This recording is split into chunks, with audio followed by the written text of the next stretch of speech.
The Red House Mystery by A. Milne. Chapter 1. Mrs. Stevens is Frightened.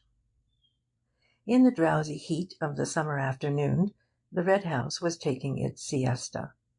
There was a lazy murmur of bees in the flower borders, a gentle cooing of pigeons in the tops of the elms. From the distant lawns came the whir of a mowing machine, that most restful of all country sounds, making ease the sweeter in that it is taken while others are working. It was the hour when even those whose business it is to attend to the wants of others have a moment or two for themselves. In the housekeeper's room, Audrey Stevens, the pretty parlour-maid, retrimmed her best hat and talked idly to her aunt, the cook-housekeeper of Mr. Mark Ablett's bachelor home. "For Joe?" said Mrs. Stevens placidly, her eye on the hat. Audrey nodded. She took a pin from her mouth, found a place in the hat for it, and said, "He likes a bit of pink." "I don't say I mind a bit of pink myself," said her aunt. "Joe Turner isn't the only one." "It isn't everybody's colour," said Audrey, holding the hat out at arm's length and regarding it thoughtfully. "Stylish, isn't it?" "Oh, it'll suit you all right, and it would have suited me at your age. A bit too dressy for me now, though wearing better than some other people, I dare say. I was never one to pretend to be what I wasn't. If I'm 55, I'm 55. That's what I say." "58, isn't it, Auntie?" "I was just giving that as an example," said Mrs. Stevens with great dignity. Audrey threaded a needle, held her hand out, and looked at her nails critically for a moment, then began to sew. "Funny thing that about Mr. Mark's brother. Fancy not seeing your brother for 15 years." She gave a self-conscious laugh and went on. "Wonder what I should do if I didn't see Joe for 15 years." "As I told you all this morning," said her aunt, "I've been here 5 years, and never heard of a brother. I could say that before everybody if I was going to die to-morrow. There's been no brother here while I've been here." "You could have knocked me down with a feather when he spoke about him at breakfast this morning. I didn't hear what went before, naturally, but they was all talking about the brother when I went in. Now, what was it I went in for? Hot milk, wasn't it, or toast? Well, they was all talking, and Mr. Mark turns to me and says, you know his way, 'Stevens,' he says, 'my brother is coming to see me this afternoon. I'm expecting him about 3, he says. Show him into the office,' he says, just like that. 'Yes, sir,' I says, quite quietly, but I was never so surprised in my life, not knowing he had a brother. 'My brother from Australia,' he says. There, I'd forgotten that, from Australia." "Well, he may have been in Australia," said Mrs. Stevens judicially. "I can't say for that, not knowing the country. But what I do say is he's never been here, not while I've been here, and that's 5 years." "Well, but, Auntie, he hasn't been here for 15 years. I heard Mr. Mark telling Mr. Cayley. 15 years, he says, Mr. Cayley having asked him when his brother was last in England. Mr. Cayley knew of him, I heard him telling Mr. Beverley, but didn't know when he was last in England, see? So that's why he asked Mr. Mark." "I'm not saying anything about 15 years, Audrey. I can only speak for what I know, and that's 5 years Whitsuntide. I can take my oath he's not set foot in this house since 5 years Whitsuntide. And if he's been in Australia, as you say, well, I dare say he's had his reasons." "What reasons?" said Audrey lightly. "Never mind what reasons. Being in the place of a mother to you, since your poor mother died, I say this, Audrey, when a gentleman goes to Australia, he has his reasons. And when he stays in Australia 15 years, as Mr. Mark says, and as I know for myself for 5 years, he has his reasons. And a respectably brought-up girl doesn't ask what reasons." "Got into trouble, I suppose," said Audrey carelessly. They were saying at breakfast he'd been a wild one. Debts. I'm glad Joe isn't like that. He's got £15 in the Post Office Savings Bank. Did I tell you?" But there was not to be any more talk of Joe Turner that afternoon. The ringing of a bell brought Audrey to her feet, no longer Audrey, but now Stevens. She arranged her cap in front of the glass. "There, that's the front door," she said. "That's him. Show him into the office," said Mr. Mark. "I suppose he doesn't want the other ladies and gentlemen to see him. Well, they're all out at their golf, anyhow. Wonder if he's going to stay. Perhaps he's brought back a lot of gold from Australia. I might hear something about Australia, because if anybody can get gold there, then I don't say but what Joe and I—" "Now, now, get on, Audrey." "Just going, darling." She went out. To anyone who had just walked down the drive in the August sun, the open door of the Red House revealed a delightfully inviting hall, of which even the mere sight was cooling. It was a big, low-roofed, oak-beamed place, with cream-washed walls and diamond-paned windows, blue curtained. On the right and left were doors leading into other living rooms, but on the side which faced you as you came in were windows again, looking on to a small grass court, and from open windows to open windows such air as there was played gently. The staircase went up in broad low steps along the right-hand wall, and, turning to the left, led you along a gallery which ran across the width of the hall to your bedroom. That is, if you were going to stay the night. Mr. Robert Ablett's intentions in this matter were as yet unknown. As Audrey came across the hall, she gave a little start as she saw Mr. Cayley suddenly, sitting unobtrusively in a seat beneath one of the front windows, reading. No reason why he shouldn't be there, certainly a much cooler place than the golf links on such a day, but somehow there was a deserted air about the house that afternoon, as if all the guests were outside, or, perhaps the wisest place of all, up in their bedrooms sleeping. Mr. Cayley, the master's cousin, was a surprise, and, having given a little exclamation as she came suddenly upon him, she blushed and said, "Oh, I beg your pardon, sir. I didn't see you at first." And he looked up from his book and smiled at her. An attractive smile it was, on that big, ugly face. "Such a gentleman, Mr. Cayley," she thought to herself, as she went on, and wondered what the master would do without him. If this brother, for instance, had to be bundled back to Australia, it was Mr. Cayley who would do most of the bundling. "So this is Mr. Robert," said Audrey to herself, as she came in sight of the visitor. She told her aunt afterwards that she would have known him anywhere for Mr. Mark's brother, but she would have said that in any event. Actually, she was surprised. Dapper little Mark, with his neat pointed beard, and his carefully curled moustache, with his quick darting eyes, always moving from one to the other of any company he was in, to register one more smile to his credit when he had said a good thing, one more expectant look when he was only waiting his turn to say it. He was a very different man from this rough-looking, ill-dressed colonial, staring at her so loweringly. "I want to see Mr. Mark Ablett," he growled. It sounded almost like a threat. Audrey recovered herself and smiled reassuringly at him. She had a smile for everybody. "Yes, sir. He's expecting you, if you will come this way." "Oh, so you know who I am, eh?" Mr. Robert Ablett?" "Aye, that's right. So he's expecting me, eh? He'll be glad to see me, eh?" "If you will come this way, sir," said Audrey primly. She went to the second door on the left and opened it. "Mr. Robert she began, and then broke off. The room was empty. She turned to the man behind her. "If you will sit down, sir, I will find the master. I know he's in, because he told me that you were coming this afternoon." "Oh." He looked round the room.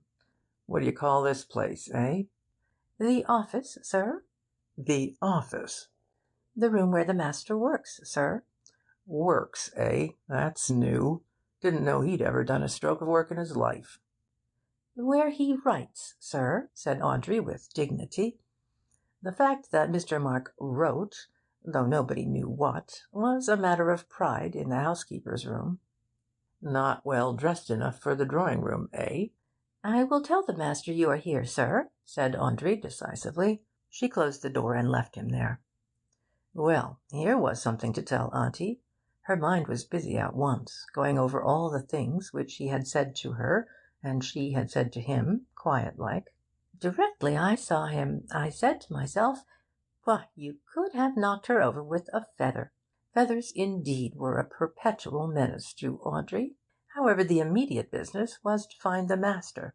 She walked across the hall to the library, glanced in, came back a little uncertainly, and stood in front of Cayley.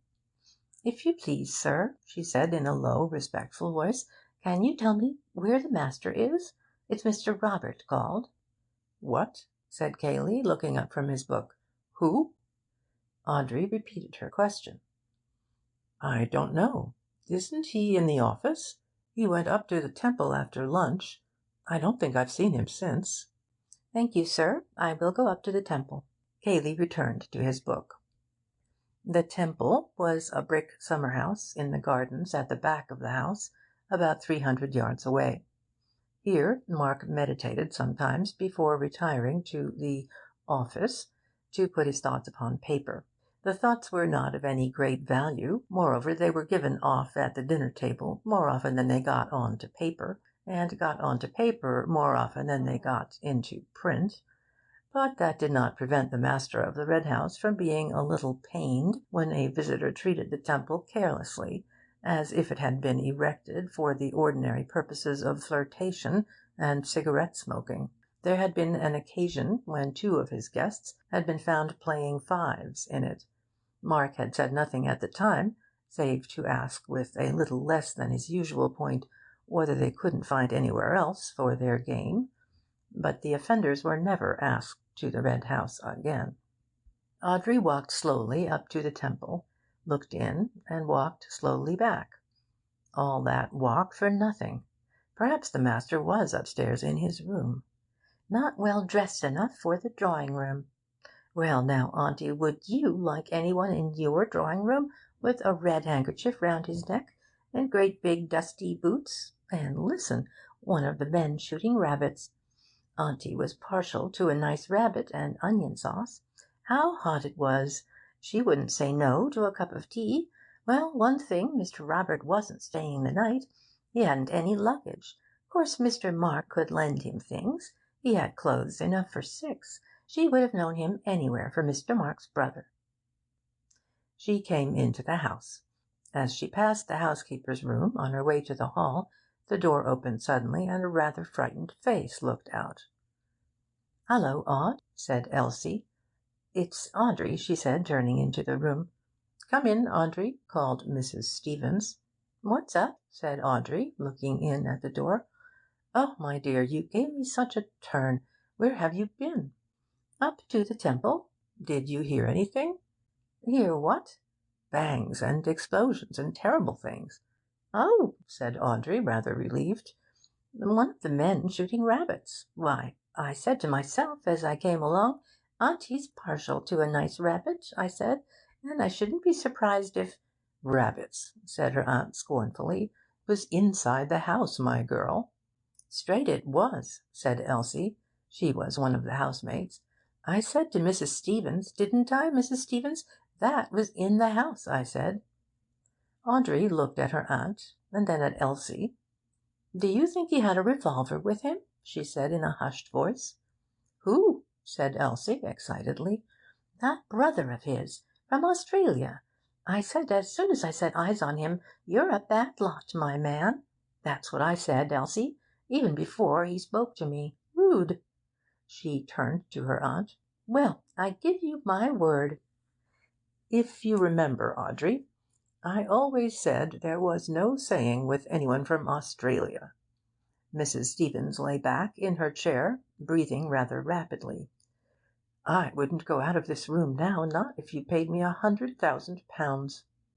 "Oh, Mrs. Stevens," said Elsie, who badly wanted 5 shillings for a new pair of shoes. "I wouldn't go so far as that, not myself, but—" "There!" cried Mrs. Stevens, sitting up with a start.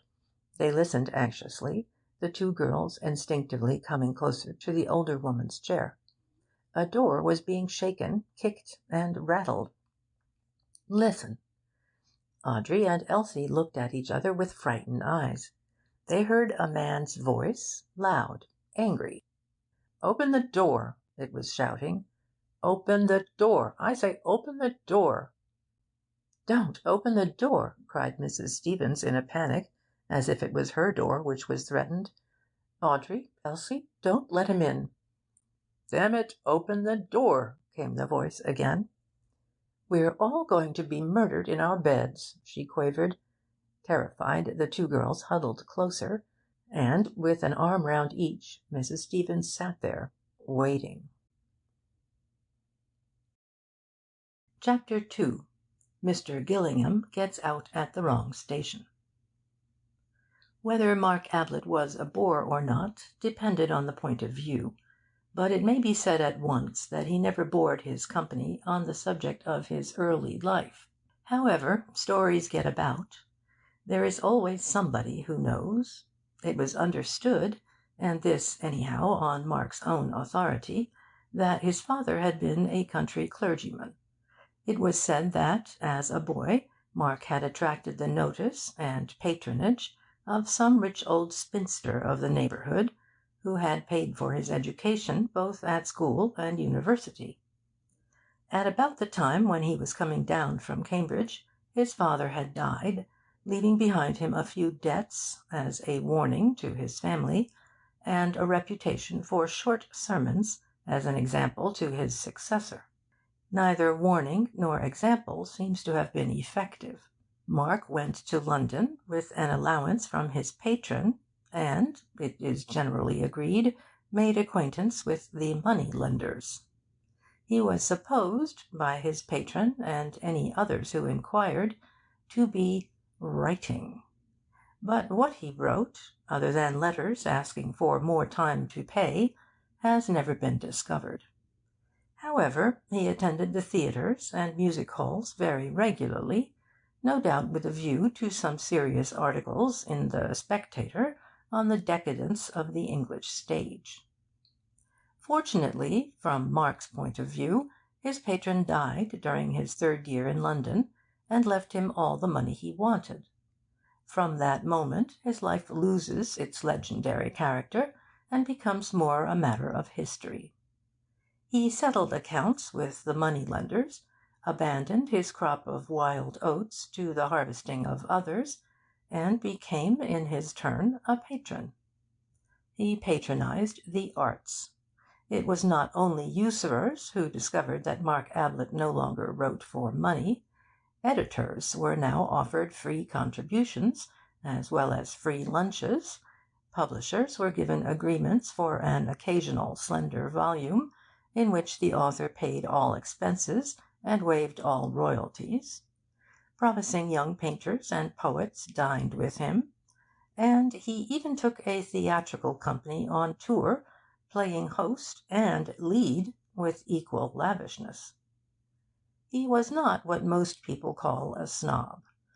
A snob has been defined carelessly as a man who loves a lord, and more carefully as a mean lover of mean things, which would be a little unkind to the peerage if the first definition were true.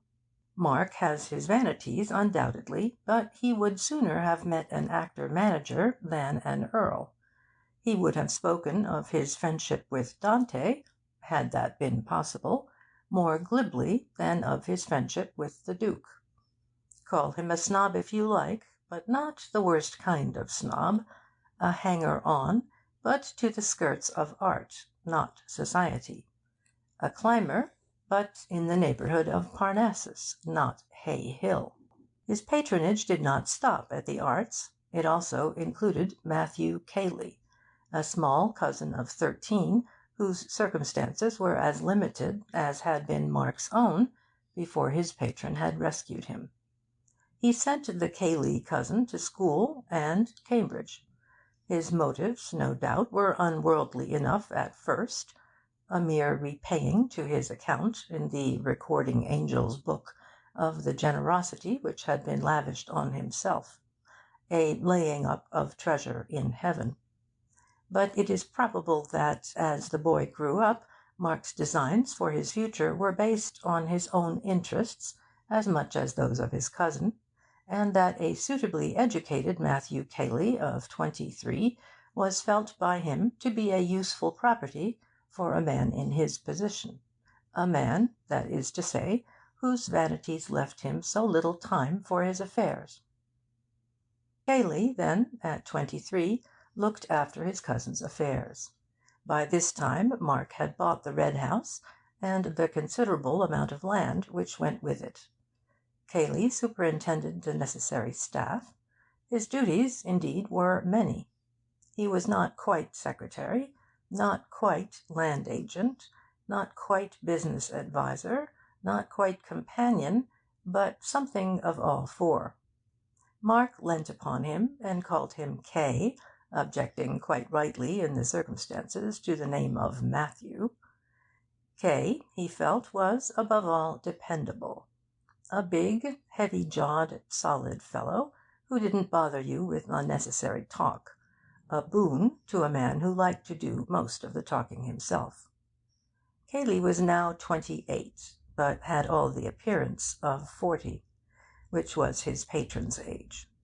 Spasmodically, they entertained a good deal at the Red House, and Mark's preference, call it kindliness or vanity, as you please, was for guests who were not in a position to repay his hospitality. Let us have a look at them as they came down to that breakfast of which Stevens, the parlour-maid, had already given us a glimpse. The first to appear was Major Rumbold, a tall, grey-haired, grey-moustached, silent man, wearing a Norfolk coat and grey flannel trousers, who lived on his retired pay and wrote natural history articles for the papers. He inspected the dishes on the side table, decided carefully on kedgeree, and got to work on it. He had passed on to a sausage by the time of the next arrival. This was Bill Beverley, a cheerful young man in white flannel trousers and a blazer. "Hullo, Major," he said as he came in. "How's the gout?" "It isn't gout," said the Major gruffly. "Well, whatever it is." The Major grunted. "I make a point of being polite at breakfast," said Bill, helping himself largely to porridge. "Most people are so rude. That's why I asked you. But don't tell me if it's a secret. Coffee?" he added, as he poured himself out a cup. "No, thanks. I never drink till I've finished eating." "Quite right, Major. It's only manners." He sat down opposite the other. "Well, we've got a good day for our game. It's going to be dashed hot, but that's where Betty and I score. On the 5th green, your old wound, the one you got in that frontier skirmish in '43, will begin to trouble you. On the 8th, your liver, undermined by years of curry, will drop to pieces. On the 12th... Oh, shut up, you ass. Well, I'm only warning you. Hello, good morning, Miss Norris. I was just telling the Major what was going to happen to you and him this morning. Do you want any assistance, or do you prefer choosing your own breakfast?" "Please don't get up," said Miss Norris. "I'll help myself. Good morning, Major." She smiled pleasantly at him. The Major nodded. "Good morning. Going to be hot."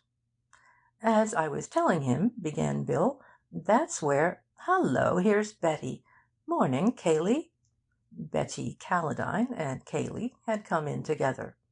Betty was the 18-year-old daughter of Mrs. John Calladine, a widow of the painter, who was acting hostess on this occasion for Mark. Ruth Norris took herself seriously as an actress, and, on her holidays, seriously as a golfer. She was quite competent as either. Neither the stage society nor Sandwich had any terrors for her. "By the way, the car will be round at 10:30," said Cayley, looking up from his letters. "You're lunching there, and driving back directly afterwards. Isn't that right?" "I don't see why we shouldn't have 2 rounds," said Bill, hopefully. "Much too hot in the afternoon," said the Major. "Get back comfortably for tea." Mark came in. He was generally the last. He greeted them, and sat down to toast and tea. Breakfast was not his meal. The others chattered gently while he read his letters. "Good God!" said Mark suddenly. There was an instinctive turning of heads toward him. "I beg your pardon, Miss Norris. Sorry, Betty." Miss Norris smiled her forgiveness. She often wanted to say it herself, particularly at rehearsals. "I say, Kay." He was frowning to himself, annoyed, puzzled. He held up a letter and shook it. "Who do you think this is from?" Cayley, at the other end of the table, shrugged his shoulders. How could he possibly guess? "Robert," said Mark. "Robert?" It was difficult to surprise Cayley. "Well?" "It's all very well to say 'well' like that," said Mark peevishly. "He's coming here this afternoon." "I thought he was in Australia, or somewhere." "Of course, so did I." He looked across at Rumbold. "Got any brothers, Major?" "No." "Well, take my advice, and don't have any." "Not likely to now," said the Major. Bill laughed. Miss Norris said politely, "But you haven't any brothers, Mr. Ablett?" "One," said Mark grimly. "If you're back in time, you'll see him this afternoon. He'll probably ask you to lend him £5. Don't." Everybody felt a little uncomfortable. "I've got a brother," said Bill helpfully, "but I always borrow from him." "Like Robert," said Mark. "When was he in England last?" asked Cayley. "About 15 years ago, wasn't it? You'd have been a boy, of course." "Yes, I remember seeing him once about then, but I didn't know if he had been back since." "No, not to my knowledge." Mark, still obviously upset, returned to his letter. "Personally," said Bill, "I think relations are a great mistake." "All the same," said Betty a little daringly, "it must be rather fun having a skeleton in the cupboard." Mark looked up, frowning. "If you think it's fun, I'll hand him over to you, Betty. If he's anything like he used to be, and like his few letters have been, well, Kay knows."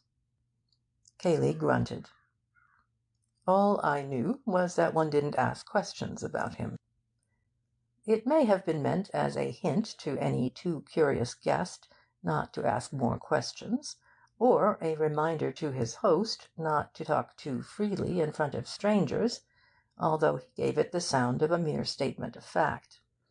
But the subject dropped, to be succeeded by the more fascinating one of the coming foursome. Mrs. Calladine was driving over with the players in order to lunch with an old friend who lived near the links, and Mark and Cayley were remaining at home, on affairs. Apparently, affairs were now to include a prodigal brother, but that need not make the foursome less enjoyable. At about the time when the Major, for whatever reason, was fluffing his tea shot at the 16th, and Mark and his cousin were at their business at the Red House, an attractive gentleman of the name of Anthony Gillingham was handing up his ticket at Woodham Station and asking the way to the village. Having received directions, he left his bag with the station master and walked off leisurely. He is an important person to this story, so it is as well we should know something about him before letting him loose in it. Let us stop him at the top of the hill on some excuse and have a good look at him. The first thing we realise is that he is doing more of the looking than we are. Above a clean-cut, clean-shaven face, of the type usually associated with the Navy, he carries a pair of grey eyes which seem to be absorbing every detail of our person. To strangers this look is almost alarming at first, until they discover that his mind is very often elsewhere, that he has, so to speak, left his eyes on guard, while he himself follows a train of thought in another direction. Many people do this, of course, when, for instance, they are talking to one person and trying to listen to another. But their eyes betray them. Antony's never did. He had seen a good deal of the world with those eyes, though never as a sailor. When, at the age of 21, he came into his mother's money, £400 a year, old Gillingham looked up from the Stock Breeders' Gazette to ask what he was going to do. "See the world," said Antony. "Well, send me a line from America, or wherever you get to." "Right," said Antony. Old Gillingham returned to his paper. Antony was a younger son, and on the whole not so interesting to his father as the cadets of certain other families. Champion Burkett's, for instance. But then Champion Burkett was the best Hereford bull he had ever bred. Antony, however, had no intention of going further away than London. His idea of seeing the world was to see, not countries, but people, and to see them from as many angles as possible. There are all sorts in London, if you know how to look at them. So Antony looked at them from various strange corners, from the viewpoint of the valet, the newspaper reporter, the waiter, the shop assistant. With the independence of £400 a year behind him, he enjoyed it immensely. He never stayed long in one job, and generally closed his connection with it by telling his employer, contrary to all etiquette as understood between master and servant, exactly what he thought of him. He had no difficulty in finding a new profession. Instead of experience and testimonials, he offered his personality and a sporting bet. He would take no wages the first month, and, if he satisfied his employer, double wages the second. He always got his double wages.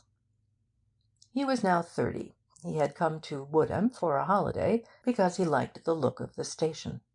His ticket entitled him to travel further, but he had always intended to please himself in the matter. Woodham attracted him, and he had a suitcase in the carriage with him and money in his pocket. Why not get out? The landlady of the George was only too glad to put him up, and promised that her husband would drive over that afternoon for his luggage. "And you would like some lunch, I expect, sir?" "Yes, but don't give yourself any trouble about it. Cold, anything you've got." "What about beef, sir?" she asked, as if she had 100 varieties of meat to select from, and was offering him her best. "That will do splendidly. And a pint of beer." While he was finishing his lunch, the landlord came in to ask about the luggage. Antony ordered another pint, and soon had him talking. "It must be rather fun to keep a country inn," he said, thinking that it was about time he started another profession. "I don't know about fun, sir. It gives us a living and a bit over." "You ought to take a holiday," said Antony, looking at him thoughtfully. "Funny thing you're saying that," said the landlord with a smile. "Another gentleman over from the Red House was saying that only yesterday.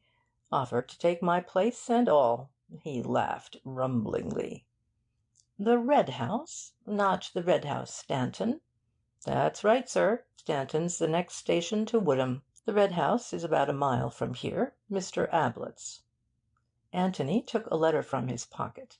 It was addressed from the Red House, Stanton, and signed Bill. "Good old Bill," he murmured to himself. "He's getting on." Antony had met Bill Beverley 2 years before in a tobacconist's shop. Gillingham was on one side of the counter, and Mr. Beverley on the other. Something about Bill, his youth and freshness perhaps, attracted Antony, and when cigarettes had been ordered and an address given to which they were to be sent, he remembered that he had come across an aunt of Beverley's at a country house. Beverley and he met again a little later at a restaurant. Both of them were in evening dress, but they did different things with their napkins, and Anthony was the more polite of the two. However, he still liked Bill. So, on one of his holidays, when he was unemployed, he arranged an introduction through a mutual friend. Beverley was a little inclined to be shocked when he was reminded of their previous meetings, but his uncomfortable feeling soon wore off, and he and Anthony quickly became intimate. But Bill generally addressed him as 'dear madman' when he happened to write. Anthony decided to stroll over to the Red House after lunch and call upon his friend.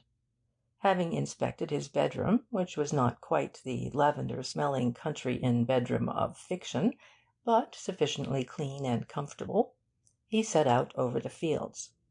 As he came down the drive and approached the old red brick front of the house, there was a lazy murmur of bees in the flower borders, a gentle cooing of pigeons in the tops of the elms, and from distant lawns the whir of a mowing machine, that most restful of all country sounds. And in the hall a man was banging at a locked door and shouting, "Open the door! I say, open the door!" "Hallo!" said Anthony, in amazement. Chapter 3 Two Men and a Body. Cayley looked round suddenly at the voice. "Can I help?" said Anthony, politely. "Something's happened," said Cayley. He was breathing quickly. "I heard a shot. It sounded like a shot. I was in the library. A loud bang. I didn't know what it was, and the door's locked." He rattled the handle again and shook it. "Open the door!" he cried. "I say, Mark, what is it? Open the door!" "But he must have locked the door on purpose," said Anthony. "So why should he open it just because you ask him to?" Cayley looked at him in a bewildered way. Then he turned to the door again. "We must break it in," he said, putting his shoulder to it. "Help me." "Isn't there a window?" Cayley turned to him stupidly. "Window? Window?" "So much easier to break in a window," said Anthony, with a smile.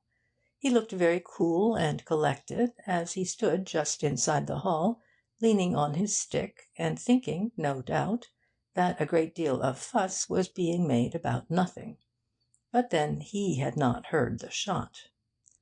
"Window, of course. What an idiot I am!" He pushed past Anthony and began running out into the drive. Anthony followed him. They ran along the front of the house, down a path to the left, and then to the left again over the grass, Cayley in front, the other close behind him. Suddenly Cayley looked over his shoulder and pulled up short. "Here," he said. They had come to the windows of the locked room, French windows which opened on to the lawns at the back of the house. But now they were closed. Anthony couldn't help feeling a thrill of excitement as he followed Cayley's example and put his face close up to the glass. For the first time he wondered if there really had been a revolver shot in this mysterious room. It had all seemed so absurd and melodramatic from the other side of the door. But if there had been one shot, why should there not be two more at the careless fools who were pressing their noses against the panes and asking for it? "My God, can you see it?" said Cayley in a shaking voice. "Down there. Look!" The next moment Anthony saw it. A man was lying on the floor at the far end of the room, his back towards them. A man? Or the body of a man? "Who is it?" said Anthony. "I don't know," the other whispered. "Well, we'd better go and see." He considered the windows for a moment. "I should think, if you put your weight into it, just where they join, they'll give all right. Otherwise we can kick the glass in." Without saying anything, Cayley put his weight into it. The window gave, and they went into the room. Cayley walked quickly to the body and dropped on his knees by it. For the moment he seemed to hesitate. Then, with an effort, he put a hand onto its shoulder and pulled it over. "Thank God!" he murmured, and let the body go again. "Who is it?" said Anthony. "Robert Ablett." "Oh," said Anthony. "I thought his name was Mark," he added, more to himself than to the other. "Yes, Mark Ablett lives here. Robert is his brother." He shuddered, and said, "I was afraid it was Mark." "Was Mark in the room too?" "Yes," said Cayley absently. Then, as if resenting suddenly these questions from a stranger, "Who are you?" But Anthony had gone to the locked door and was turning the handle. "I suppose he put the key in his pocket," he said, as he came back to the body. "Who?" Anthony shrugged his shoulders. "Whoever did this," he said, pointing to the man on the floor. "Is he dead?" "Help me," said Cayley simply. They turned the body on to its back, nerving themselves to look at it. Robert Ablett had been shot between the eyes. It was not a pleasant sight, and with his horror Anthony felt a sudden pity for the man beside him, and a sudden remorse for the careless, easy way in which he had treated the affair. But then one always went about imagining that these things didn't happen, except to other people. It was difficult to believe in them just at first, when they happened to yourself. "Did you know him well?" said Anthony quietly. He meant, were you fond of him? "Hardly at all. Mark is my cousin. I mean, Mark is the brother I know best." "Your cousin?" "Yes." He hesitated, and then said, "Is he dead? I suppose he is. Do you know anything about that sort of thing? Perhaps I'd better get some water." There was another door, opposite to the locked one, which led, as Anthony was to discover for himself directly, into a passage from which opened two more rooms. Cayley stepped into the passage and opened the door on the right. The door from the office, through which he had gone, remained open. The door at the end of the short passage was shut. Anthony, kneeling by the body, followed Cayley with his eyes, and, after he had disappeared, kept his eyes on the blank wall of the passage. But he was not conscious of that at which he was looking, for his mind was with the other man, sympathising with him. "Not that water is any use to a dead body," he said to himself, "but the feeling that you're doing something when there's obviously nothing to be done is a great comfort." Cayley came into the room again. He had a sponge in one hand, a handkerchief in the other. He looked at Anthony. Anthony nodded. Cayley murmured something, and knelt down to bathe the dead man's face. Then he placed the handkerchief over it. A little sigh escaped Anthony, a sigh of relief. They stood up and looked at each other. "If I can be of any help to you," said Anthony, "please let me." "That's very kind of you. There will be things to do, police, doctors, I don't know. But you mustn't let me trespass on your kindness. Indeed, I should apologise for having trespassed so much already." "I came to see Beverley. He is an old friend of mine." "He's out playing golf. He will be back directly." Then, as if he had only just realised it, "They will all be back directly." "I will stay if I can be of any help." "Please do. You see, there are women. It will be rather painful. If you would—" He hesitated, and gave Anthony a timid little smile, pathetic in so big and self-reliant a man. "Just your moral support, you know. It would be something." "Of course." Anthony smiled back at him, and said cheerfully, "Well, then, I'll begin by suggesting that you should ring up the police." "The police? Yes." He looked doubtfully at the other. "I suppose—" Anthony spoke frankly. "Now, look here, Mr. Cayley. I'm Mark Ablett's cousin. I live with him. My name's Gillingham. I'm sorry I ought to have told you before. Well, now, Mr. Cayley, we shan't do any good by pretending. Here's a man been shot. Well, somebody shot him.' 'He might have shot himself,' mumbled Cayley. 'Yes, he might have, but he didn't. Or if he did, somebody was in the room at the time, and that somebody isn't here now. And that somebody took a revolver away with him. Well, the police will want to say a word about that, won't they?' Cayley was silent, looking on the ground. 'Oh, I know what you're thinking, and believe me, I do sympathise with you. But we can't be children about it. If your cousin Mark Ablett was in the room with this' he indicated the body 'this man, then—' 'Who said he was?' said Cayley, jerking his head up suddenly at Anthony. 'You did.' 'I was in the library. Mark went in. He may have come out again. I know nothing. Somebody else may have gone in.' 'Yes, yes,' said Anthony patiently, as if to a little child.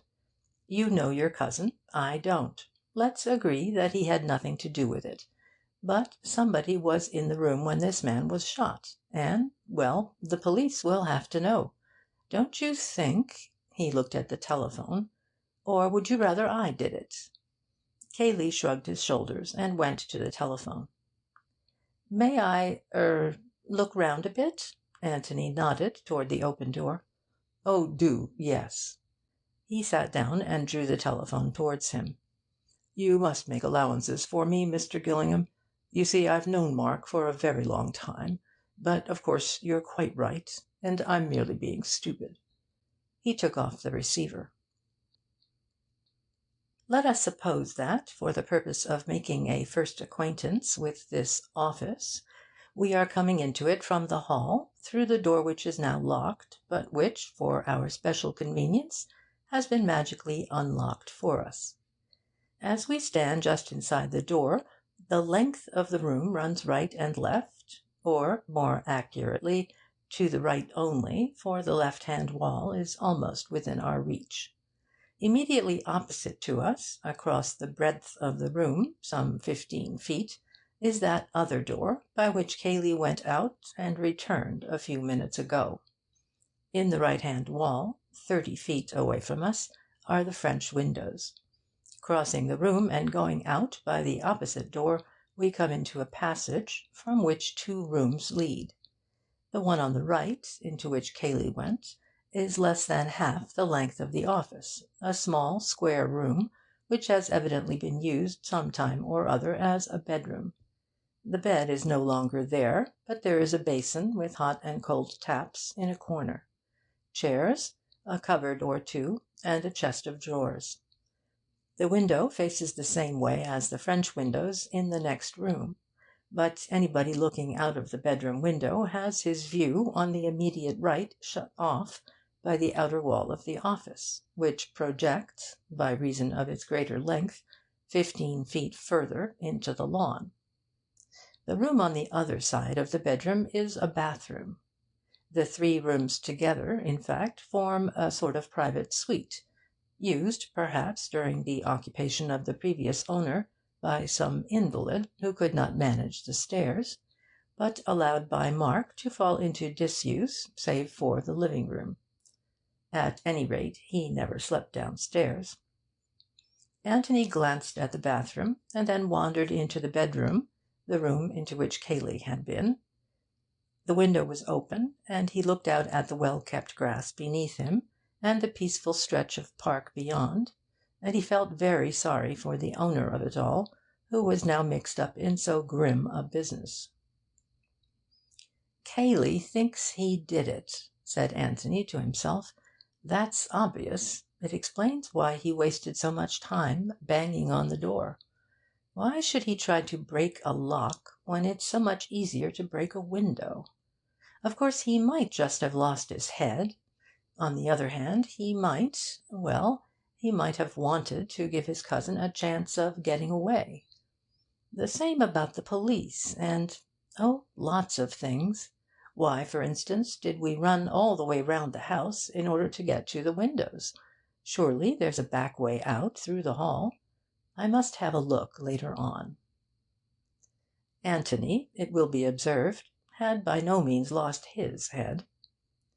There was a step in the passage outside, and he turned round to see Cayley in the doorway. He remained looking at him for a moment, asking himself a question. It was rather a curious question. He was asking himself why the door was open. Well, not exactly why the door was open.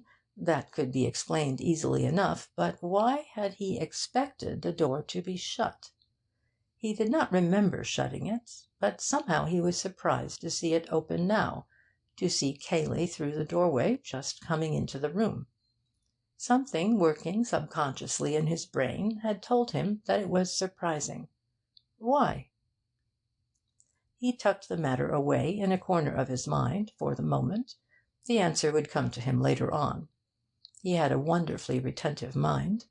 Everything which he saw or heard seemed to make its corresponding impression somewhere in his brain, often without his being conscious of it, and these photographic impressions were always there, ready for him, when he wished to develop them. Cayley joined him at the window. "I've telephoned," he said. "They're sending an inspector or someone from Middleston, and the local police and doctor from Stanton." He shrugged his shoulders. "We're in for it now." How far away is Middleston? It was the town for which Anthony had taken a ticket that morning, only 6 hours ago. How absurd it seemed. "About 20 miles. These people will be coming back soon." "Beverley and the others?" "Yes. I expect they'll want to go away at once." "Much better that they should." "Yes." Cayley was silent for a little. Then he said, "You're staying near here?" "I'm at the George at Woodham." "If you're by yourself, I wish you'd put up here. You see," he went on awkwardly, "you'll have to be here for the inquest and so on. If I may offer you my cousin's hospitality in his... I mean, if he really has..." Anthony broke in hastily with his thanks and acceptance. "That's good. Perhaps Beverley will stay on, if he's a friend of yours. He's a good fellow." Anthony felt quite sure, from what Cayley had said and had hesitated to say, that Mark had been the last to see his brother alive. It didn't follow that Mark Ablett was a murderer. Revolvers go off accidentally, and when they have gone off, people lose their heads and run away, fearing that their story will not be believed. Nevertheless, when people run away, whether innocently or guiltily, one can't help wondering which way they went. "I suppose this way," said Anthony aloud, looking out of the window. "Who?" said Cayley stubbornly. "Well, whoever it was," said Anthony, smiling to himself. "The murderer, or, let us say, the man who locked the door after Robert Ablett was killed." "I wonder..." "Well, how else could he have got away? He didn't go by the windows in the next room, because they were shut." "Isn't that rather odd?" "Well, I thought so at first. But," he pointed to the wall jutting out on the right, "you see, you're protected from the rest of the house if you get out here, and you're quite close to the shrubbery. If you go out at the French windows, I imagine you're much more visible. All this part of the house," he waved his right hand, "the west, well, northwest almost, where the kitchen parts are, you see, you're hidden from them here. Oh yes, he knew the house, whoever it was, and he was quite right to come out of this window. He'd be in the shrubbery at once." Cayley looked at him thoughtfully. "It seems to me, Mr. Gillingham, that you know the house pretty well, considering that this is the first time you've been to it." Anthony laughed. "Oh, well, I notice things, you know. I was born noticing. But I'm right, aren't I, about why he went out this way?" "Yes, I think you are." Cayley looked away, towards the shrubbery. "Do you want to go noticing in there, now?" He nodded at it. "I think we might leave that to the police," said Anthony gently. "There's no hurry." Cayley gave a little sigh, as if he had been holding his breath for the answer, and could now breathe again. "Thank you, Mr. Gillingham," he said. Chapter 4. The Brother from Australia. Guests at the Red House were allowed to do what they liked, within reason, the reasonableness or otherwise of it being decided by Mark. But when once they, or Mark, had made up their minds as to what they wanted to do, the plan had to be kept. Mrs. Calladine, who knew this little weakness of their host, resisted, therefore, the suggestion of Bill that they should have a second round in the afternoon, and drive home comfortably after tea. The other golfers were willing enough, but Mrs. Calladine, without actually saying that Mr. Ablett wouldn't like it, was firm on the point that, having arranged to be back by 4, they should be back by 4. "I really don't think Mark wants us, you know," said the Major, having played badly in the morning. He wanted to prove to himself in the afternoon that he was really better than that. "With this brother of his coming, he'll be only too glad to have us out of the way." "Of course he will, Major." This from Bill. "You'd like to play, wouldn't you, Miss Norris?" Miss Norris looked doubtfully at the hostess. "Of course, if you want to get back, dear, we mustn't keep you here. Besides, it's so dull for you, not playing." "Just 9 holes, mother," pleaded Betty. "The car could take you back, and you could tell them that we were having another round, and then it could come back for us," said Bill brilliantly. "It's certainly much cooler here than I expected," put in the Major. Mrs. Calladine fell. It was very pleasantly cool outside the golf house, and of course Mark would be rather glad to have them out of the way. So she consented to 9 holes, and the match having ended all square, and everybody having played much better than in the morning, they drove back to the Red House, very well pleased with themselves. "Hallo!" said Bill to himself, as they approached the house. "Isn't that old Tony?" Anthony was standing in front of the house, waiting for them. Bill waved, and he waved back. Then, as the car drew up, Bill, who was in front with the chauffeur, jumped down and greeted him eagerly. "Hallo, you madman! Have you come to stay, or what?" He had a sudden idea. "Don't say you're Mark Ablett's long-lost brother from Australia, though I could quite believe it of you." He laughed boyishly. "Hallo, Bill," said Anthony quietly.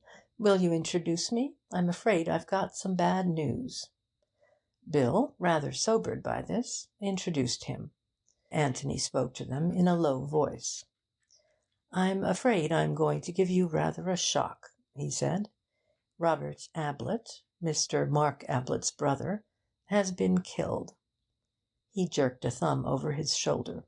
"In the house." "Good God!" said the Major. "Do you mean that he has killed himself?" asked Mrs. Calladine. "Just now?"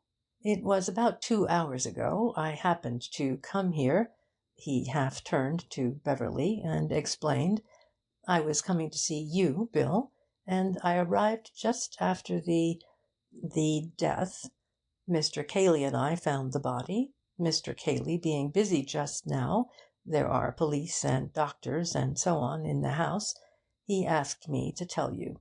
He says that no doubt you would prefer, the house party having been broken up in this tragic way, to leave as soon as possible." He gave a pleasant, apologetic little smile, and went on. "I am putting it badly, but what he means, of course, is that you must consult your own feelings in the matter entirely, and please make your own arrangements about ordering the car for whatever train you wish to catch. There is one this evening, I understand, which you could go by if you wished it." Bill gazed with open mouth at Anthony. He had no words in his vocabulary to express what he wanted to say, other than those the Major had already used. Betty was leaning across to Miss Norris and saying, "Who's killed?" in an awestruck voice, and Miss Norris, who was instinctively looking as tragic as she looked on the stage when a messenger announced the death of one of the cast, stopped for a moment in order to explain. Mrs. Calladine was quietly mistress of herself. "We shall be in the way, yes, I quite understand," she said. "But we can't just shake the dust of the place off our shoes because something terrible has happened there. I must see Mark, and we can arrange later what to do. He must know how very deeply we feel for him. Perhaps we—" She hesitated. "The Major and I might be useful, anyway," said Bill. "Isn't that what you mean, Mrs. Calladine?" "Where is Mark?" said the Major, suddenly looking hard at Anthony. Anthony looked back unwaveringly and said nothing. "I think," said the Major gently, leaning over to Mrs. Calladine, "that it would be better if you took Betty back to London to-night." "Very well," she agreed quietly. "You will come with us, Ruth?" "I'll see you safely there," said Bill in a meek voice. He didn't quite know what was happening, and having expected to stay at the Red House for another week, he had nowhere to go in London.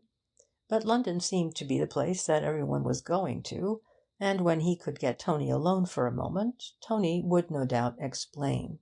"Cayley wants you to stay, Bill. You have to go anyhow to-morrow. Major Rumbold?" "Yes, I'll come with you, Mrs. Calladine." "Mr. Cayley would wish me to say again that you will please not hesitate to give your own orders, both as regard the car and as regard any telephoning or telegraphing you want done." He smiled again, and added, "Please forgive me if I seem to have taken a good deal upon myself, but I just happened to be handy as a mouthpiece for Cayley." He bowed to them and went into the house. "Well," said Miss Norris dramatically. As Anthony re-entered the hall, the inspector from Middleston was just crossing into the library with Cayley. The latter stopped and nodded to Anthony. "Wait a moment, Inspector. Here's Mr. Gillingham. He'd better come with us." And then to Anthony, "This is Inspector Birch." Birch looked inquiringly from one to the other. "Mr. Gillingham and I found the body together," explained Cayley. "Oh, well, come along, and let's get the facts sorted out a bit. I like to know where I am, Mr. Gillingham." "We all do." "Oh." He looked at Anthony with interest. "Do you know where you are in this case?" "I know where I'm going to be." "Where's that?" "Put through it by Inspector Birch," said Anthony with a smile. The inspector laughed genially. "Well, I'll spare you as much as I can. Come along." They went into the library. The inspector seated himself at a writing table, and Cayley sat in a chair by the side of it. Anthony made himself comfortable in an armchair, and prepared to be interested. "We'll start with the dead man," said the inspector. "Robert Ablett, didn't you say?" He took out his notebook. "Yes, brother of Mark Ablett, who lives here." "Ah." He began to sharpen a pencil. "Staying in the house?" "Oh, no." Anthony listened attentively while Cayley explained all that he knew about Robert. This was news to him. "I see. Sent out of the country in disgrace. What had he done?" "I hardly know. I was only about 12 at the time, the sort of age when you're told not to ask questions." "Inconvenient questions?" "Exactly." "So you don't really know whether he had been merely wild or wicked?" "No. Old Mr. Ablett was a clergyman," added Cayley. "Perhaps what might seem wicked to a clergyman might seem only wild to a man of the world." "I dare say, Mr. Cayley," smiled the inspector. "Anyhow, it was more convenient to have him in Australia?" "Yes." "Mark Ablett never talked about him?" "Hardly ever. He was very much ashamed of him, and very glad he was in Australia." Did he write Mark sometimes? Occasionally, perhaps 3 or 4 times in the last 5 years. Asking for money? Something of the sort. I don't think Mark always answered them. As far as I know, he never sent any money. Now, your own private opinion, Mr. Cayley. Do you think that Mark was unfair to his brother, unduly hard on him? They'd never liked each other as boys. There was never any affection between them. I don't know whose fault it was, in the first place, if anybody's. Still, Mark might have given him a hand. I understand, said Cayley, that Robert spent his whole life asking for hands. The inspector nodded. I know that sort. Well, now, we'll go on to this morning. This letter that Mark got. Did you see it? Not at the time. He showed it to me afterwards. Any address? No. A half sheet of rather dirty paper. Where is it now? I don't know. In Mark's pocket, I expect. Ah! He pulled at his beard. Well, we'll come to that. Can you remember what it said? As far as I remember, something like this. Mark, your loving brother is coming to see you tomorrow, all the way from Australia. I give you warning, so that you will be able to conceal your surprise, but not, I hope, your pleasure. Expect him at 3 or thereabouts. Ah! The inspector copied it down carefully. Did you notice the postmark? London. And what was Mark's attitude? Annoyance. Disgust. Cayley hesitated. Apprehension? No, not exactly. Or rather, apprehension of an unpleasant interview, not of any unpleasant outcome for himself. You mean that he wasn't afraid of violence, or blackmail, or anything of that sort? He didn't appear to be. Right. Now, then, he arrived, you say, about 3 o'clock? Yes, about that. Who was in the house then? Mark and myself and some of the servants. I don't know which. Of course, you will ask them directly, no doubt. With your permission. No guests? They were out all day playing golf, explained Cayley. Oh, by the way, he put in, if I may interrupt a moment, will you want to see them all? It isn't very pleasant for them now, naturally, and I suggested. He turned to Anthony, who nodded back to him. I understand that they want to go back to London this evening. There's no objection to that, I suppose? You will let me have their names and addresses, in case I want to communicate with them? Of course. One of them is staying on, if you would like to see him later. But they only came back from their golf as we crossed the hall. That's all right, Mr. Cayley. Well, now then, let's go back to 3 o'clock. Where were you when Robert arrived? Cayley explained how he had been sitting in the hall, how Audrey had asked him where the master was, and how he had said that he had last seen him going up to the Temple. She went away, and I went on with my book. There was a step on the stairs, and I looked up to see Mark coming down. He went into the office, and I went on with my book again. I went into the library for a moment to refer to another book, and when I was in there I heard a shot. At least, it was a loud bang. I wasn't sure if it was a shot.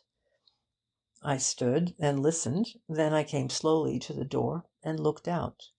Then I went back again, hesitated a bit, and finally decided to go across to the office and make sure that it was all right. I turned the handle of the door and found it was locked. Then I got frightened, and I banged at the door and shouted, and, well, that was when Mr. Gillingham arrived. He went on to explain how they had found the body. The inspector looked at him with a smile. Yes, well, we shall have to go over some of that again, Mr. Cayley. Mr. Mark, now, you thought he was in the Temple. Could he have come in and gone up to his room without your seeing him? There are back stairs. He wouldn't have used them in the ordinary way, of course. But I wasn't in the hall all the time. He might easily have gone upstairs without my knowing anything about it." "So that you weren't surprised when you saw him coming down?" "Oh, not a bit." "Well, did he say anything?" "He said, 'Robert's here,' or something of the sort. I suppose he'd heard the bell, or the voices in the hall." "Which way does his bedroom face? Could he have seen him coming down the drive?" "He might have, yes." "Well?" "Well, then I said yes. And he gave a sort of shrug, and said, 'Don't go too far away. I might want you,' and then went in." "What did you think he meant by that?" "Well, he consults me a good deal, you know. I'm his sort of unofficial solicitor, in a kind of way." "This was a business meeting rather than a brotherly one?" "Oh, yes. That's how he regarded it, I'm sure." "Yes. How long was it before you heard the shot?" "Very soon. 2 minutes, perhaps." The inspector finished his writing, and then regarded Cayley thoughtfully. Suddenly he said, "What is your theory of Robert's death?" Cayley shrugged his shoulders. "You've probably seen more than I've seen," he answered. "It's your job.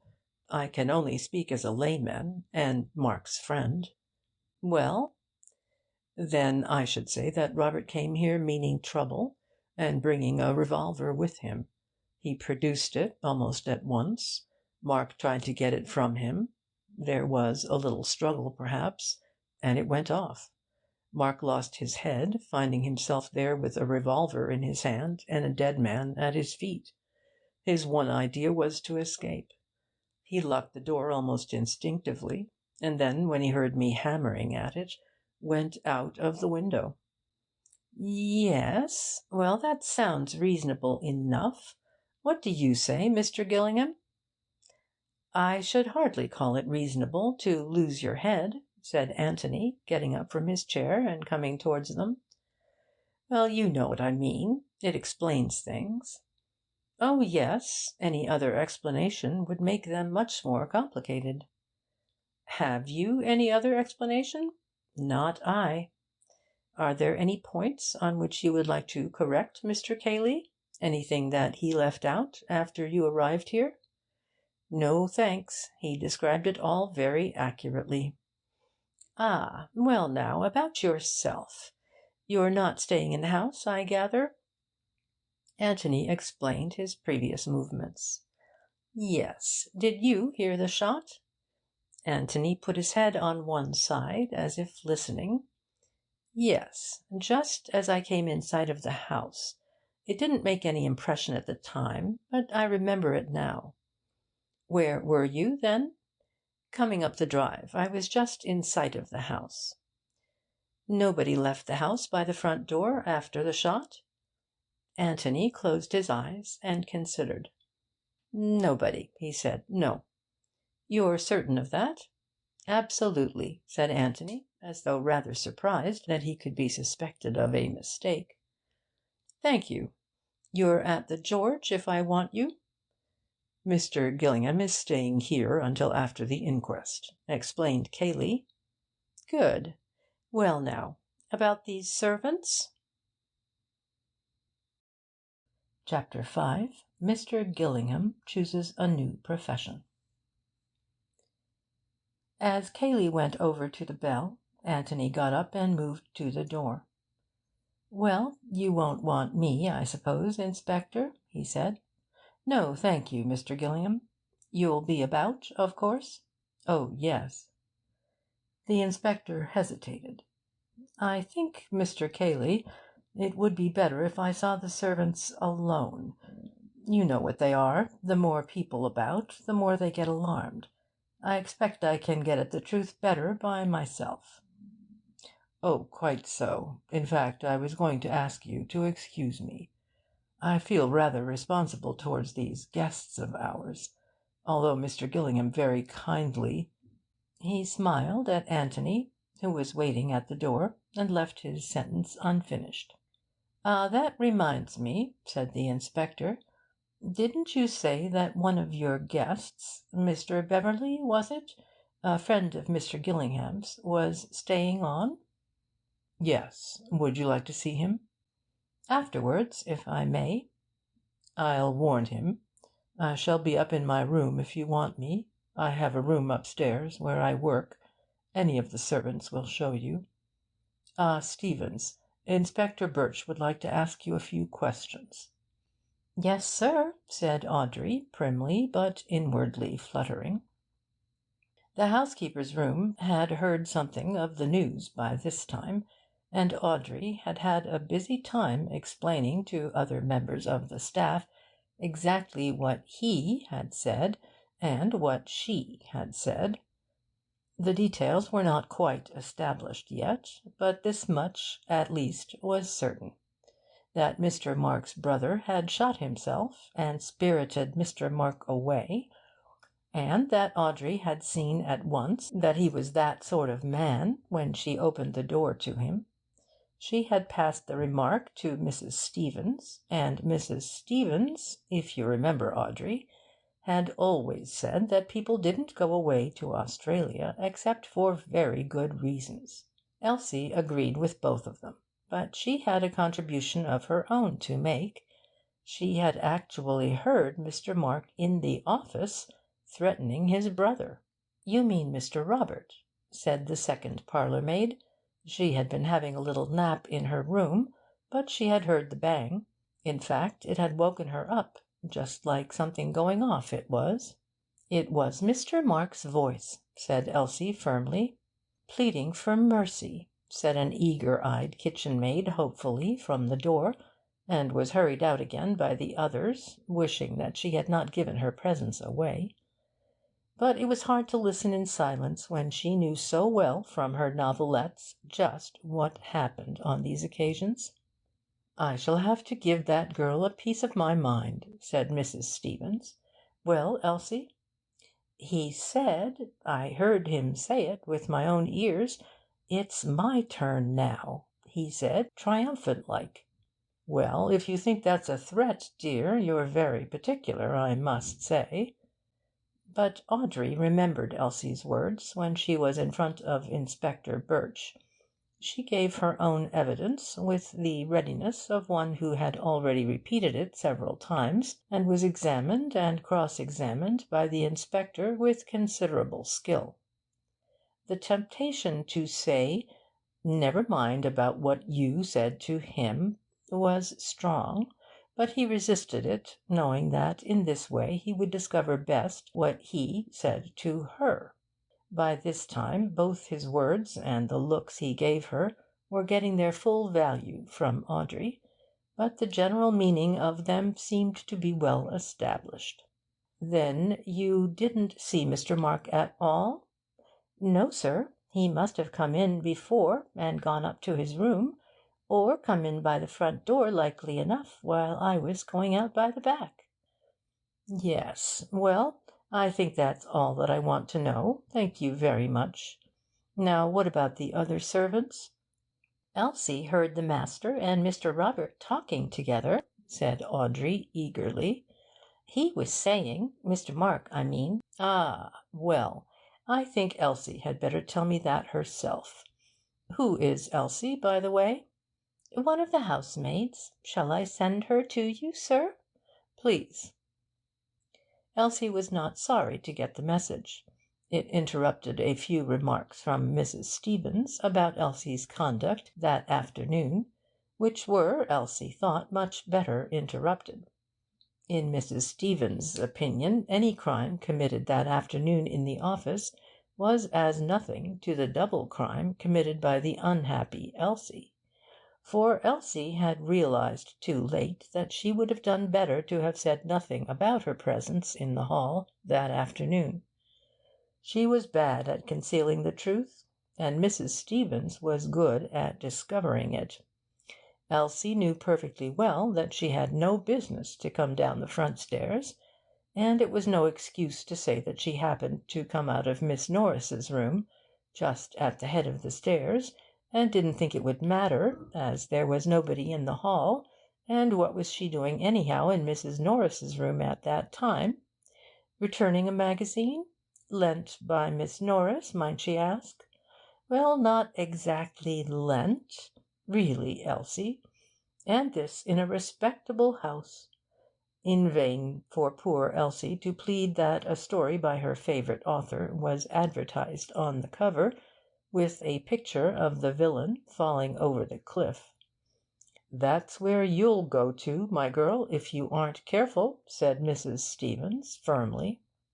But of course there was no need to confess all these crimes to Inspector Birch. All that interested him was that she was passing through the hall and heard voices in the office. "And stopped to listen?" "Certainly not," said Elsie with dignity, feeling that nobody really understood her. "I was just passing through the hall, just as you might have been yourself, and not supposing they was talking secrets, didn't think to stop my ears, as no doubt I ought to have done." And she stiffened slightly. "Come, come," said the inspector soothingly, "I didn't mean to suggest—" "Every one is very unkind to me," said Elsie, between sniffs. "And there's that poor man lying dead there, and sorry they'd have been, if it had been me, to have spoken to me as they have done this day." "Nonsense. We're going to be very proud of you. I shouldn't be surprised if your evidence were of very great importance. Now then, what was it you heard? Try to remember the exact words." "Something about working in a passage," thought Elsie. "Yes, but who said it?"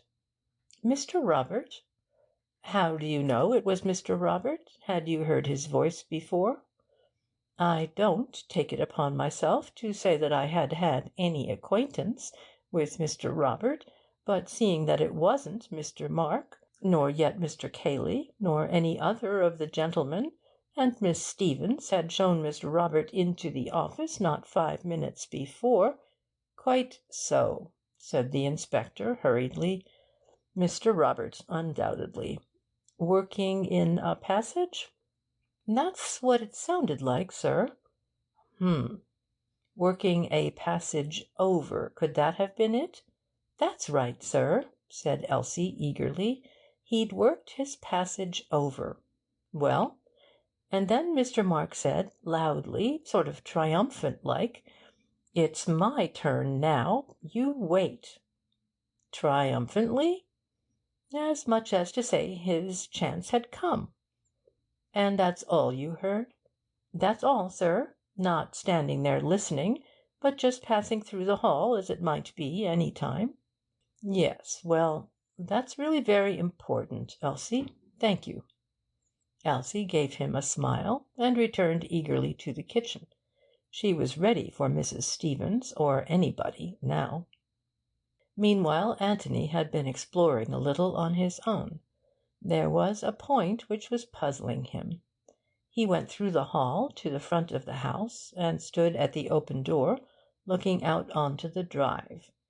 He and Cayley had run round the house to the left. Surely it would have been quicker to have run round to the right. The front door was not in the middle of the house, it was to the end. Undoubtedly they went the longest way round. But perhaps there was something in the way, if one went to the right, a wall, say. He strolled off in that direction, followed a path round the house, and came in sight of the office windows. Quite simple, and about half the distance of the other way. He went on a little farther, and came to a door just beyond the broken-in windows. It opened easily, and he found himself in a passage. At the end of the passage was another door. He opened it, and found himself in the hall again. "And, of course, that's the quickest way of the three," he said to himself.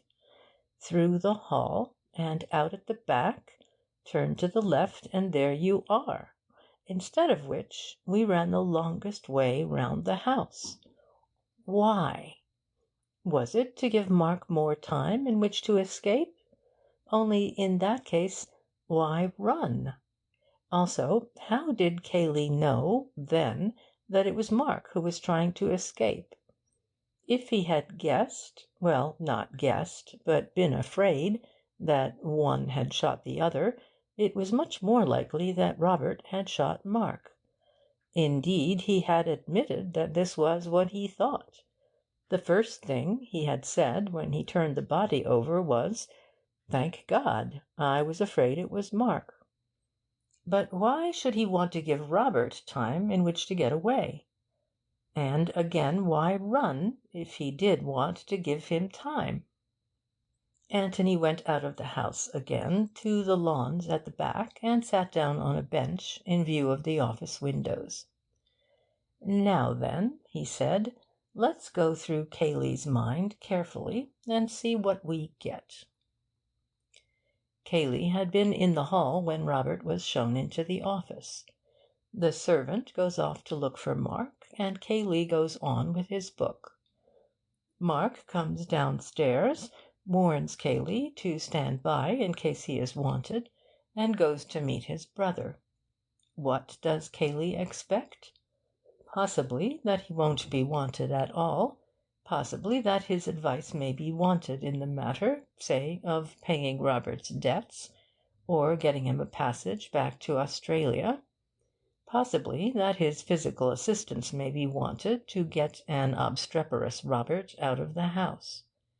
Well, he sits there for a moment, and then goes into the library. Why not? He is still within reach if wanted. Suddenly he hears a pistol shot. A pistol shot is the last noise you expect to hear in a country house. Very natural, then, that for the moment he would hardly realise what it was. He listens, and hears nothing more. Perhaps it wasn't a pistol shot after all. After a moment or two he goes to the library door again. The profound silence makes him uneasy now. Was it a pistol shot? Absurd. Still, no harm in going into the office on some excuse, just to reassure himself. So he tries the door, and finds it locked. What are his emotions now?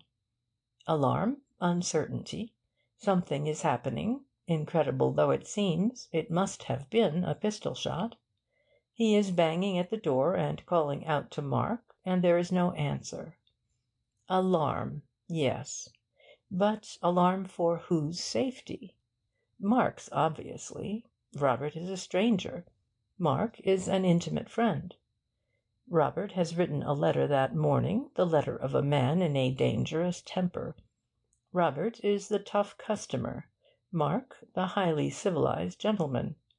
If there has been a quarrel, it is Robert who has shot Mark. He bangs at the door again. Of course, to Anthony, coming suddenly upon this scene, Cayley's conduct had seemed rather absurd. But then, just for the moment, Cayley had lost his head. Anybody else might have done the same. But as soon as Anthony suggested trying the windows, Cayley saw that that was the obvious thing to do. So he leads the way to the windows, the longest way. Why? To give the murderer time to escape? If he had thought then that Mark was the murderer, perhaps yes. But he thinks that Robert is the murderer. If he is not hiding anything, he must think so. Indeed, he says so when he sees the body. "I was afraid it was Mark," he says. When he finds that it is Robert who is killed. No reason, then, for wishing to gain time. On the contrary, every instinct would urge him to get into the room as quickly as possible, and seize the wicked Robert. Yet he goes the longest way round. Why? And then, why run? "That's the question," said Anthony to himself as he filled his pipe, "and bless me if I know the answer. It may be, of course, that Cayley is just a coward. He was in no hurry to get close to Robert's revolver, and yet wanted me to think that he was bursting with eagerness. That would explain it. But then that makes Cayley out a coward. Is he? At any rate, he pushed his face up against the window bravely enough. No, I want a better answer than that. He sat there with his unlit pipe in his hand, thinking. There were one or two other things in the back of his brain waiting to be taken out and looked at. For the moment he left them undisturbed. They would come back to him later when he wanted them. He laughed suddenly and lit his pipe. I was wanting a new profession, he thought, and now I've found it. Anthony Gillingham, our own private sleuth-hound. I shall begin to-day. Whatever Anthony Gillingham's other qualifications for his new profession, he had at any rate a brain which worked clearly and quickly. And this clear brain of his had already told him that he was the only person in the house at that moment who was unhandicapped in the search for truth. The inspector had arrived to find a man dead and a man missing. It was extremely probable, no doubt, that the missing man had shot the dead man, but it was more than extremely probable, it was almost certain, that the inspector would start with the idea that this extremely probable solution was the one true solution, and that, in consequence, he would be less disposed to consider without prejudice any other solution. As regards all the rest of them, Cayley, the guests, the servants, they also were prejudiced in favour of Mark, or possibly, for all he knew, against Mark. In favour of or against each other. They had formed some previous opinion, from what had been said that morning, of the sort of man Robert was. No one of them could consider the matter with an unbiassed mind. But Anthony could. He knew nothing about Mark. He knew nothing about Robert. He had seen the dead man before he was told who the dead man was. He knew that a tragedy had happened before he knew that anybody was missing. Those first impressions, which are so vitally important, had been received solely on the merits of the case. They were founded on the evidence of his senses, not on the evidence of his emotions or of other people's senses. He was in a much better position for getting at the truth than was the inspector. It is possible that, in thinking this, Anthony was doing Inspector Birch a slight injustice. Birch was certainly prepared to believe that Mark had shot his brother. Robert had been shown into the office, witness Audrey. Mark had gone in to Robert, witness Cayley. Mark and Robert had been heard talking, witness Elsie. There was a shot, witness everybody. The room had been entered, and Robert's body had been found, witness Cayley and Gillingham.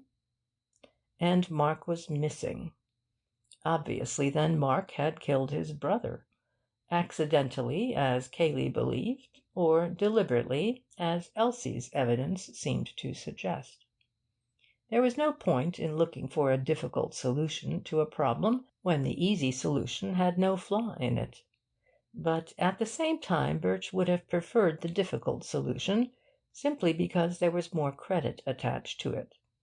A sensational arrest of somebody in the house would have given him more pleasure than a commonplace pursuit of Mark Ablett across country. Mark must be found, guilty or not guilty. But there were other possibilities. It would have interested Anthony to know that, just at the time when he was feeling rather superior to the prejudiced inspector, the inspector himself was letting his mind dwell lovingly upon the possibilities in connection with Mr. Gillingham. Was it only a coincidence that Mr. Gillingham had turned up just when he did? And Mr. Beverley's curious answers when asked for some account of his friend? An assistant in a tobacconist's? A waiter? An odd man, Mr. Gillingham, evidently. it might be as well to keep an eye on him. Chapter 6. Outside or Inside? The guests had said good-bye to Cayley, according to their different manner. The Major, gruff and simple. "If you want me, command me. Anything I can do. Good-bye." Betty, silently sympathetic, with everything in her large eyes which she was too much overawed to tell. Mrs. Calladine, protesting that she did not know what to say, but apparently finding plenty.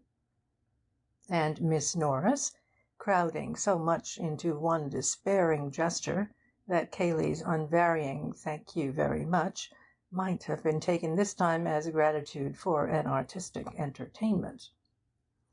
Bill had seen them into the car, and had taken his own farewells, with a special squeeze of the hand for Betty, and had wandered out to join Anthony on the garden seat. "Well, this is a rum show," said Bill, as he sat down. "Very rum, William." "And you actually walked right into it." "Right into it," said Anthony.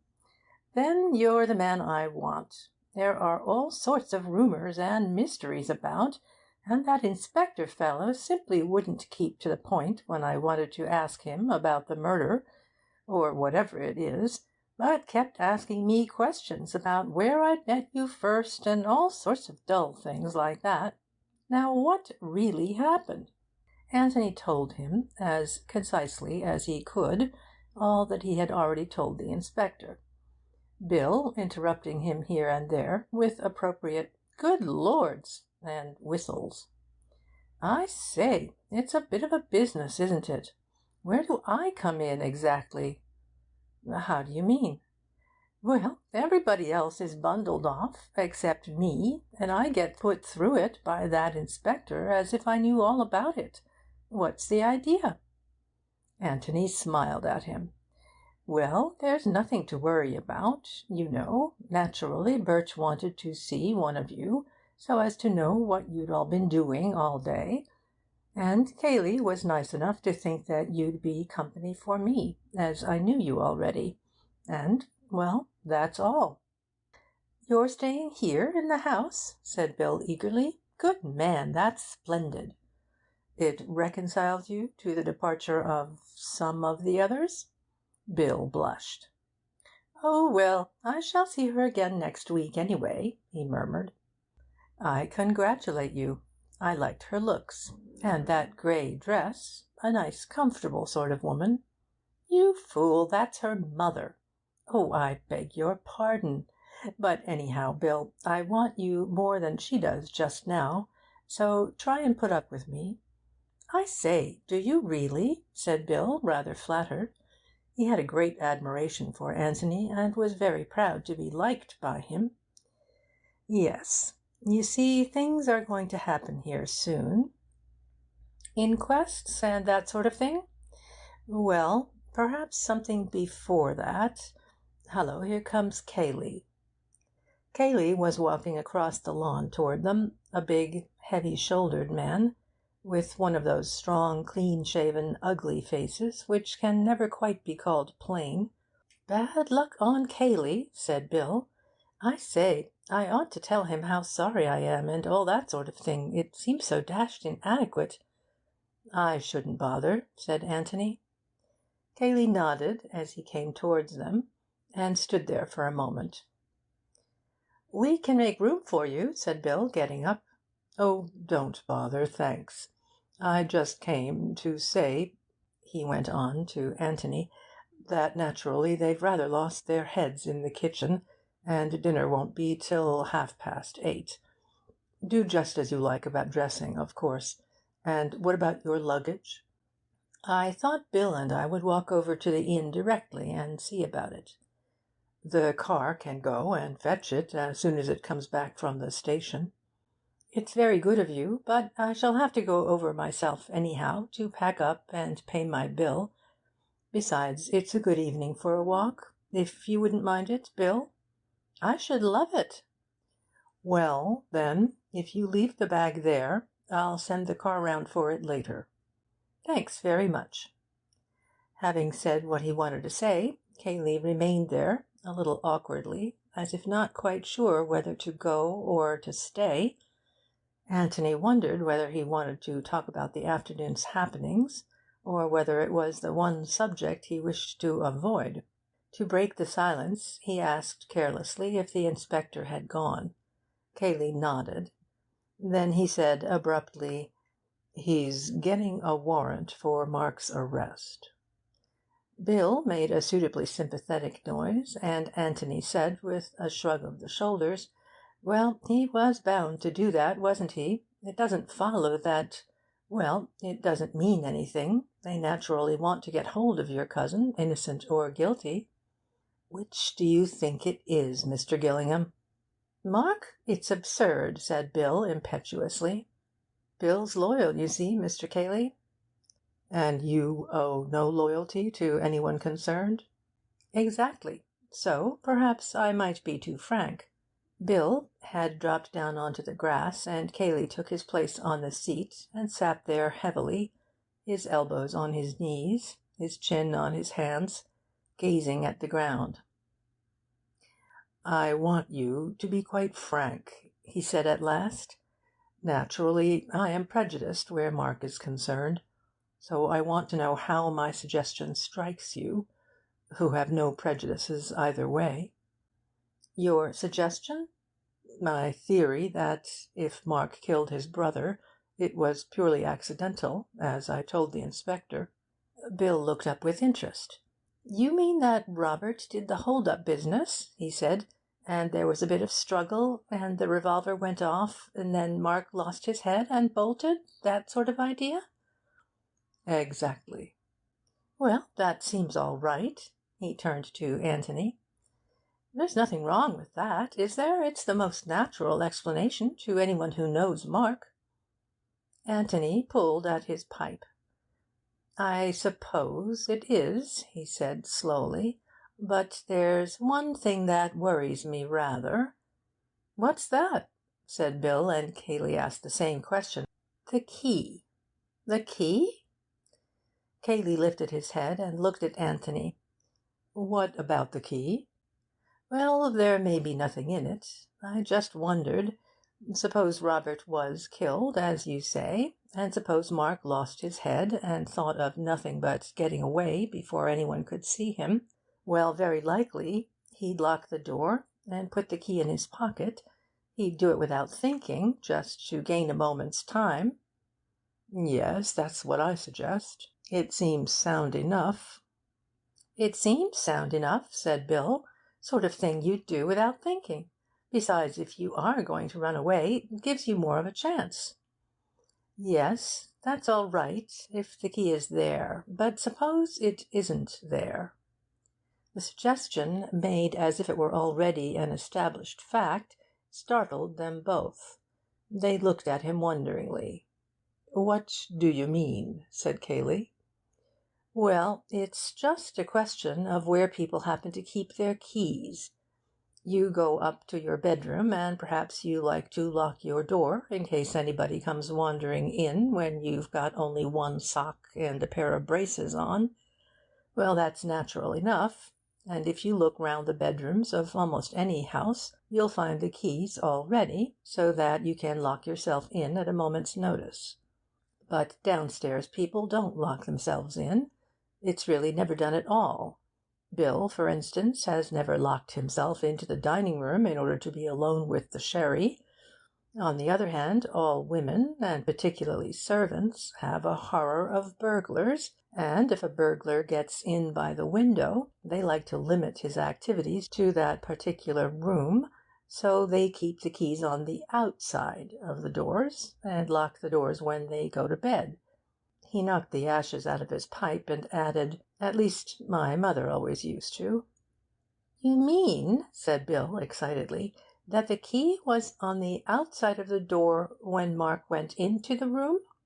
"Well, I was just wondering." "Have you noticed the other rooms, the billiard room and the library and so on?" said Cayley. I've only just thought about it while I've been sitting out here. You live here. Haven't you ever noticed them?' Cayley sat, considering, with his head on one side. 'It seems rather absurd, you know, but I can't say that I have.'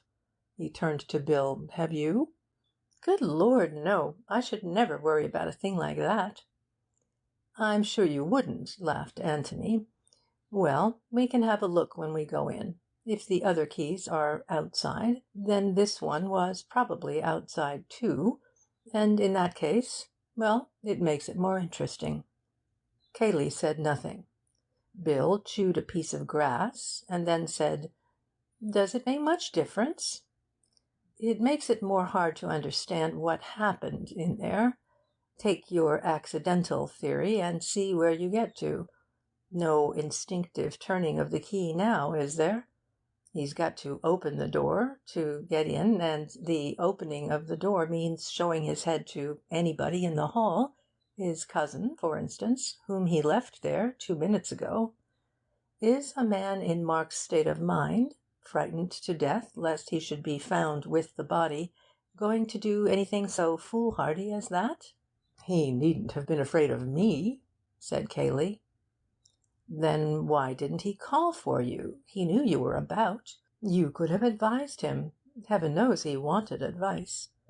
But the whole theory of Mark's escape is that he was afraid of you and of everybody else, and that he had no other idea but to get out of the room himself and prevent you or the servants from coming into it. If the key had been on the inside, he would probably have locked the door. If it were on the outside, he almost certainly wouldn't.' 'Yes, I expect you're right,' said Bill thoughtfully. 'Unless he took the key in with him and locked the door at once.' 'Exactly. But in that case you have to build up a new theory entirely.' 'You mean that it makes it seem more deliberate?' 'Yes, that certainly. But it also seems to make Mark out an absolute idiot. Just suppose for a moment that for an urgent reason, which neither of you know anything about, he had wished to get rid of his brother. Would he have done it like that? Just killed him, and then run away? Why, that's practically suicide. Suicide whilst of unsound mind. No, if you really wanted to remove an undesirable brother, you would do it a little bit more cleverly than that. You'd begin by treating him as a friend, so as to avoid suspicion, and when you did kill him at last, you would try to make it look like an accident, or suicide, or the work of some other man, wouldn't you?' 'You mean you'd give yourself a bit of run for your money?' 'Yes, that's what I mean. If you were going to do it deliberately, that is to say, and lock yourself in before you began.' Cayley had been silent, apparently thinking over this new idea, with his eyes still on the ground. He said now, 'I hold to my opinion that it was purely accidental, and that Mark lost his head and ran away.' 'But what about the key?' asked Bill. 'We don't know yet that the keys were outside. I don't at all agree with Mr. Gillingham that the keys of the downstairs rooms are always outside the doors. Sometimes they are, no doubt. But I think we shall probably find that these are inside.' 'Oh, well, of course, if they are inside, then your original theory is probably the correct one. Having often seen them outside, I just wondered, that's all. You asked me to be quite frank, you know, and tell you what I thought. But no doubt you're right, and we shall find them inside, as you say.'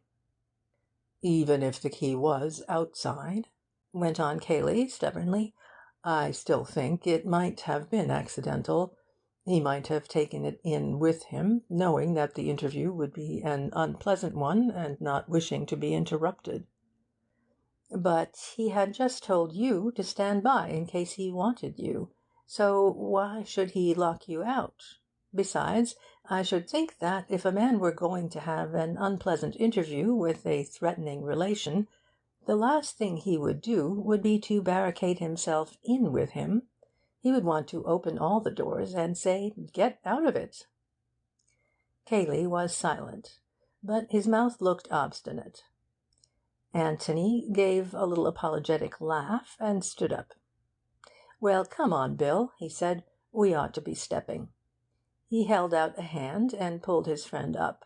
Then, turning to Cayley, he went on, "You must forgive me if I have let my thoughts run on rather. Of course I was considering the matter purely as an outsider, just as a problem, I mean, which didn't concern the happiness of any of my friends." "That's all right, Mr. Gillingham," said Cayley, standing up too. "It is for you to make allowances for me. I'm sure you will.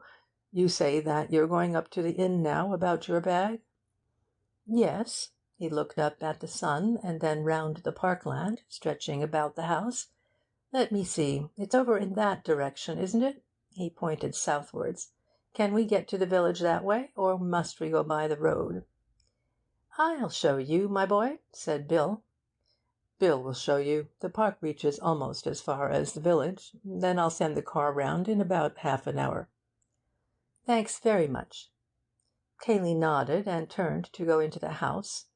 Anthony took hold of Bill's arm and walked off with him in the opposite direction. Chapter 7. Portrait of a Gentleman. They walked in silence for a little, until they had left the house and gardens well behind them. In front of them, and to the right, the park dipped and then rose slowly, shutting out the rest of the world. A thick belt of trees on the left divided them from the main road. "Ever been here before?" said Anthony suddenly. "Oh, rather. Dozens of times." "I meant just here, where we are now. Or do you stay indoors and play billiards all the time?" "Oh, Lord, no." "Well, tennis and things. So many people with beautiful parks never by any chance use them, and all the poor devils passing by on the dusty road think how lucky the owners are to have them, and imagine them doing all sorts of jolly things inside." He pointed to the right. "Ever been over there?" Bill laughed, as if a little ashamed. "Well, not very much. I've often been along, of course, because it's the short way to the village." "Yes, all right. Now tell me something about Mark." "What sort of things?" "Well, never mind about his being your host, or about your being a perfect gentleman, or anything like that. Cut out the manners for men, and tell me what you think of Mark, and how you like staying with him, and how many rows your little house party has had this week, and how you get on with Cayley, and all the rest of it." Bill looked at him eagerly. "I say, are you being the complete detective?" "Well, I wanted a new profession," smiled the other. "What fun! I mean," he corrected himself apologetically, "one oughtn't to say that, when there's a man dead in the house, and one's host—" He broke off a little uncertainly, and then rounded off his period by saying again, "By Jove, what a rum show it is! Good Lord!" "Well," said Anthony, "carry on. Mark. What do I think of him? Yes." Bill was silent, wondering how to put into words thoughts which had never forced themselves very definitely in his own mind. What did he think of Mark? Seeing his hesitation, Anthony said, "I ought to have warned you that nothing that you say will be taken down by the reporters, so you needn't bother about a split infinitive or two. Talk about anything you like, how you like. Well, I'll give you a start. Which do you enjoy more, a week-end here, or at the Barringtons', say?" "Well, of course that would depend. Take it that she was there in both cases." "Ass," said Bill, putting an elbow into Anthony's ribs. "It's a little difficult to say," he went on. "Of course they do you awfully well here. Yes, I don't think I know any house where things are so comfortable. One's room, the food, drinks, cigars, the way everything's arranged, all that sort of thing. They look after you awfully well." "Yes?" "Yes. Of course, it's a delightful house, and there's plenty to do, and opportunities for every game or sport that's ever been invented, and, as I say, one gets awfully well done. But with it all, Tony, there's a faint sort of feeling that, well, that one is on parade, as it were. You've got to do what you're told." "How do you mean?" "Well, Mark fancies himself rather at arranging things. He arranges things, and it's understood that the guests fall in with the arrangement. For instance, Betty, Miss Caledine, and I were going to play a single just before tea the other day, tennis. She's frightfully hot stuff at tennis, and backed herself to take me on level. I'm rather erratic, you know. Mark saw us go out with our rackets and asked us what we were going to do. Well, he'd got up a little tournament for us after tea, handicaps all arranged by him, and everything ruled out neatly in red and black ink, prizes and all, quite decent ones, you know. He'd had the lawn specially cut and marked for it. Well, of course Betty and I wouldn't have spoilt the court, and we'd have been quite ready to play again after tea. I had to give her half 15 according to his handicap, but somehow—" Bill stopped and shrugged his shoulders. "It didn't quite fit in?" "No, it spoilt the effect of his tournament, took the edge off it just a little, so we didn't play." He laughed, and added, "It would have been as much as our place was worth to have played." "Do you mean that you wouldn't have been asked here again?" "Probably. Well, I don't know. Not for some time, anyhow." "Really, Bill?" "Oh, rather. He's a devil for taking offence. That Miss Norris, did you see her? She's done for herself. I don't mind betting what you like that she never comes here again." "Why?" Bill laughed to himself. We were all in it, really. At least, Betty and I were. There's supposed to be a ghost attached to the house. Lady Anne Patten. Ever heard of her?" "Never." "Mark told us about her at dinner one night. He rather liked the idea of there being a ghost in his house, you know, except that he doesn't believe in ghosts. I think he wanted all of us to believe in her, and yet he was annoyed with Betty and Miss Caledine for believing in ghosts at all. Rum chap. Well, anyhow, Miss Norris, she's an actress, some actress too, dressed up as a ghost and played the fool a bit, and poor Mark was frightened out of his life, just for a moment, you know." "What about the others?" "Well, Betty and I knew. In fact, I had told her, Miss Norris, I mean, not to be a silly ass, knowing Mark. Mrs. Caledine wasn't there. Betty wouldn't let her be. As for the Major, I don't believe anything would frighten him." "Well, where did the ghost appear?" "Down by the bowling green. That's supposed to be its haunt. We were all down there in the moonlight, pretending to wait for it. Do you know the bowling green?" "No." "I'll show it to you after dinner." "I wish you would. Was Mark very angry afterwards?" "Oh, Lord, yes. Sulked for a whole day. Well, he's just like that." "Was he angry with all of you?" "Oh, yes. Sulky, you know." "This morning?" "Oh, no. He got over it. He generally does. He's just like a child. That's really it, Tony. He's like a child in some ways. As a matter of fact, he was unusually bucked with himself this morning and yesterday." "Yesterday?" "Rather. We all said we'd never seen him in such form." "Is he generally in form?" "He's quite good company, you know, if you take him the right way. He's rather vain and childish, well, like I've been telling you, and self-important, but quite amusing in his way, and—" Bill broke off suddenly. "I say, you know, it really is the limit talking about your host like this." "Don't think of him as your host. Think of him as a suspected murderer with a warrant out against him." "Oh, but that's all rot, you know." "It's the fact, Bill." Yes, but I mean he didn't do it. He wouldn't murder anybody. It's a funny thing to say, but, well, he's not big enough for it. He's got his faults like all of us, but they aren't on that scale. One can kill anybody in a childish fit of temper.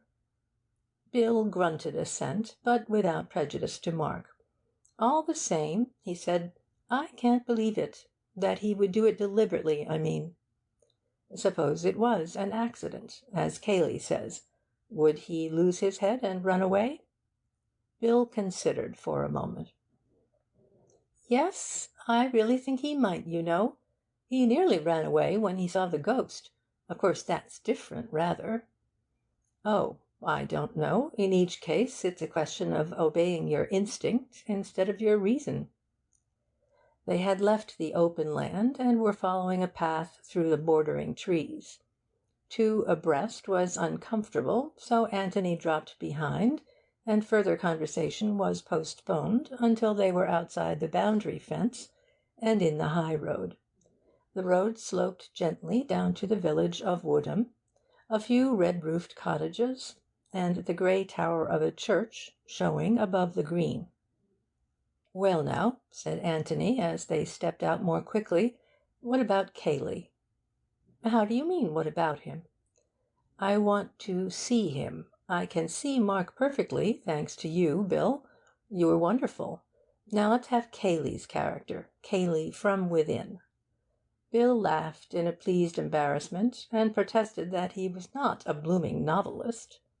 "Besides," he added, "Mark's easy. Cayley's one of these heavy, quiet people who might be thinking about anything. Mark gives himself away. Ugly, black-jawed devil, isn't he?" "Some women like that type of ugliness." "Yes, that's true. Between ourselves, I think there's one girl here who does. Rather a pretty girl at Jallands." He waved his left hand. "Down that way." "What's Jallands?" "Well, I suppose it used to be a farm, belonging to a bloke called Jalland, but now it's a country cottage belonging to a widow called Norbury. Mark and Cayley used to go there a good deal together. Miss Norbury, the girl, has been here once or twice for tennis. Seemed to prefer Cayley to the rest of us, but of course he hadn't much time for that sort of thing." "What sort of thing?" "Walking about with a pretty girl and asking her if she's been to any theatres lately. He nearly always had something to do."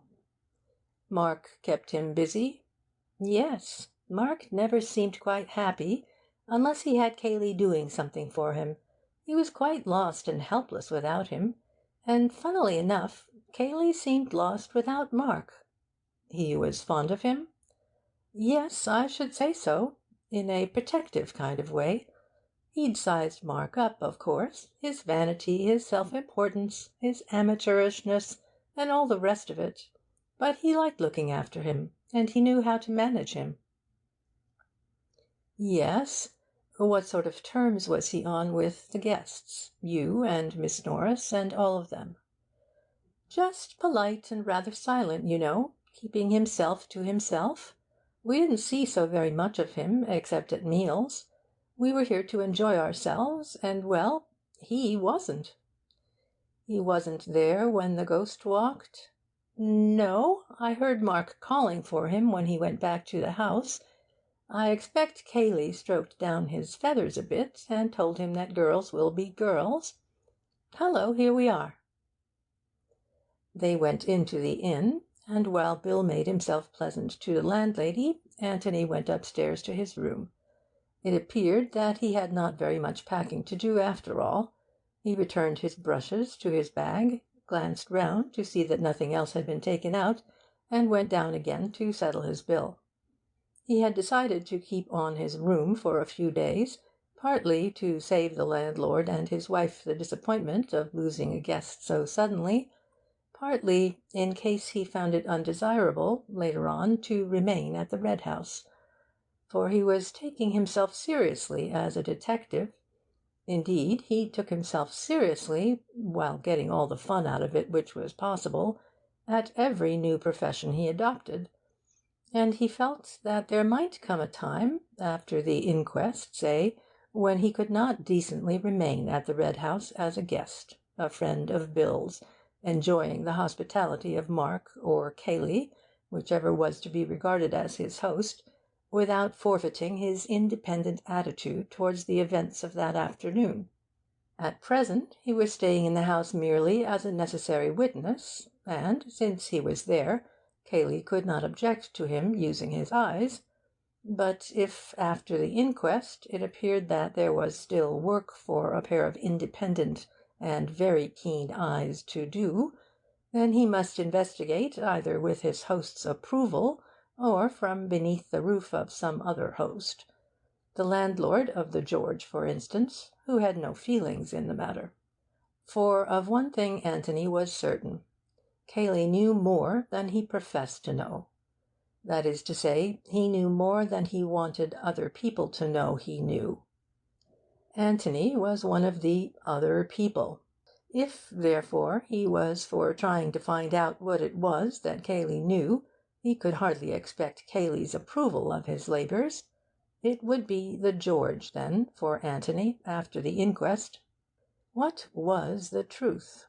Not necessarily discreditable to Cayley, even though he were hiding something. All that could be said against him at the moment was that he had gone the longest way round to get into the locked office, and that this did not fit in with what he had told the inspector.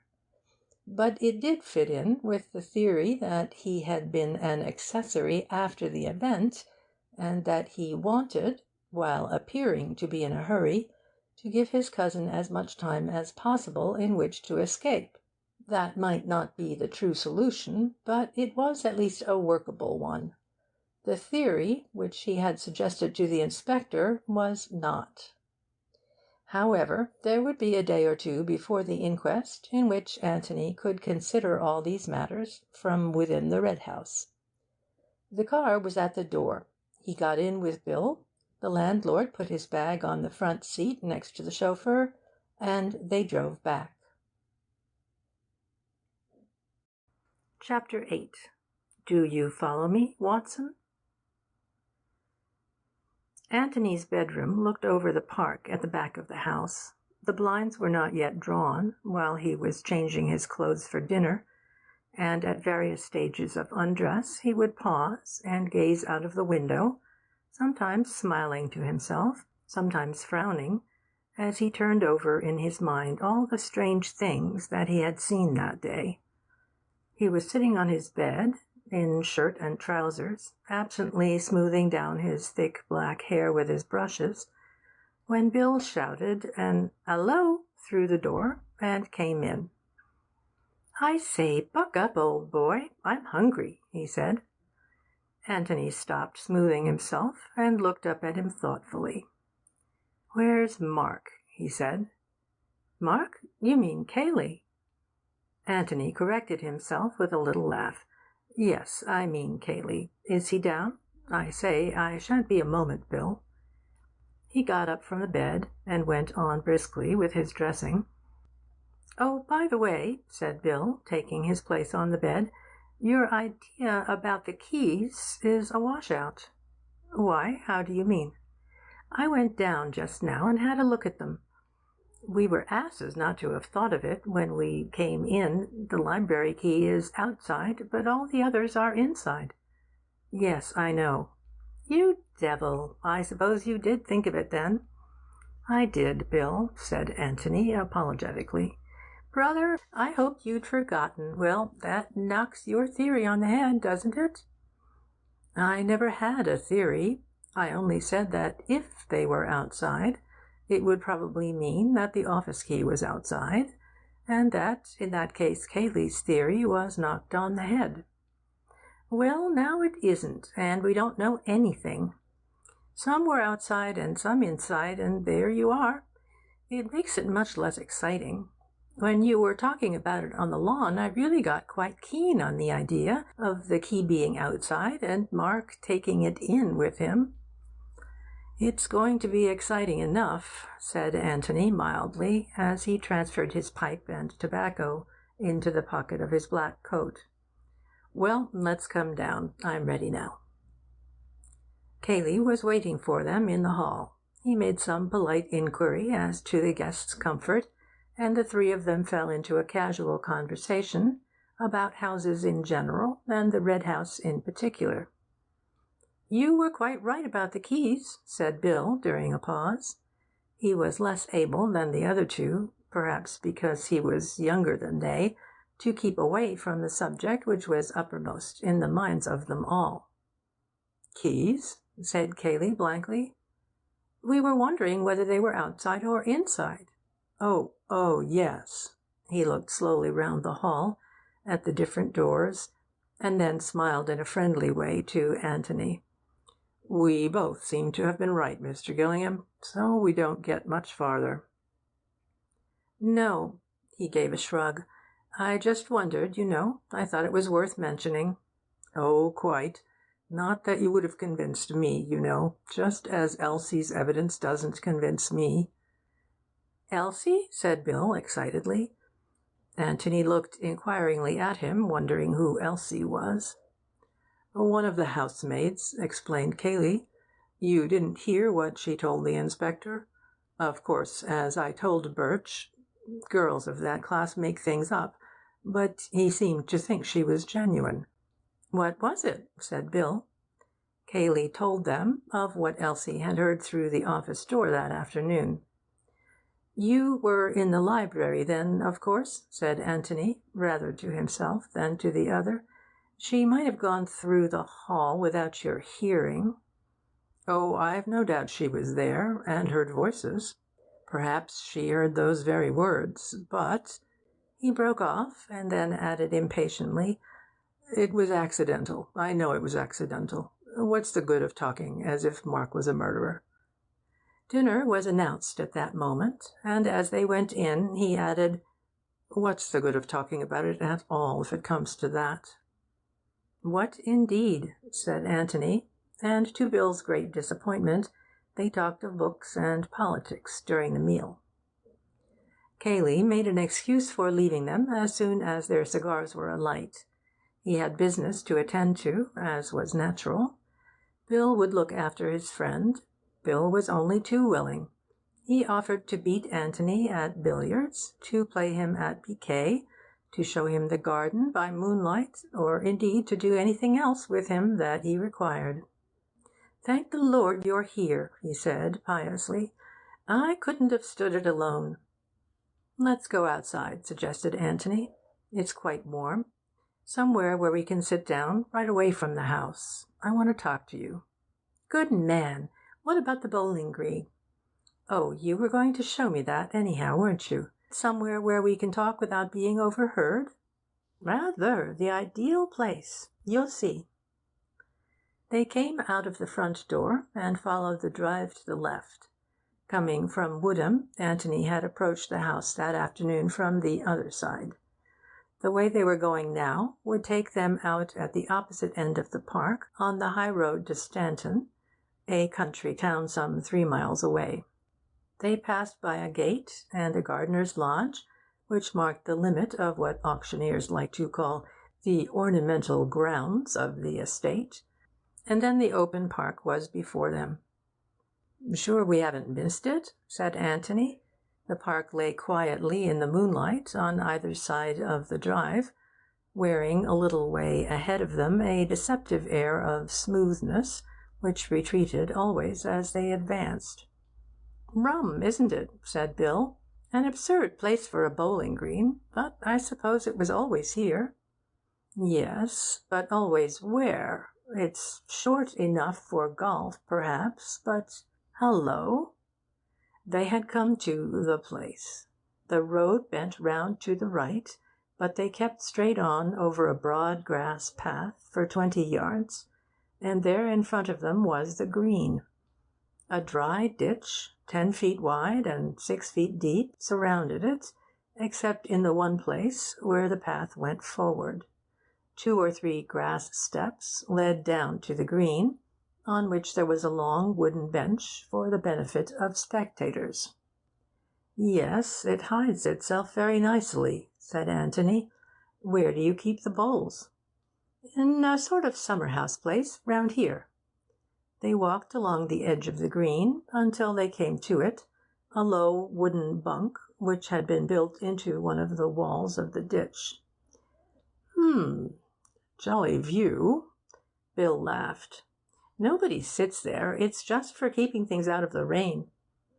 They finished their circuit of the green. "Just in case anybody's in the ditch," said Anthony, and then sat down on the bench. "Now then," said Bill, "we are alone. Fire ahead." Anthony smoked thoughtfully for a little. Then he took his pipe out of his mouth and turned to his friend. "Are you prepared to be the complete Watson?" he asked. "Watson?" "Do you follow me, Watson? That one. Are you prepared to have quite obvious things explained to you, to ask futile questions, to give me chances of scoring off you, to make brilliant discoveries of your own 2 or 3 days later that I've already made myself, all that kind of thing, because it all helps?" "My dear Tony," said Bill delightedly, "need you ask?" Anthony said nothing, and Bill went on happily to himself. "I perceive from the strawberry mark on your shirt front that you had strawberries for dessert. Holmes, you astonish me. Tut, tut, you know my methods. Where is the tobacco? The tobacco is in the Persian slipper. Can I leave my practice for a week? I can." Anthony smiled and went on smoking. After waiting hopefully for a minute or two, Bill said in a firm voice, "Well then, Holmes, I feel bound to ask you if you have deduced anything. Also, whom do you suspect?" Anthony began to talk. "Do you remember," he said, "one of Holmes's little scores over Watson about the number of steps up to the Baker Street lodging? Poor old Watson had been up and down them 1,000 times, but had never thought of counting them, whereas Holmes had counted them as a matter of course, and knew that there were 17, and that was supposed to be the difference between observation and non-observation. Watson was crushed again, and Holmes appeared to him more amazing than ever. Now it always seemed to me that in that matter Holmes was the ass, and Watson the sensible person. What on earth is the point of keeping in your head an unnecessary fact like that? If you really want to know at any time the number of steps to your lodging, you can ring up your landlady and ask her. I've been up and down the steps of the club 1,000 times, but if you asked me to tell you at this moment how many steps there are, I couldn't do it. Could you? I certainly couldn't. But if you really wanted to know, said Anthony casually, with a sudden change of voice, I could find out for you without even bothering to ring up the hall porter. Bill was puzzled as to why they were talking about the club steps, but he felt it his duty to say that he did want to know how many they were. Right, said Anthony. I'll find out. He closed his eyes. I'm walking up St. James's Street, he said slowly. Now I've come to the club, and I'm going past the smoking room windows. 1, 2, 3, 4. Now I'm at the steps. I turn in and begin going up then. 1, 2, 3, 4, 5, 6, then a broad step. 6, 7, 8, 9, another broad step. 9, 10, 11. 11, I'm inside. Good morning, Rogers. Fine day again. With a little start, he opened his eyes and came back to his present surroundings. He turned to Bill with a smile. 11, he said. Count them the next time you're there.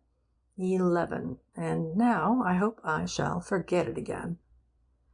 Bill was distinctly interested. "That's rather hot," he said. "Expound." "Well, I can't explain it, whether it's something in the actual eye, something in the brain, or what, but I have got rather an uncanny habit of recording things unconsciously.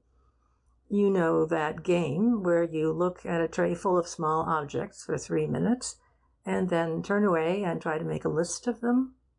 It means a devil of a lot of concentration for the ordinary person, if he wants to get his list complete. But in some odd way I manage to do it without concentration at all. I mean that my eyes seem to do it without the brain consciously taking any part.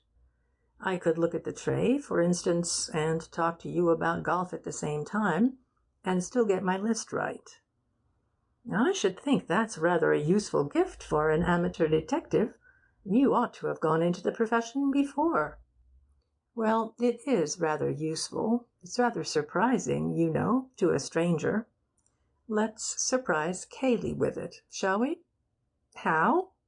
"Well, let's ask him." Anthony stopped and looked at Bill comically. "Let's ask him what he's going to do with the key of the office." For a moment Bill did not understand. "Key of the office?" he said vaguely. "You don't mean... Tony, what do you mean? Good God, do you mean that Cayley... But what about Mark?" "I don't know where Mark is. That's another thing I want to know, but I'm quite certain that he hasn't got the key of the office with him, because Cayley's got it." "Are you quite sure?" "Quite." Bill looked at him wonderingly. "I say," he said, almost pleadingly, "don't tell me that you can see into people's pockets and all that sort of thing as well." Anthony laughed and denied it cheerfully. "Then how do you know?" "You're the perfect Watson, Bill. You take to it quite naturally. Properly speaking, I oughtn't to explain till the last chapter, but I always think that's so unfair. So here goes. Of course, I don't really know that he's got it, but I do know that he had it. I know that when I came on him this afternoon, he had just locked the door and put the key in his pocket." "You mean you saw him at the time, but that you've only just remembered it, reconstructed it, in the way you were explaining just now?" "No, I didn't see him, but I did see something. I saw the key of the billiard room." "Where?" "Outside the billiard room door." "Outside? But it was inside when we looked just now." "Exactly." "Who put it there?" "Obviously Cayley. But let's go back to this afternoon. I don't remember noticing the billiard-room key at the time. I must have done so without knowing. Probably, when I saw Cayley banging at the door, I may have wondered subconsciously whether the key of the room next to it would fit, something like that, I dare say. Well, when I was sitting out by myself on that seat just before you came along, I went over the whole scene in my mind, and I suddenly saw the billiard-room key there, outside. And I began to wonder if the office key had been outside too. When Cayley came up, I told you my idea, and you were both interested. But Cayley was just a shade too interested. I dare say you didn't notice it, but he was. By Jove! Well, of course that proved nothing, and the key business didn't really prove anything, because whatever side of the door the other keys were, Mark might have locked his own private room from the inside sometimes. But I piled it on, and pretended that it was enormously important, and quite altered the case altogether, and having got Cayley thoroughly anxious about it, I told him that we should be well out of the way for the next hour or so, that he would be alone in the house to do what he liked about it. And, as I expected, he couldn't resist it. He altered the keys, and gave himself away entirely. But the library key was still outside. Why didn't he alter that? Because he's a clever devil. For one thing, the inspector had been in the library, and might possibly have noticed it already. And for another—" Anthony hesitated. "What?" said Bill, after waiting for him to go on. "It's only guesswork, but I fancy that Cayley was thoroughly upset about the key business. He suddenly realized that he had been careless, and he hadn't got time to think it all over, so he didn't want to commit himself definitely to the statement that the key was either outside or inside. He wanted to leave it vague. It was safest that way." "I see," said Bill slowly. But his mind was elsewhere. He was wondering suddenly about Cayley. Cayley was just an ordinary man like himself. Bill had had little jokes with him sometimes. Not that Cayley was much of a hand at joking. Bill had helped him to sausages, played tennis with him, borrowed his tobacco, lent him a putter. And here was Anthony saying that he was what? Well, not an ordinary man, anyway. A man with a secret. Perhaps a murderer. No, not a murderer, not Cayley. That was just rot, anyway. Why, they had played tennis together. "Now then, Watson," said Anthony suddenly, "it's time you said something." "I say, Tony, do you really mean it?" "Mean what?" "About Cayley?" "I mean what I said, Bill. No more." "Well, what does it amount to?" "Simply that Robert Ablett died in the office this afternoon, and that Cayley knows exactly how he died. That's all. It doesn't follow that Cayley killed him." "No, no, of course it doesn't." Bill gave a sigh of relief. "He's just shielding Mark, what?" "I wonder." "Well, isn't that the simplest explanation?" "It's the simplest if you're a friend of Cayley and want to let him down lightly. But then I'm not, you see." "Why isn't it simple, anyhow?" "Well, let's have the explanation, then, and I'll undertake to give you a simpler one afterwards." "Go on. Only remember, the key is on the outside of the door to start with." "Yes, well, I don't mind that. Mark goes in to see his brother, and they quarrel and all the rest of it, just as Cayley was saying. Cayley hears the shot, and, in order to give Mark time to get away, locks the door, puts the key in his pocket, and pretends that Mark has locked the door and that he can't get in. How's that?" "Hopeless, Watson, hopeless." "Why?" "How does Cayley know that it is Mark who has shot Robert, and not the other way around?" "Oh," said Bill, rather upset. "Yes." He thought for a moment. "All right, say that Cayley has gone into the room first and seen Robert on the ground." "Well?" "Well, there you are. And what does he say to Mark? That it's a fine afternoon, and couldn't he lend him a pocket-handkerchief? Or does he ask him what's happened?" "Well, of course, I suppose he asks what happened," said Bill reluctantly. "And what does Mark say?" "Explains that the revolver went off accidentally during a struggle." "Whereupon Cayley shields him by doing what, Bill? Encouraging him to do the damn silliest thing that any man could possibly do? Confess his guilt by running away?" "No, that's rather hopeless, isn't it?" Bill thought again. "Well," he said reluctantly, "suppose Mark confessed that he'd murdered his brother." "That's better, Bill. Don't be afraid of getting away from the accident idea. Well, then, your new theory is this. Mark confesses to Cayley that he shot Robert on purpose, and Cayley decides, even at the risk of committing perjury and getting himself into trouble, to help Mark to escape. Is that right?" Bill nodded. "Well, then, I want to ask you two questions. First, is it possible, as I said before dinner, that any man would commit such an idiotic murder, a murder that puts the rope so very tightly round his neck? Secondly, if Cayley is prepared to perjure himself for Mark, as he has to anyway now, wouldn't it be simpler for him to say that he was in the office all the time, and that Robert's death was accidental. Bill considered this carefully, and then nodded slowly again. "Yes, my simple explanation is a washout," he said. "Now let's have yours." Antony did not answer him. He had begun to think about something quite different. Chapter 9. Possibilities of a Croquet Set. "What's the matter?" said Bill sharply. Antony looked round at him with raised eyebrows. "You've thought of something suddenly," said Bill. "What is it?" Antony laughed. "My dear Watson," he said, "you aren't supposed to be as clever as this." "Oh, you can't take me in." "No? Well, I was wondering about this ghost of yours, Bill. It seems to me—" "Oh, that!"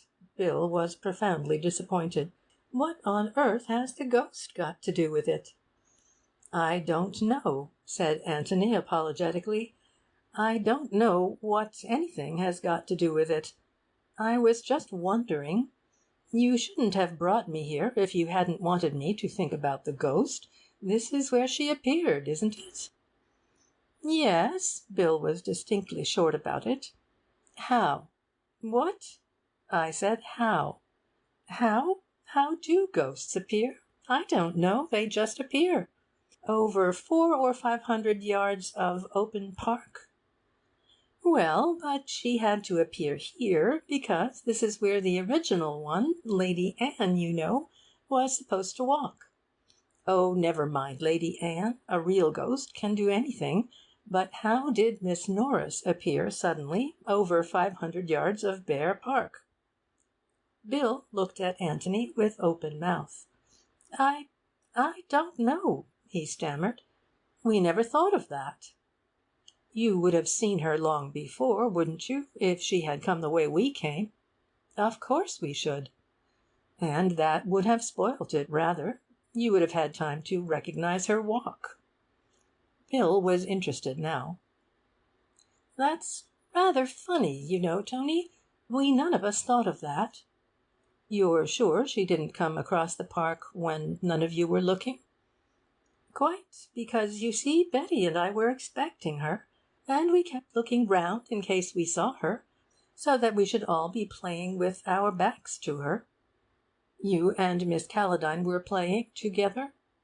"I say, however did you know that?" "Brilliant deductive reasoning. Well, then, you suddenly saw her?" "Yes. She walked across that side of the lawn." He indicated the opposite side, nearer to the house.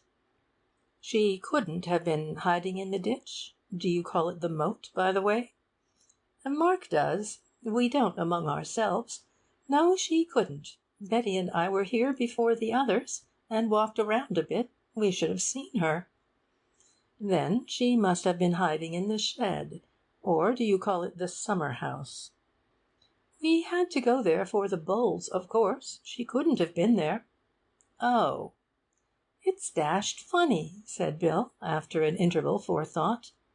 "But it doesn't matter, does it? It has nothing to do with Robert." "Hasn't it?" "I say, has it?" said Bill, getting excited again. "I don't know. We don't know what has or what hasn't. But it has got something to do with Miss Norris. And Miss Norris—" He broke off suddenly. "What about her?" "Well, you're all in it, in a kind of way. And if something unaccountable happened to one of you a day or two before something unaccountable happens to the whole house, one is, well, interested." It was a good enough reason, but it wasn't the reason he had been on the point of giving. "I see. Well?" Antony knocked out his pipe and got up slowly. "Well, then, let's find the way from the house by which Miss Norris came." Bill jumped up eagerly. "By Jove! Do you mean there's a secret passage?" "A secluded passage, anyway. There must be." "I say, what fun! I love secret passages. Good Lord, and this afternoon I was playing golf, just like an ordinary merchant. What a life! Secret passages! They made their way down into the ditch. If an opening was to be found which led to the house, it would probably be on the house side of the green, and on the outside of the ditch. The most obvious place at which to begin the search was the shed where the bowls were kept. It was a tidy place, as anything in Mark's establishment would be. There were 2 boxes of croquet things, one of them with the lid open, as if the balls and mallets and hoops, neatly enough put away though, had been recently used, a box of bowls, a small lawn-mower, a roller, and so forth. A seat ran along the back of it, whereon the bowls players could sit when it rained. Antony tapped the wall at the back. "This is where the passage ought to begin. It doesn't sound very hollow, does it?" "It needn't begin here at all, need it?" said Bill, walking round with his bent head tapping the other walls. He was just too tall to stand upright in the shed. "There's only one reason why it should, and that is that it would save us the trouble of looking anywhere else for it. Surely Mark didn't let you play croquet on his bowling green?" He pointed to the croquet things. "He didn't encourage it at one time, but this year he got rather keen about it. There's really nowhere else to play. Personally, I hate the game. He wasn't very keen on bowls, you know, but he liked calling it the bowling green, and surprising his visitors with it." Antony laughed. "I love you on Mark," he said. "You're priceless." He began to feel in his pockets for his pipe and tobacco, and then suddenly stopped and stiffened to attention. For a moment he stood listening, with his head on one side, holding up a finger to bid Bill listen too. "What is it?" whispered Bill. Antony waved him to silence, and remained listening. Very quietly he went down on his knees and listened again. Then he put his ear to the floor. He got up and dusted himself quickly, walked across to Bill, and whispered in his ear, "Footsteps. Somebody coming. When I begin to talk, back me up." Bill nodded. Antony gave him an encouraging pat on the back, and stepped firmly across to the box of bowls, whistling loudly to himself. He took the bowls out, dropped one with a loud bang on the floor, said, "Oh, Lord," and went on. "I say, Bill, I don't think I want to play bowls after all." "Well, why did you say you did?" grumbled Bill. Antony flashed a smile of appreciation at him. "Well, I wanted to when I said I did, and now I don't want to." "Then what do you want to do?" "Talk." "Oh, right-ho," said Bill eagerly. "There's a seat on the lawn. I saw it. Let's bring these things along in case we want to play after all." "Right-ho," said Bill again.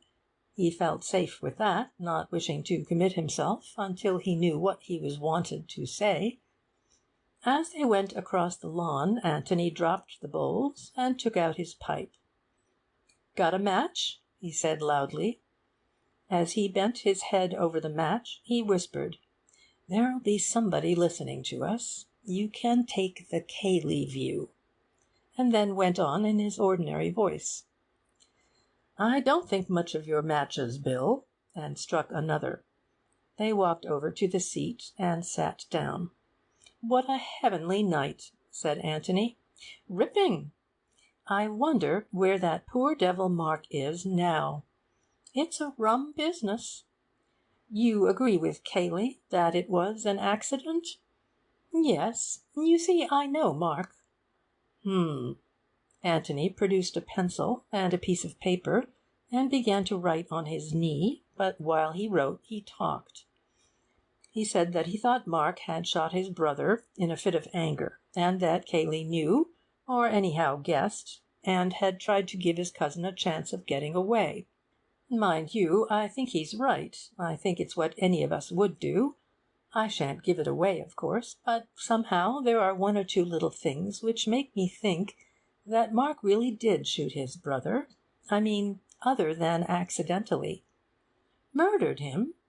Well, manslaughtered him, anyway. I may be wrong. Anyway, it's not my business. But why do you think so? Because of the keys? Oh, the keys. The keys are a washout. Still, it was a brilliant idea of mine, wasn't it? And it would have been rather a score for me if they had all been outside. He had finished his writing, and now passed the paper over to Bill. In the clear moonlight, the carefully printed letters could easily be read. Go on talking as if I were here. After a minute or two, turn round, as if I were sitting on the grass behind you, but go on talking. I know you don't agree with me, Anthony went on as Bill read, but you'll see that I'm right. Bill looked up and nodded eagerly. He had forgotten golf and Betty and all other things which had made up his world lately. This was the real thing. This was life. Well, he began deliberately, the whole point is that I know Mark. Now, Mark— But Anthony was off the seat and letting himself gently down into the ditch. His intention was to crawl round it until the shed came in sight. The footsteps which he had heard seemed to be underneath the shed. Probably there was a trap-door of some kind in the floor. Whoever it was would have heard their voices, and would probably think it was worth while to listen to what they were saying. He might do this merely by opening the door a little without showing himself, in which case Anthony would have found the entrance to the passage without any trouble to himself.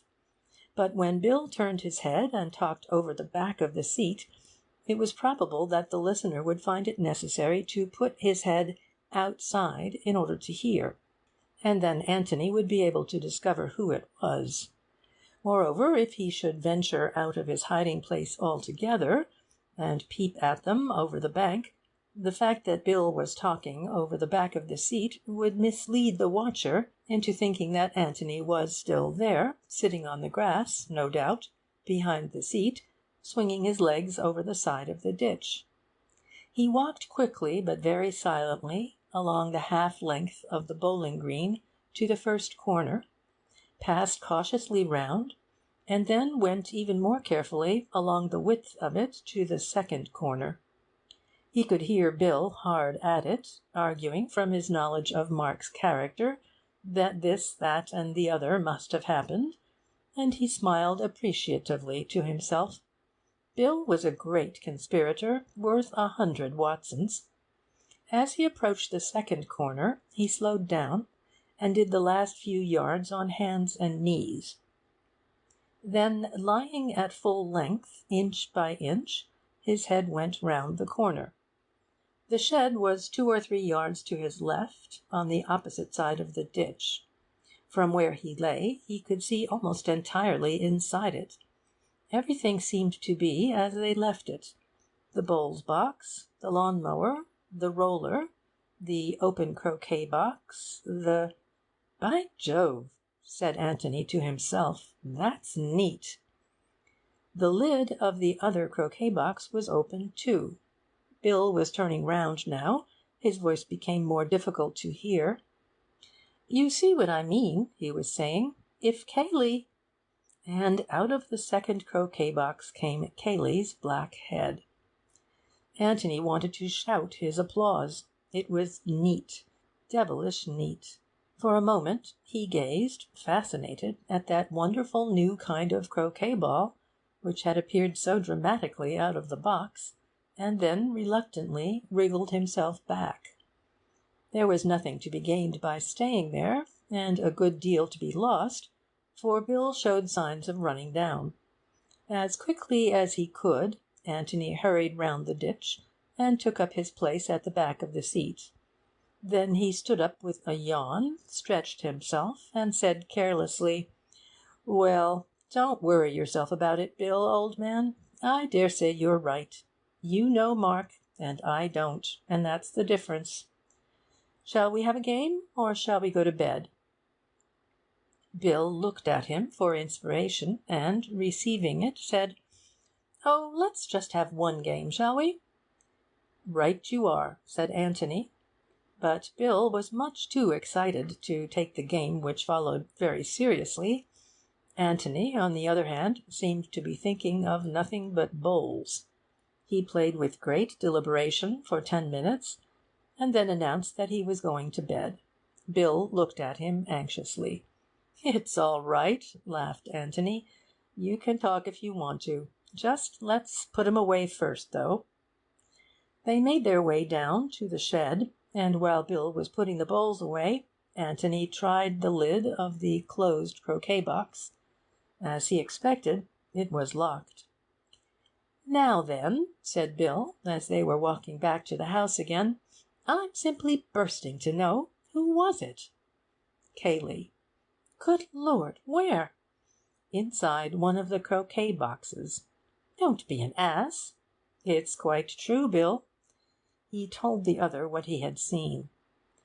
"But aren't we going to have a look at it?" asked Bill, in great disappointment. "I'm longing to explore, aren't you?" "To-morrow, and to-morrow, and to-morrow.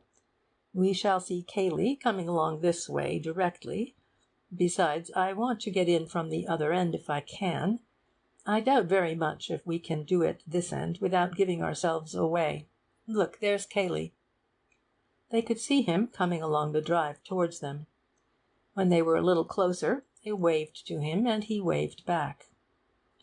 "I wondered where you were," he said, as he got up to them. "I rather thought you might be along this way.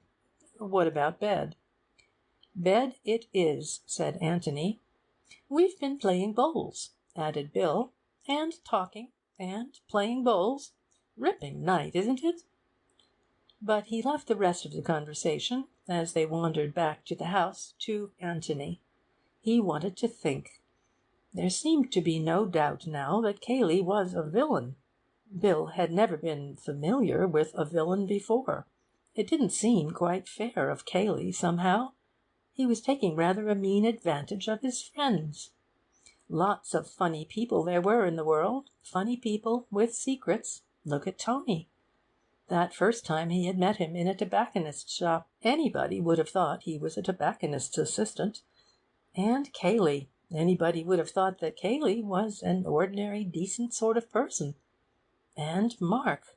Dash it, one could never be sure of anybody. Now, Robert was different. Everybody had always said that Robert was a shady fellow. But what on earth had Miss Norris got to do with the question? What had Miss Norris got to do with it? This was a question which Anthony had already asked himself that afternoon, and it seemed to him now that he had found the answer. As he lay in bed that night, he reassembled his ideas and looked at them in the new light which the events of the evening threw upon the dark corners of his brain. Of course, it was natural that Cayley should want to get rid of his guests as soon as the tragedy was discovered. He would want this for their own sake as well as for his. But he had been a little too quick about suggesting it, and about seeing the suggestion carried out. They had been bustled off as soon as they could be packed. The suggestion that they were in his hands to go or stay as he wished could have been left safely to them. As it was, they had been given no alternative, and Miss Norris, who had proposed to catch an after-dinner train at the junction, in the obvious hope that she might have in this way a dramatic cross-examination at the hands of some keen-eyed detective, was encouraged tactfully but quite firmly to travel by the earlier train with the others. Anthony had felt that Cayley, in the tragedy which had suddenly befallen the house, ought to have been equally indifferent to her presence or absence, but he was not, and Anthony assumed from this that Cayley was very much alive to the necessity for her absence. Why? Well, that question was not to be answered offhand. But the fact that it was so had made Anthony interested in her, and it was for this reason that he had followed up so alertly Bill's casual mention of her in connection with the dressing-up business. He felt that he wanted to know a little more about Miss Norris, and the part she had played in the Red House circle. By sheer luck, as it seemed to him, he had stumbled on the answer to this question. Miss Norris was hurried away because she knew about the secret passage. The passage, then, had something to do with the mystery of Robert's death. Miss Norris had used it in order to bring off her dramatic appearance as the ghost. Possibly she had discovered it for herself. Possibly Mark had revealed it to her secretly one day, never guessing that she would make so unkind a use of it later on.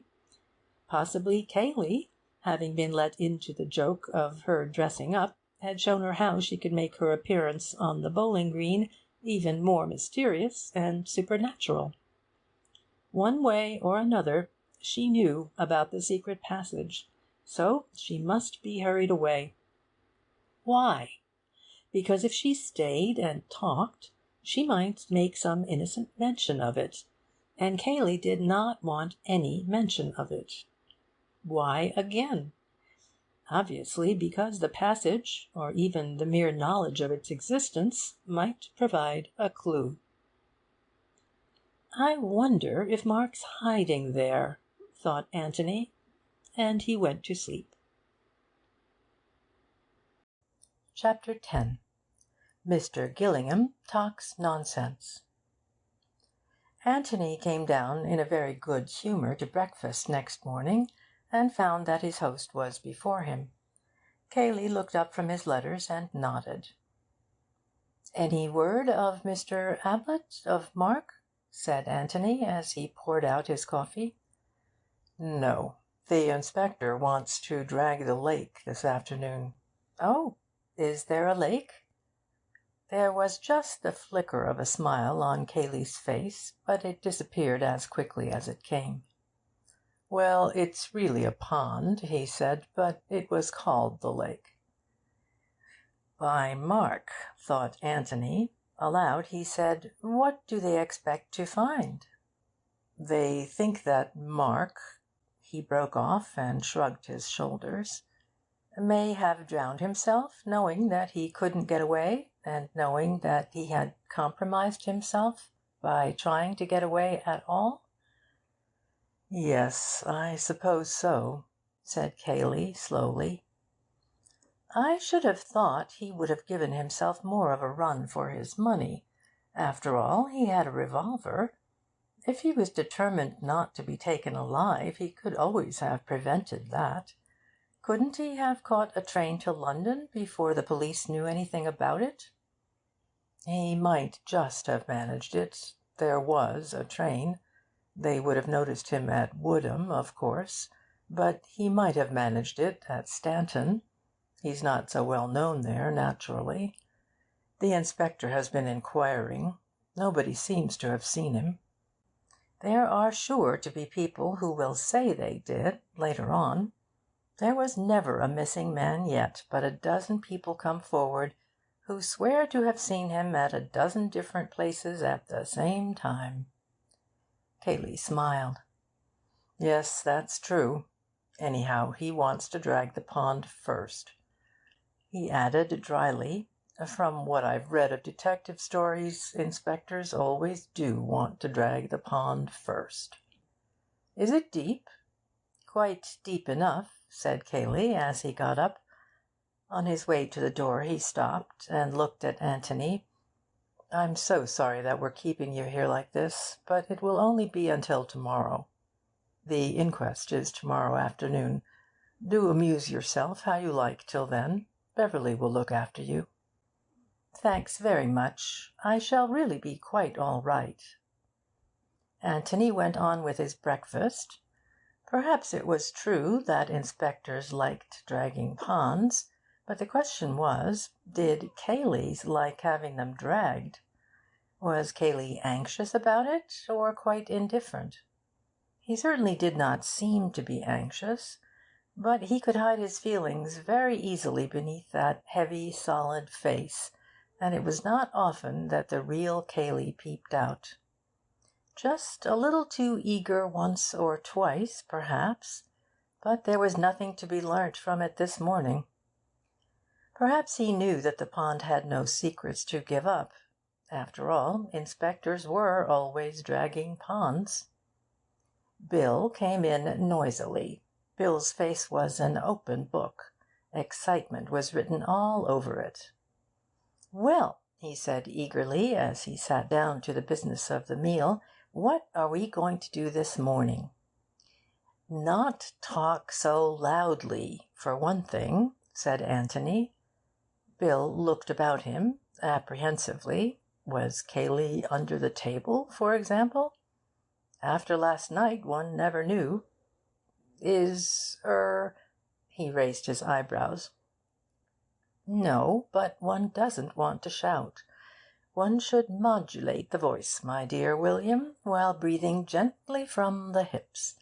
Thus one avoids those chest notes which have betrayed many a secret. In other words, pass the toast. You seem bright this morning." "I am. Very bright. Cayley noticed it. Cayley said, were it not that I have other business, I would come gathering nuts and may with thee. Fain would I gyrate round the mulberry bush and hop upon the little hills. But the waters of Jordan encompass me, and Inspector Birch tarries outside with his shrimping net. My friend William Beverley will attend thee anon. Farewell, a long farewell to all.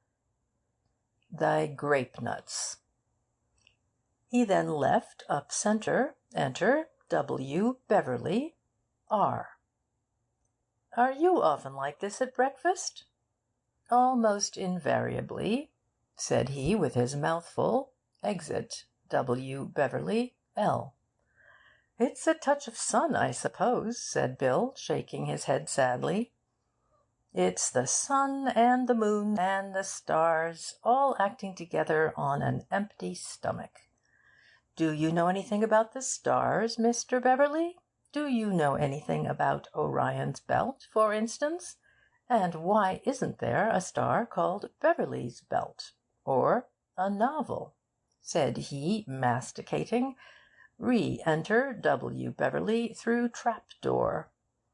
"Talking about trap-doors, don't," said Anthony, getting up. "Some talk of Alexander and some of Hercules, but nobody talks about what's the Latin for trap-door? Mensa, a table. You might get it from that.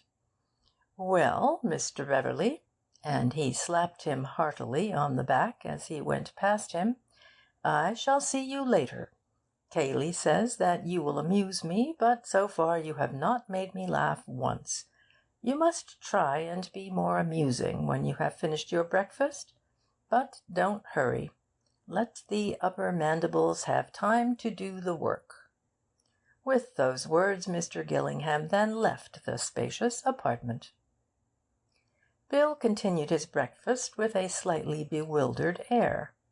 He did not know that Cayley was smoking a cigarette outside the windows behind him, not listening, perhaps, possibly not even overhearing, but within sight of Anthony, who was not going to take any risks. So he went on with his breakfast, reflecting that Anthony was a rum fellow, and wondering if he had dreamed only of the amazing things which had happened the day before. Anthony went up to his bedroom to fetch his pipe. It was occupied by a housemaid, and he made a polite apology for disturbing her. Then he remembered. "Is it Elsie?" he asked, giving her a friendly smile. "Yes, sir," she said, shy but proud. She had no doubts as to why it was that she had achieved such notoriety. "It was you who heard Mr. Mark yesterday, wasn't it? I hope the inspector was nice to you." "Yes, thank you, sir." "It's my turn now. You wait," murmured Anthony to himself. "Yes, sir, nasty like," meaning to say his chance had come. "I wonder." "Well, that's what I heard, sir, truly." Anthony looked at her thoughtfully and nodded. Yes, I wonder why. Why what, sir? Oh, lots of things, Elsie. It was quite an accident your being outside just then?' Elsie blushed. She had not forgotten what Mrs. Stevens had said about it. 'Quite, sir. In the general way, I use the other stairs.' 'Of course.' He had found his pipe, and was about to go downstairs again, when she stopped him. 'I beg your pardon, sir, but will there be an inquest?' 'Oh, yes, to-morrow, I think.' 'Shall I have to give my evidence, sir?' 'Of course. There's nothing to be frightened of.' 'I did hear it, sir, truly.' 'Why, of course you did. Who says you didn't?' 'Some of the others, sir. Mrs. Stevens and all.' 'Oh, that's just because they're jealous,' said Anthony, with a smile. He was glad to have spoken to her, because he had recognised at once the immense importance of her evidence. To the inspector, no doubt, it had seemed only of importance in that it had shown Mark to have adopted something of a threatening attitude towards his brother. To Anthony it had much more significance. It was the only trustworthy evidence that Mark had been in the office at all that afternoon. For who saw Mark go into the office? Only Cayley. And if Cayley had been hiding the truth about the keys, why should he not be hiding the truth about Mark's entry into the office? Obviously, all Cayley's evidence went for nothing. Some of it was no doubt true, but he was giving it, both true and false, with a purpose. What the purpose was, Anthony did not know as yet. To shield Mark, to shield himself, even to betray Mark, it might be any of these. But since his evidence was given for his own ends, it was impossible that it could be treated as the evidence of an impartial and trustworthy onlooker, such, for instance, as Elsie appeared to be. Elsie's evidence, however, seemed to settle the point. Mark had gone into the office to see his brother. Elsie had heard them both talking. And then Anthony and Cayley had found the body of Robert, and the inspector was going to drag the pond. But certainly Elsie's evidence did not prove anything more than the mere presence of Mark in the room. 'It's my turn now. You wait.' That was not an immediate threat. It was a threat for the future. If Mark had shot his brother immediately afterwards, it must have been an accident, the result of a struggle, say, provoked by that nasty-like tone of voice. Nobody would say 'you wait' to a man who was just going to be shot. 'You wait' meant 'you wait and see what's going to happen to you later on.' The owner of the Red House had had enough of his brother's sponging, his brother's blackmail. Now it was Mark's turn to get a bit of his own back. Let Robert just wait a bit, and he would see. The conversation which Elsie had overheard might have meant something like this. It couldn't have meant murder. Anyway, not murder of Robert by Mark. 'It's a funny business,' thought Anthony. 'The one obvious solution is so easy and yet so wrong. And I've got 100 things in my head, and I can't fit them together, and this afternoon will make 101. I mustn't forget this afternoon.'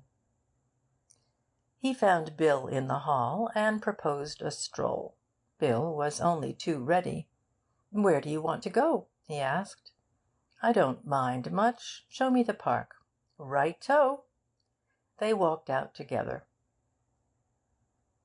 'Watson, old man,' said Anthony, as soon as they were away from the house, 'you really mustn't talk so loudly indoors.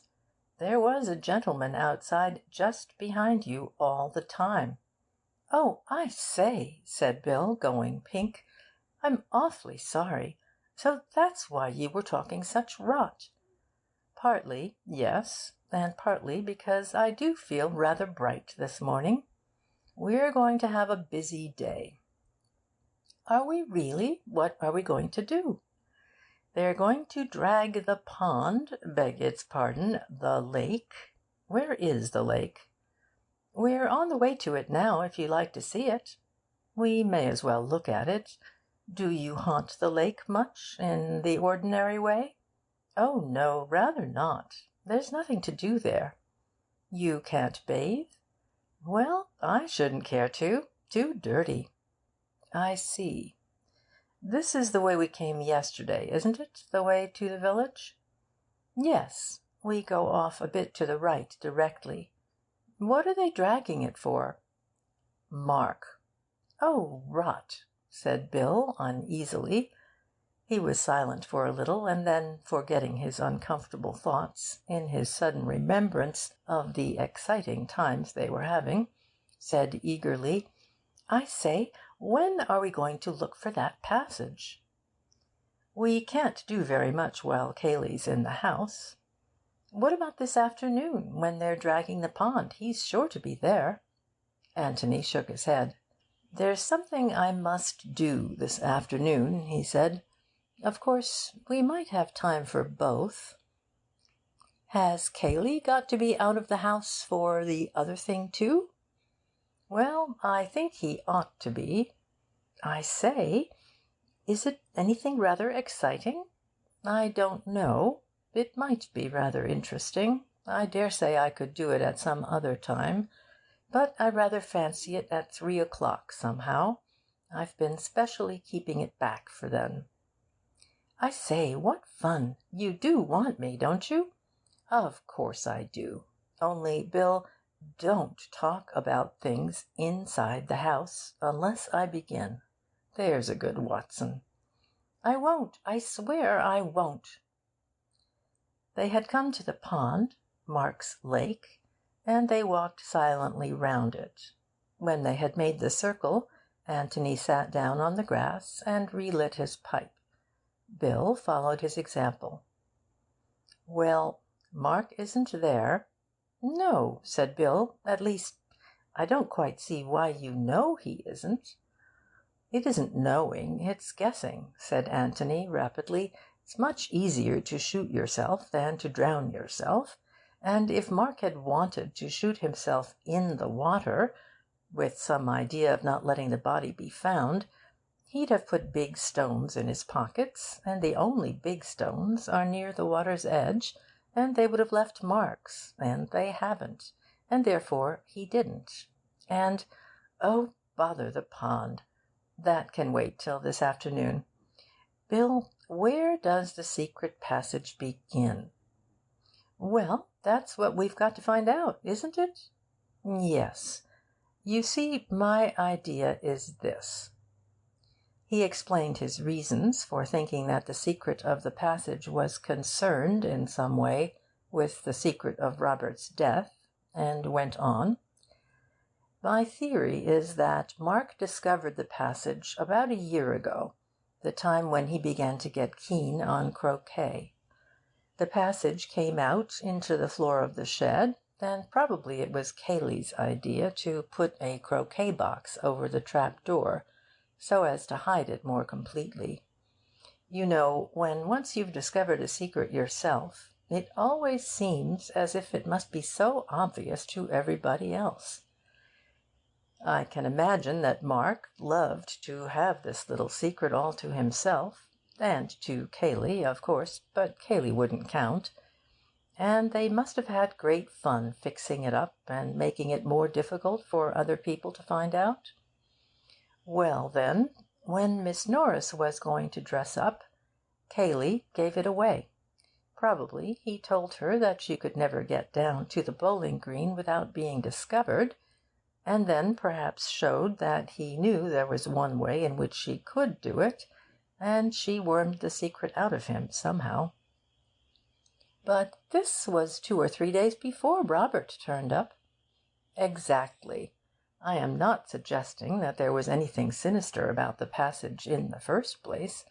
It was just a little private bit of romance and adventure for Mark 3 days ago. He didn't even know that Robert was coming. But somehow the passage has been used since, in connection with Robert. Perhaps Mark escaped that way. Perhaps he's hiding there now. And if so, then the only person who could give him away was Miss Norris. And she, of course, would only do it innocently, not knowing that the passage had anything to do with it. So it was safer to have her out of the way? Yes. But look here, Tony, why don't you want to bother about this end of it? We can always get in at the bowling green end. I know, but if we do that, we shall have to do it openly. It will mean breaking open the box and letting Cayley know that we've done it. You see, Bill, if we don't find anything out for ourselves in the next day or two, we've got to tell the police what we have found out. And then they can explore the passage for themselves. But I don't want to do that yet. Rather not. So we've got to carry on secretly for a bit. It's the only way. He smiled and added, and it's much more fun. Rather, Bill chuckled to himself. Very well. Where does the secret passage begin? Chapter 11. The Reverend Theodore, Ussher. There's one thing which we have got to realize at once, said Anthony, and that is that if we don't find it easily, we won't find it at all. You mean that we shan't have time? Neither time nor opportunity, which is rather a consoling thought to a lazy person like me. But it makes it look much harder if we can't really look properly. Harder to find, yes, but so much easier to look. For instance, the passage might begin in Cayley's bedroom. Well, now we know that it doesn't.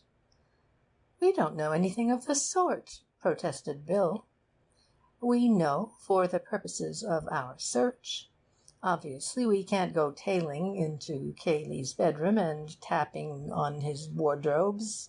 And obviously, therefore, if we are going to look for it at all, we must assume that it doesn't begin there. Oh, I see. Bill chewed a piece of grass thoughtfully. Anyhow, it wouldn't begin on an upstairs floor, would it? Probably not. Well, we're getting on. You can wash out the kitchen and all that part of the house, said Bill, after more thought. We can't go there. Right. And the cellars, if there are any. Well, that doesn't leave us much. No. Of course, it's only 100 to 1 chance that we find it. But what we want to consider is, which is the most likely place of the few places in which we can look safely? All it amounts to, said Bill, is the living rooms, downstairs, dining room, library, hall, billiard room, and the office rooms. Yes, that's all. Well, the office is the most likely, isn't it? Yes, except for one thing. What's that? Well, it's on the wrong side of the house.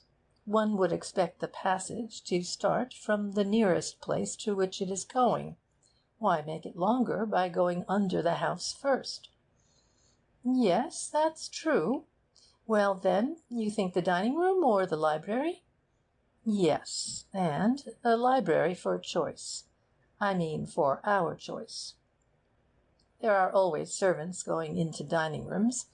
We shouldn't have much of a chance of exploring properly in there. Besides, there's another thing to remember. Mark has kept this a secret for a year. Could he have kept it a secret in the dining room? Could Miss Norris have got into the dining room and used the secret door just after dinner without being seen? It would have been much too risky. Bill got up eagerly. Come along, he said. Let's try the library. If Cayley comes in, we can always pretend we're choosing a book. Anthony got up slowly, took his arm, and walked back to the house with him. The library was worth going into, passages or no passages. Antony could never resist another person's bookshelves. As soon as he went into the room, he found himself wandering round it to see what books the owner read, or, more likely, did not read, but kept for the air which they lent to the house. Mark had prided himself on his library. It was a mixed collection of books, books which he had inherited both from his father and from his patron, books which he had bought because he was interested in them, or, if not in them, in the authors to whom he wished to lend his patronage, books which he had ordered in beautifully bound editions, partly because they looked well on his shelves, lending a noble colour to his rooms, partly because no man of culture should ever be without them, old editions, new editions, expensive books, cheap books, a library in which everybody, whatever his taste, could be sure of finding something to suit him. "And which is your particular fancy, Bill?" said Antony, looking from one shelf to another. "Or are you always playing billiards?" "I have a look at badminton sometimes," said Bill. "It's over in that corner there." He waved a hand. "Over here?" said Antony, going to it. "Yes." He corrected himself suddenly. "Oh, no, it's not. It's over there on the right now. Mark had a grand rearrangement of his library about a year ago. It took him more than a week, he told us. He's got such a frightful lot, hasn't he?" "Now that's very interesting," said Antony, and he sat down and filled his pipe again. There was indeed a frightful lot of books.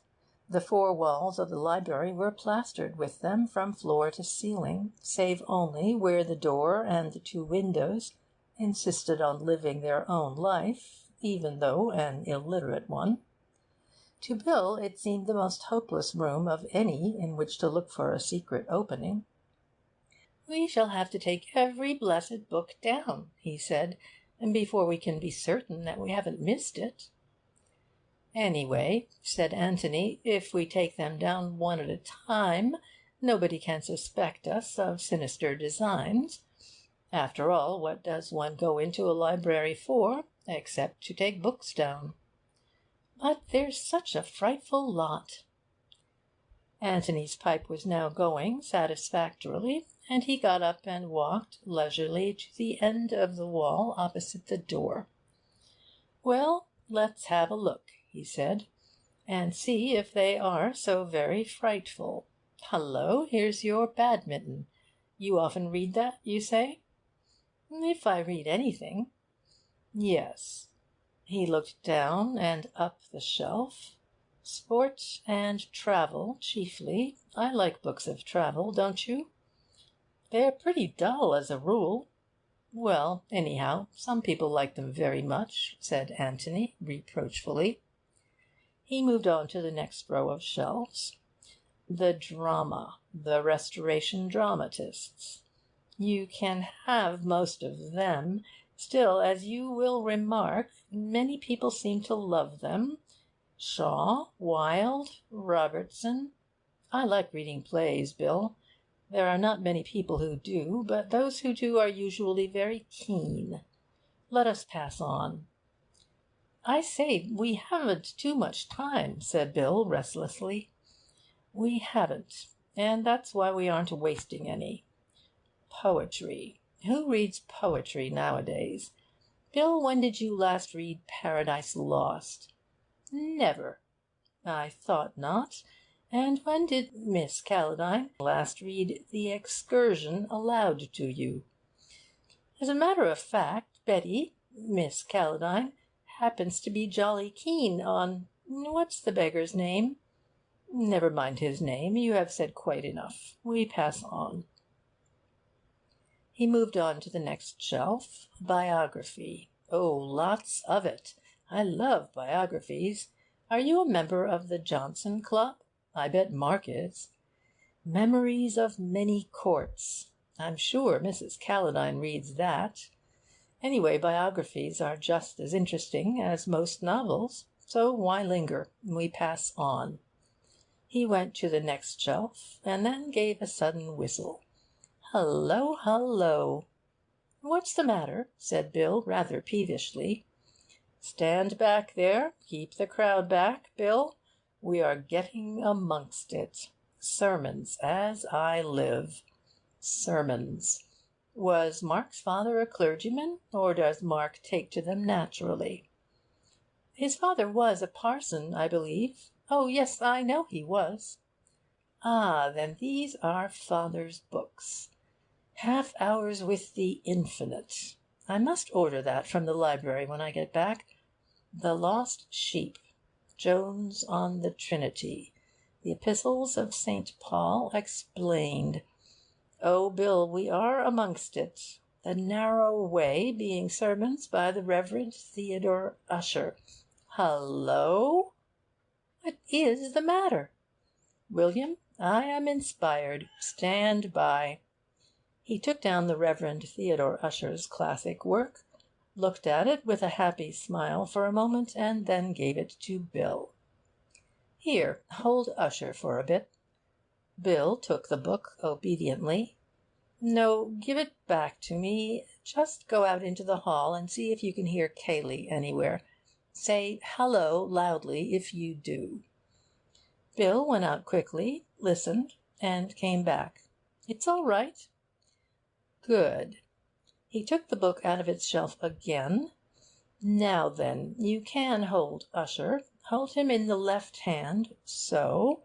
With the right or dexter hand, grasp this shelf firmly, so.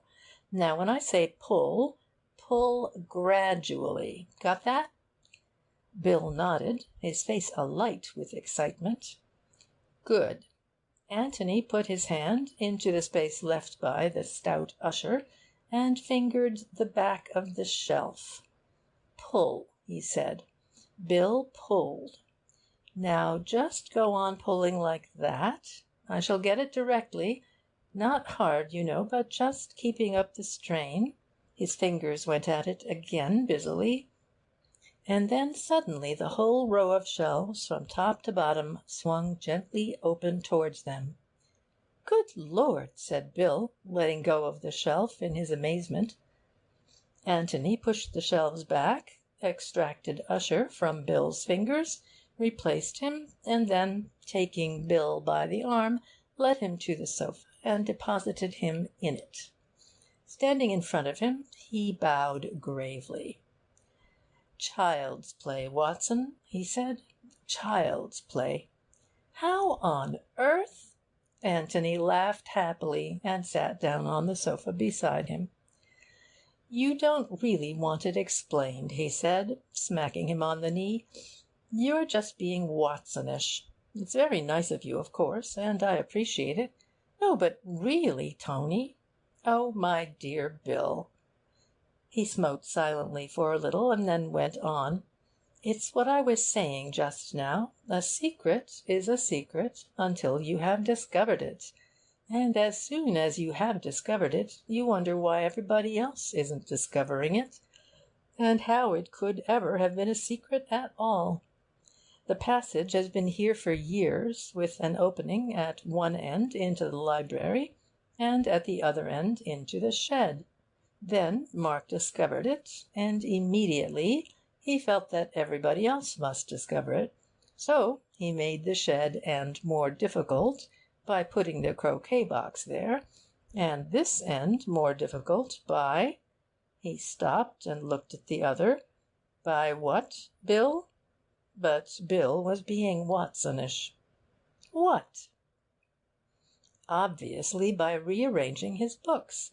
He happened to take out the Life of Nelson, or Three Men in a Boat, or whatever it was, and by the merest chance discovered the secret. Naturally, he felt that everybody else would be taking down the Life of Nelson, or Three Men in a Boat. Naturally, he felt that the secret would be safer if nobody ever interfered with the shelf at all. When you said that the books had been rearranged a year ago, just about the time the croquet box came into existence, of course I guessed why. So I looked about for the dullest books I could find, the books nobody ever read. Obviously, the collection of sermon books of a mid-Victorian clergyman was the shelf we wanted. Yes, I see, but why were you so certain of the particular place? Well, he had to mark the particular place by some book. I thought that the joke of putting the narrow way just over the entrance to the passage might appeal to him. Apparently it did. Bill nodded to himself thoughtfully several times. "Yes, that's very neat," he said. "You're a clever devil, Tony." Tony laughed. "You encourage me to think so, which is bad for me, but very delightful." "Well, come on, then," said Bill, and he got up and held out a hand. "Come on where?" "To explore the passage, of course." Anthony shook his head.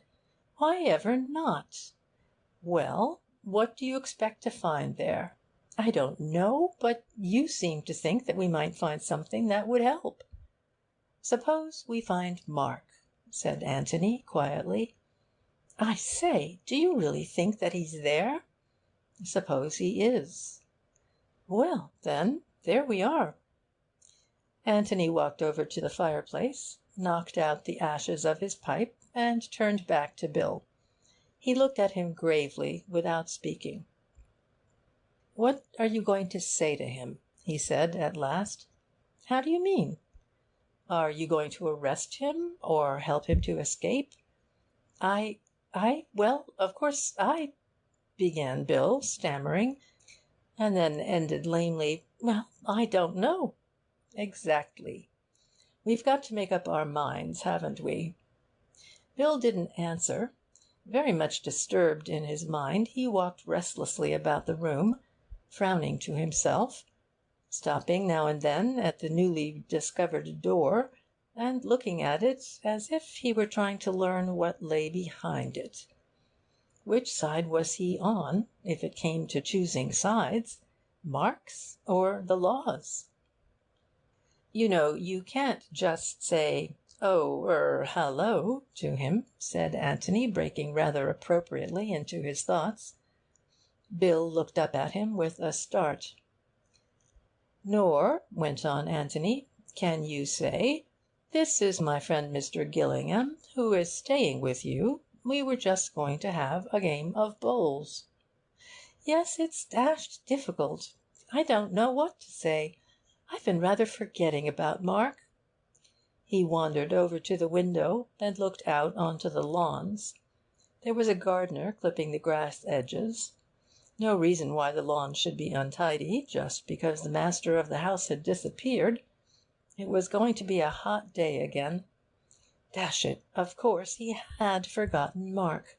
How could he think of him as an escaped murderer, a fugitive from justice, when everything was just going on as it did yesterday, and the sun was shining just as it did when they all drove off to their golf only 24 hours ago? How could he help feeling that this was not real tragedy, but merely a jolly kind of detective game that he and Anthony were playing? He turned back to his friend. "All the same," he said, "you wanted to find the passage, and now you've found it. Aren't you going into it at all?" Anthony took his arm. "Let's go outside again," he said. "We can't go into it now, anyhow. It's too risky, with Cayley about. Bill, I feel like you, just a little bit frightened. But what I'm frightened of, I don't quite know. Anyway, you want to go on with it, don't you?" "Yes," said Bill firmly, "we must." "Then we'll explore the passage this afternoon, if we get the chance, and if we don't get the chance, then we'll try it tonight." They walked across the hall and out into the sunlight again. "Do you really think we might find Mark hiding there?" "It's possible," said Anthony. "Either Mark or—" He pulled himself up quickly.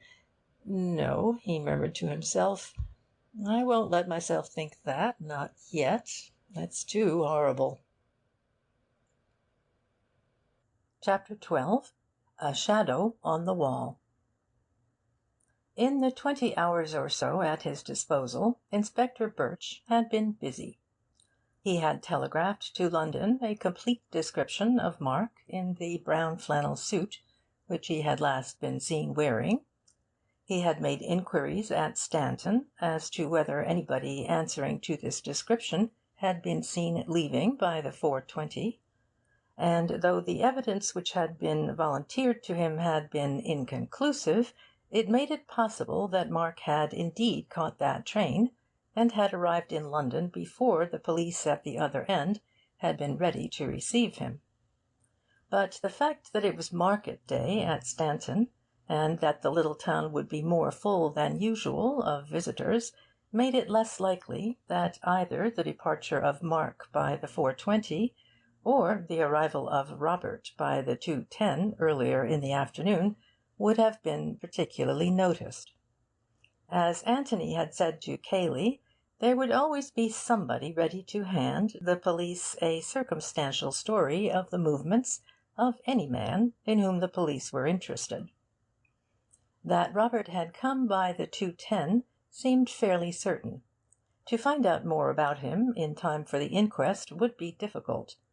All that was known about him in the village, where he and Mark had lived as boys, bore out the evidence of Cayley. He was an unsatisfactory son, and he had been hurried off to Australia, nor had he been seen since in the village. Whether there were any more substantial grounds of quarrel between the two brothers than that the younger one was at home and well-to-do, while the elder was poor and an exile, was not known, nor, as far as the inspector could see, was it likely to be known until Mark was captured. The discovery of Mark was all that mattered immediately. Dragging the pond might not help towards this, but it would certainly give the impression in court to-morrow that Inspector Birch was handling the case with zeal. And if only the revolver with which the deed was done was brought to the surface, his troubles would be well repaid. "Inspector Birch produces the weapon" would make an excellent headline in the local paper. He was feeling well satisfied with himself, therefore, as he walked to the pond, where his men were waiting for him, and quite in the mood for a little pleasant talk with Mr. Gillingham and his friend Mr. Beverley. He gave them a cheerful good afternoon, and added with a smile, "Coming to help us?" "You don't really want us," said Anthony, smiling back at him. "You can come if you like." Anthony gave a little shudder.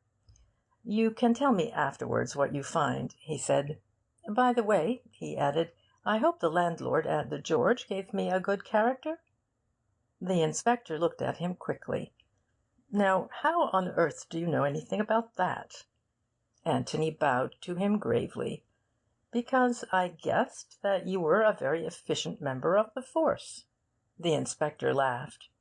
"Well, you came out all right, Mr. Gillingham. You got a clean bill. But I had to make certain about you." "Of course you did. Well, I wish you luck, but I don't think you'll find much at the pond. It's rather out of the way, isn't it, for anybody running away?" "That's just what I told Mr. Cayley when he called my attention to the pond. However, we shan't do any harm by looking. It's the unexpected that's the most likely in this sort of case." "You're quite right, Inspector. Well, we mustn't keep you. Good afternoon." And Anthony smiled pleasantly at him. "Good afternoon, sir."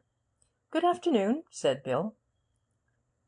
Anthony stood looking after the inspector as he strode off, silent for so long that Bill shook him by the arm at last, and asked him rather crossly what was the matter.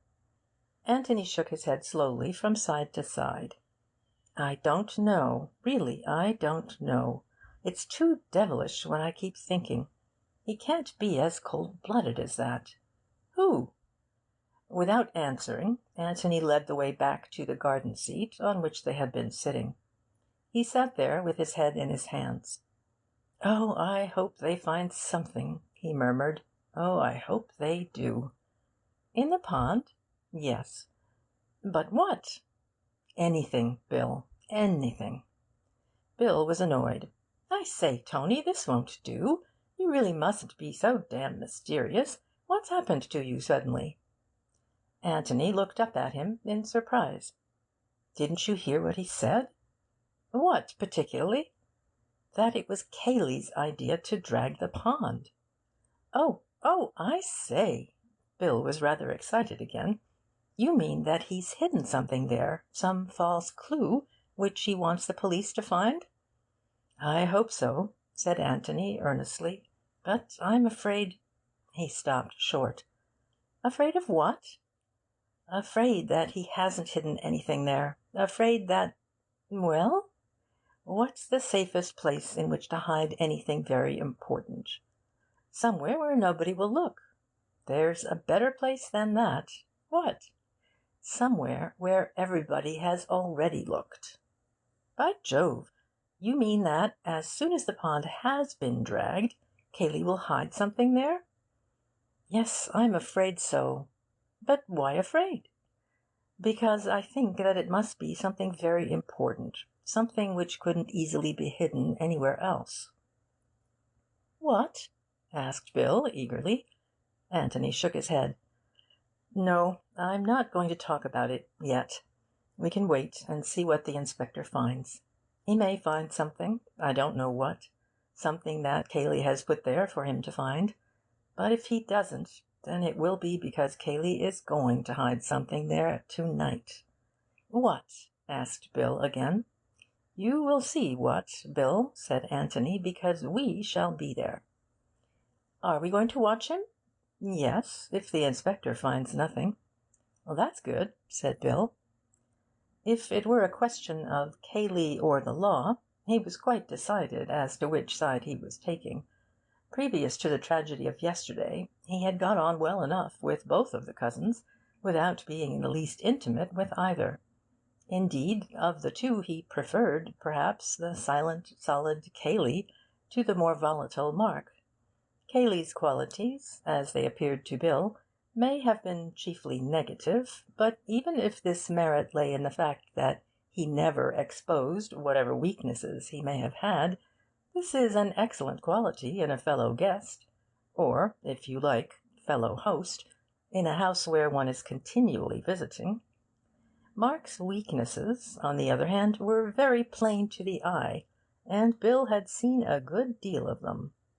Yet, though he had hesitated to define his position that morning in regard to Mark, he did not hesitate to place himself on the side of the law against Cayley. Mark, after all, had done him no harm, but Cayley had committed an unforgivable offence.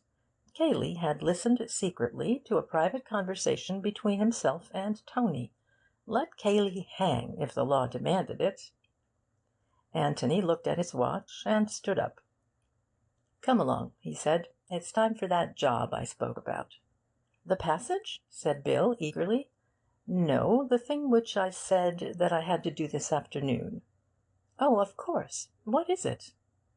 Without saying anything, Anthony led the way indoors to the office. It was 3 o'clock, and at 3 o'clock yesterday Anthony and Cayley had found the body.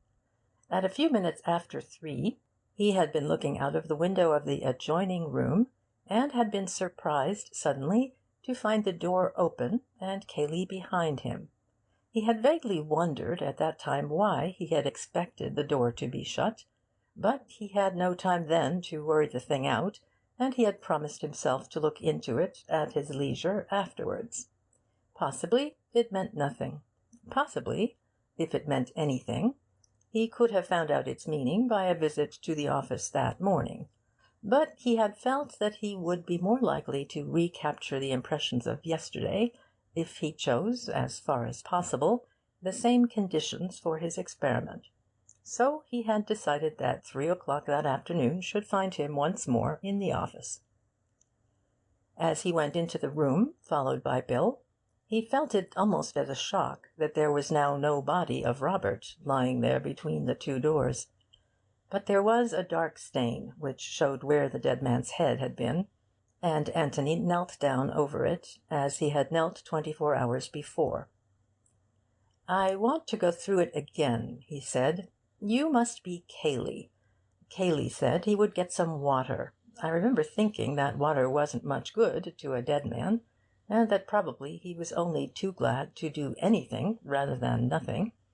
He came back with a wet sponge and a handkerchief. I suppose he got the handkerchief from the chest of drawers. Wait a bit. He got up and went into the adjoining room, looked round it, pulled open a drawer or two, and after shutting all the doors, came back to the office.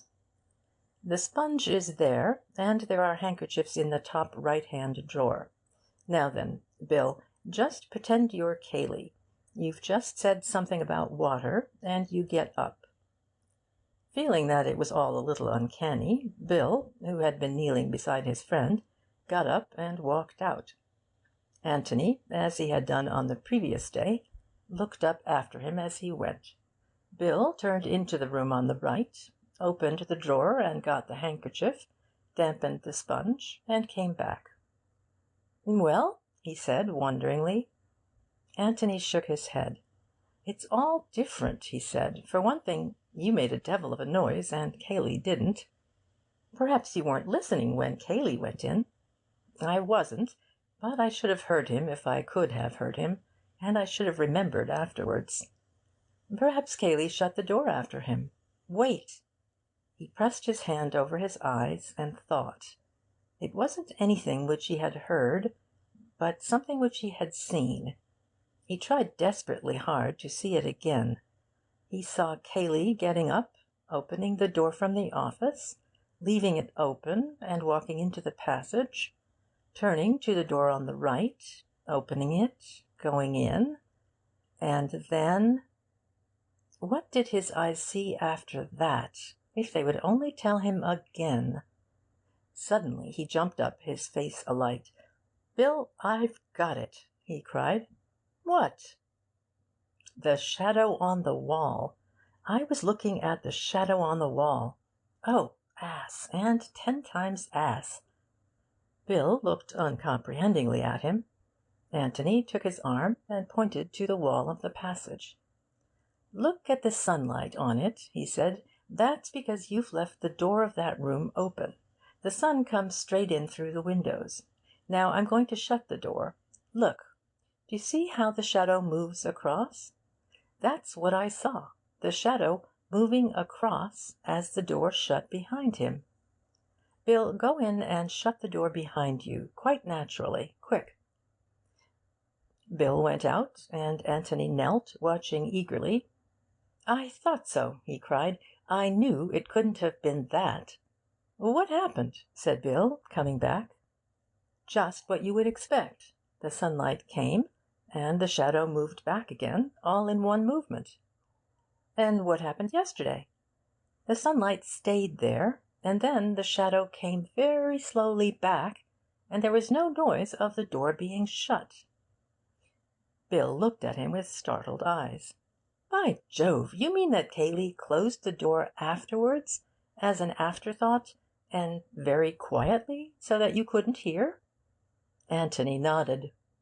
"Yes. That explains why I was surprised afterwards, when I went into the room, to find the door open behind me. You know how those doors with springs on them close? The sort which old gentlemen have to keep out draughts? Yes. Just at first they hardly move at all, and then very, very slowly they swing to.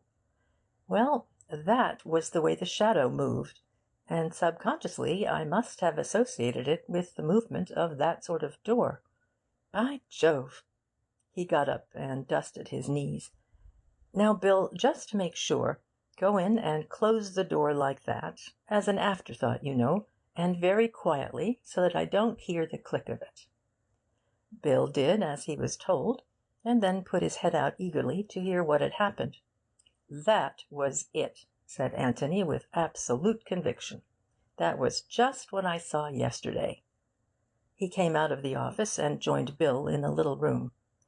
"And now," he said, "let's try and find out what it was that Mr. Cayley was doing in here, and why he had to be so very careful that his friend Mr. Gillingham didn't overhear him." Chapter 13. The Open Window. Antony's first thought was that Cayley had hidden something, perhaps, which she had found by the body, but that was absurd. In the time at his disposal, he could have done no more than put it away in a drawer, where it would be much more open to discovery by Antony than if he had kept it in his pocket. In any case, he would have removed it by this time, and hidden it in some more secret place. Besides, why, in this case, bother about shutting the door? Bill pulled open a drawer in the chest and looked inside.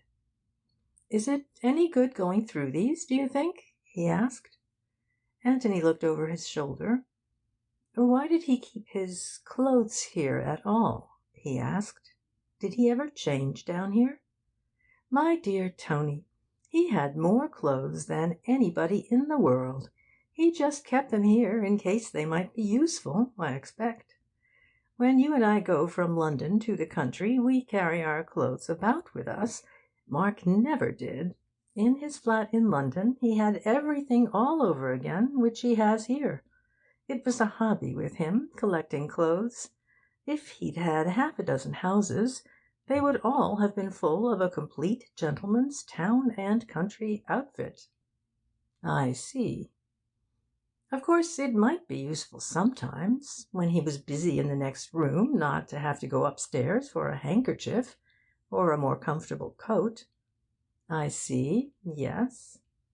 He was walking round the room as he answered, and he lifted the top of the linen basket, which stood near the wash basin, and glanced in. "He seems to have come in here for a collar lately." Bill peered in. There was one collar at the bottom of the basket. "Yes, I daresay he would," he agreed. "If he suddenly found that the one he was wearing was uncomfortable, or a little bit dirty, or something. He was very finicking." Antony leant over and picked it out. "It must have been uncomfortable this time," he said, after examining it carefully. "It couldn't be very well cleaner." He dropped it back again. "Anyway, he did come in here sometimes?" "Oh, yes, rather." "Yes, but what did Cayley come in for so secretly?" "What did he want to shut the door for?" said Bill. "That's what I don't understand. You couldn't have seen him, anyhow." "No. So it follows that I might have heard him. He was going to do something which he didn't want me to hear." "By Jove, that's it!" said Bill eagerly. "Yes, but what?" Bill frowned hopefully to himself, but no inspiration came. "Well, let's have some air, anyway," he said at last, exhausted by the effort, and he went to the window, opened it, and looked out. Then, struck by an idea, he turned back to Antony and said, "Do you think I had better go up to the pond to make sure that they're still at it? Because—" He broke off suddenly at the sight of Antony's face. "Oh, idiot, idiot!" Antony cried. "Oh, most super excellent of Watsons! Oh, you lamb, you blessing! Oh, Gillingham, you incomparable ass!" "What on earth—" "The window, the window!" cried Antony, pointing to it. Bill turned back to the window, expecting it to say something. As it said nothing, he looked at Antony again. "He was opening the window," cried Antony. Very gravely and slowly he expounded. "He came in here in order to open the window. He shut the door so that I shouldn't hear him open the window. He opened the window. I came in here and found the window open. I said, 'This window is open. My amazing powers of analysis tells me that the murderer must have escaped by this window.'" "Oh," said Cayley, raising his eyebrows. "Well," said he, "I suppose you must be right." Said I proudly, "I am, for the window is open," I said. "Oh, you incomparable ass!" He understood now. It explained so much that had been puzzling him. He tried to put himself in Cayley's place. Cayley, when Anthony had first discovered him, hammering at the door and crying, "Let me in!" Whatever had happened inside the office, whoever had killed Robert, Cayley knew all about it, and knew that Mark was not inside, and had not escaped by the window. But it was necessary to Cayley's plans, to Mark's plans, if they were acting in concert, that he should be thought so to have escaped. At some time, then, while he was hammering, the key in his pocket, at the locked door, he must suddenly have remembered, with what a shock, that a mistake had been made. A window had not been left open. Probably it would just have been a horrible doubt at first. Was the office window open? Surely it was open. Was it? Would he have time now to unlock the door, slip in, open the French windows, and slip out again? No. At any moment the servants might come. It was too risky, fatal if he were discovered. But servants were stupid. He could get the windows safely open while they were crowding round the body. They wouldn't notice. He could do it somehow. And then Anthony's sudden appearance. Here was a complication. And Anthony suggesting that they should try the window. Why, the window was just what he wanted to avoid. No wonder he had seemed dazed at first. Ah, and here at last was the explanation why they had gone the longest way round, and yet run. It was Cayley's only chance of getting a start on Anthony, of getting to the windows first, of working them open somehow before Anthony caught up. Even if that were impossible, he must get there first, just to make sure. Perhaps they were open. He must get away from Anthony and see, and if they were shut, hopelessly shut, then he must have a moment to himself, a moment in which to think of some other plan and avoid the ruin which seemed so suddenly to be threatening. So he had run. But Anthony had kept up with him. They had broken in the window together and gone into the office. But Cayley was not done yet. There was the dressing-room window. But quietly, quietly. Anthony mustn't hear. And Anthony didn't hear. Indeed, he had played up to Cayley splendidly. Not only had he called attention to the open window, but he had carefully explained to Cayley why Mark had chosen this particular window in preference to the office window. And Cayley had agreed that probably that was the reason. How he must have chuckled to himself. But he was still a little afraid that Anthony would examine the shrubbery. Why? Obviously because there was no trace of anyone having broken through the shrubbery. No doubt Cayley had provided the necessary traces since, and had helped the inspector to find them. Had he even gone as far as footmarks in Mark's shoes? But the ground was very hard. Perhaps footmarks were not necessary. Anthony smiled as he thought of the big Cayley trying to squeeze into the dapper little Mark's shoes. Cayley must have been glad that footmarks were not necessary. No, the open window was enough. The open window and a broken twig or two. But quietly, quietly. Anthony must not hear.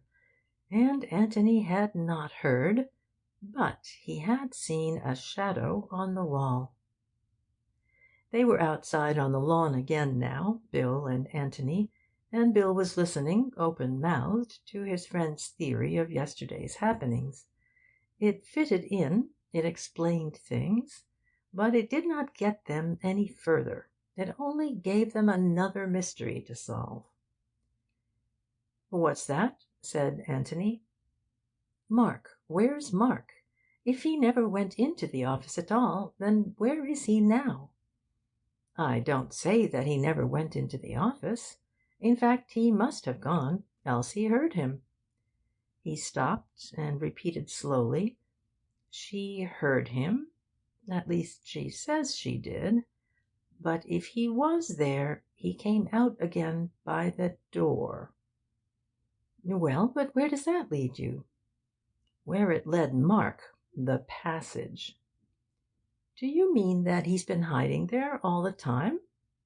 Anthony was silent until Bill had repeated his question, and then with an effort he came out of his thoughts and answered him. "I don't know. But look here. Here is a possible explanation.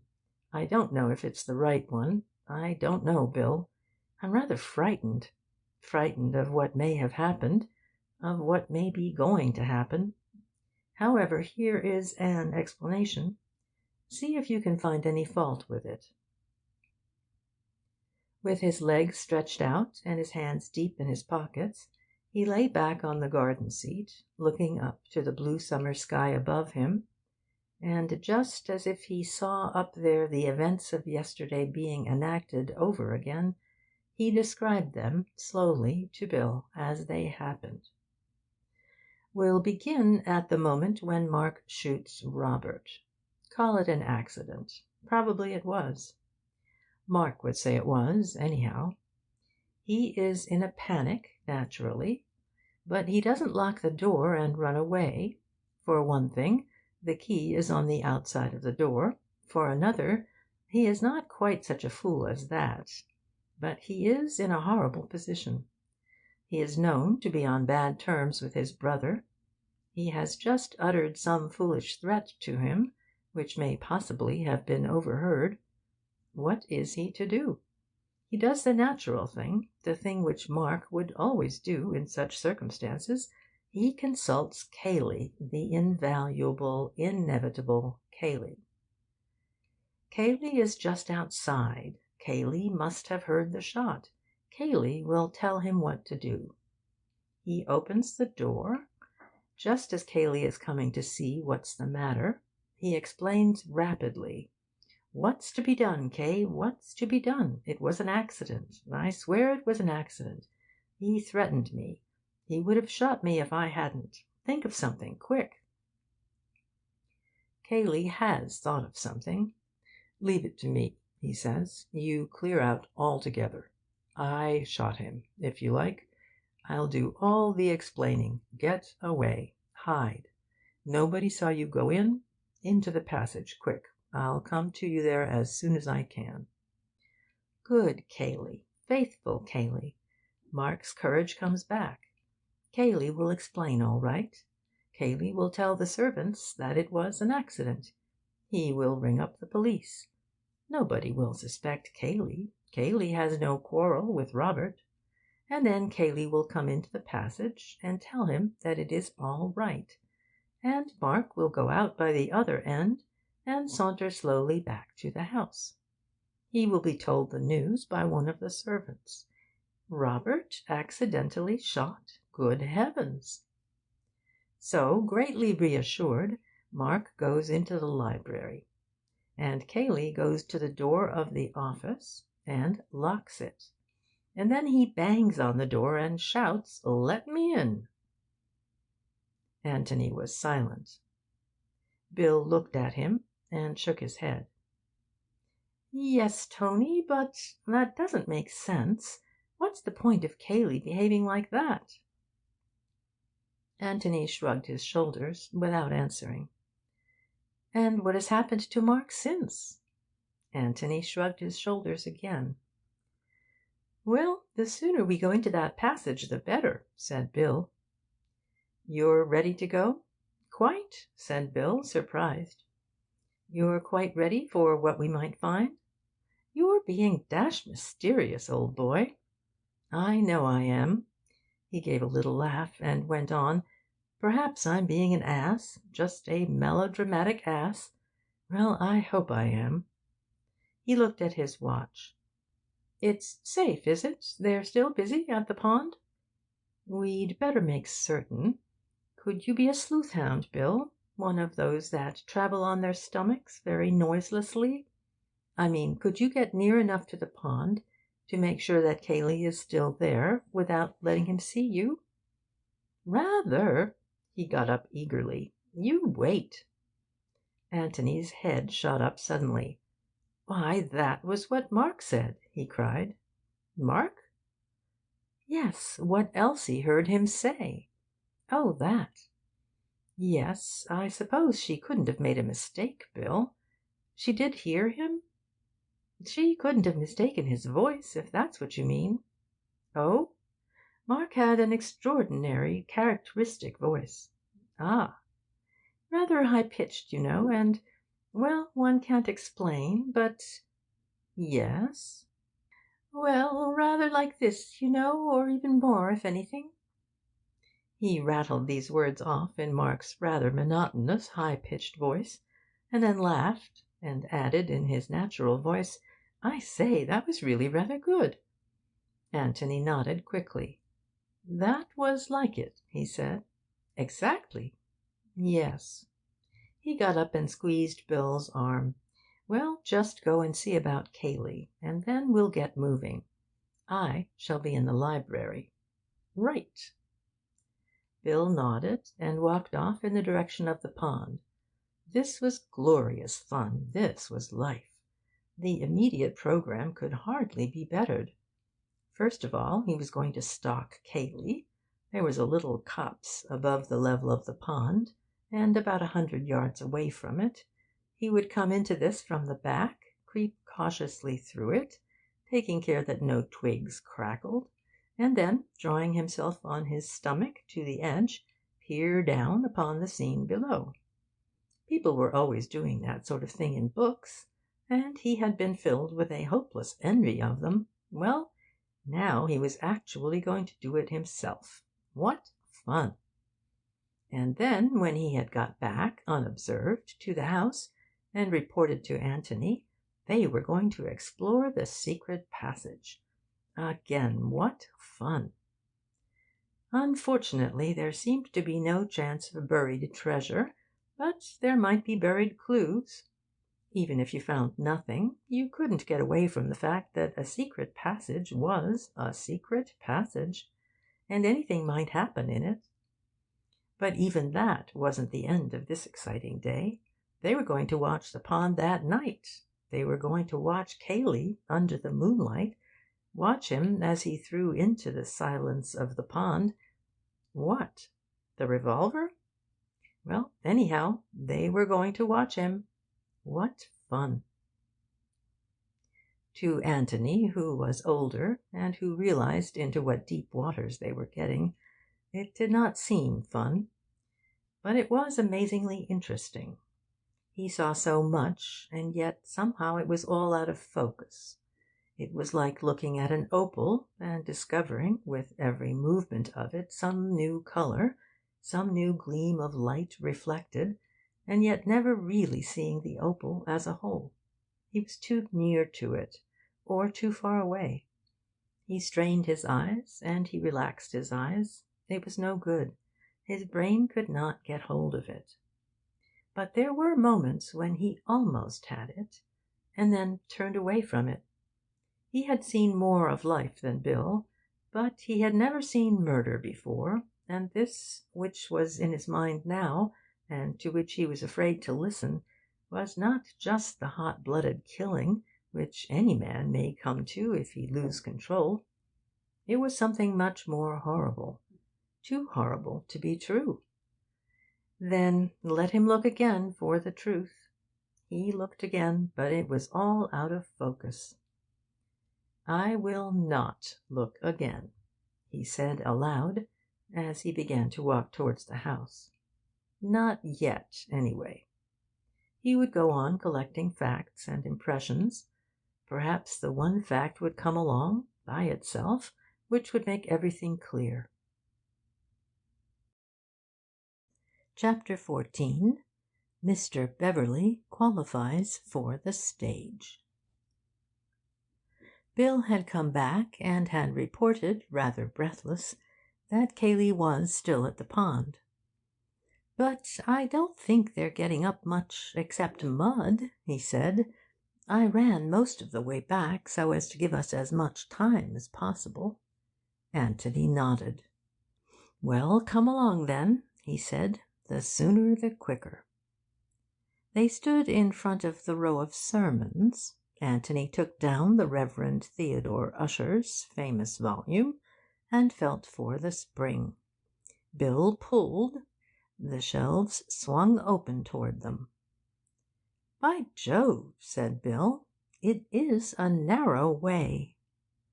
There was an opening about a yard square in front of them, which had something the look of a brick fireplace, a fireplace raised about 2 feet from the ground, but save for one row of bricks in front, the floor of it was emptiness. Anthony took a torch from his pocket and flashed it down into the blackness. "Look," he whispered to the eager Bill. "The steps begin down there, 6 feet down." He flashed his torch up again. There was a handhold of iron, a sort of large iron staple, in the bricks in front of them. "You swing off from there," said Bill. "At least, I suppose you do. I wonder how Ruth Norris liked doing it." "Cayley helped her, I should think. It's funny." "Shall I go first?" asked Bill, obviously longing to do so. Anthony shook his head with a smile.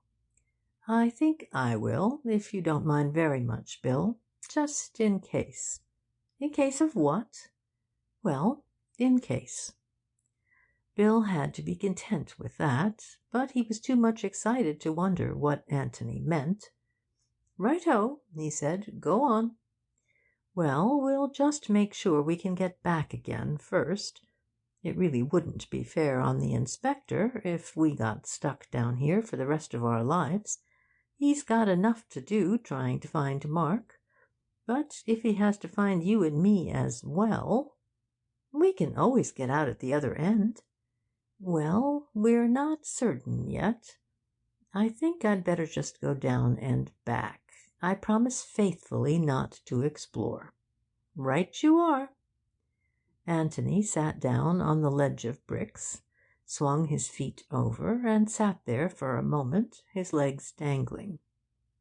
He flashed his torch into the darkness again, so as to make sure where the steps began, then returned it to his pocket, seized the staple in front of him, and swung himself down. His feet touched the steps beneath him, and he let go. "Is it all right?" said Bill anxiously. "All right. I'll just go to the bottom of the steps and back. Stay there." The light shone down by his feet. His head began to disappear. For a little while Bill, craning down the opening, could still see faint splashes of light, and could hear slow, uncertain footsteps. For a little longer he could fancy that he saw and heard them. Then he was alone.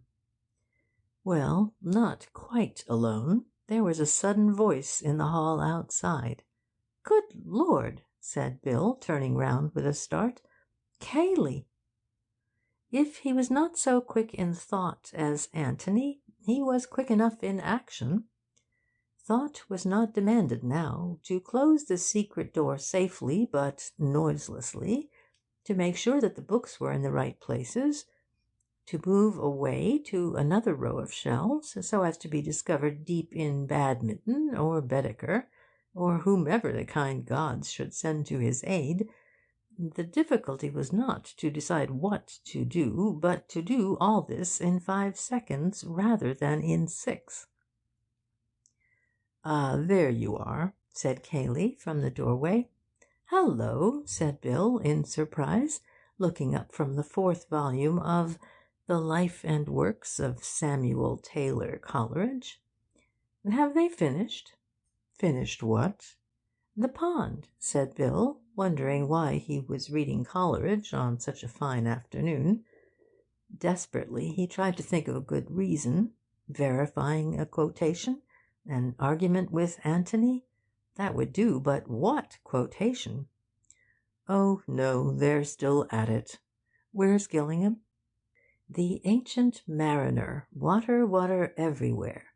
Or was that something else? And where was Gillingham? Water, water everywhere.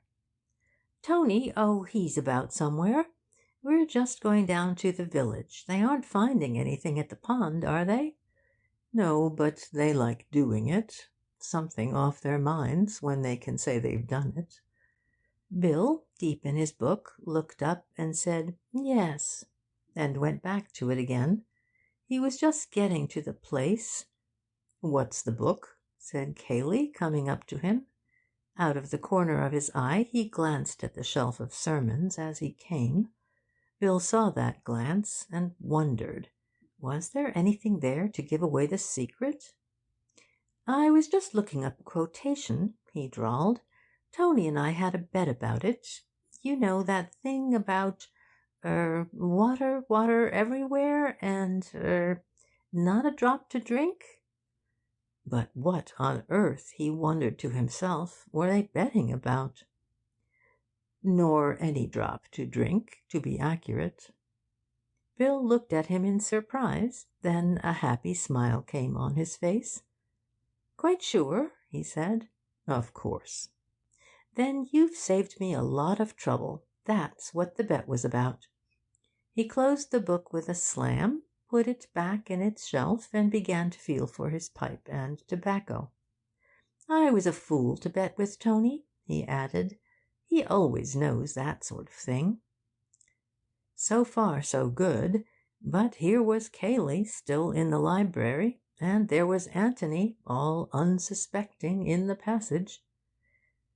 When Anthony came back, he would not be surprised to find the door closed, because the whole object of his going had been to see if he could open it easily from the inside. At any moment, then, the bookshelf might swing back and show Anthony's head in the gap. A nice surprise for Cayley. "Come with us?" he said casually, as he struck a match. He pulled vigorously at the flame as he waited for the answer, hoping to hide his anxiety, for if Cayley assented, he was done. "I've got to go into Stanton."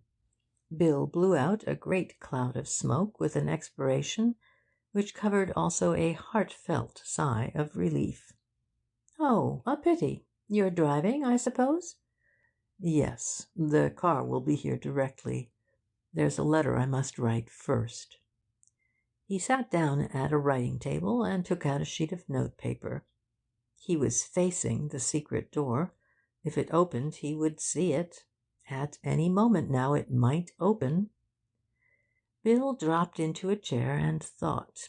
Anthony must be warned, obviously, but how? How did one signal to anybody? By code. Morse code. Did Anthony know it? Did Bill know it himself, if it came to that? He had picked up a bit in the army, not enough to send a message, of course, but a message was impossible. Cayley would hear him tapping it out. It wouldn't do to send more than a single letter. What letters did he know? And what letter would convey anything to Anthony? He pulled at his pipe, his eyes wandering from Cayley at his desk to the Reverend Theodore Ussher in his shelf. What letter? C for Cayley. Would Anthony understand? Probably not, but it was just worth a try. What was C? Long, short, long, short? Umpty itty, umpty itty. Was that right? C. Yes, that was C. He was sure of that. Hands in pockets, he got up and wandered across the room, humming vaguely to himself, the picture of a man waiting for another man, as it might be his friend Gillingham, to come in and take him away for a walk or something. He wandered across to the books at the back of Cayley, and began to tap absent-mindedly on the shelves as he looked at the titles. Umpty itty, umpty itty. Not that it was much like that at first. He couldn't get the rhythm of it. Umpty itty, umpty itty. That was better. He was back at Samuel Taylor Coleridge now. Anthony would begin to hear him soon. Umpty itty, umpty itty.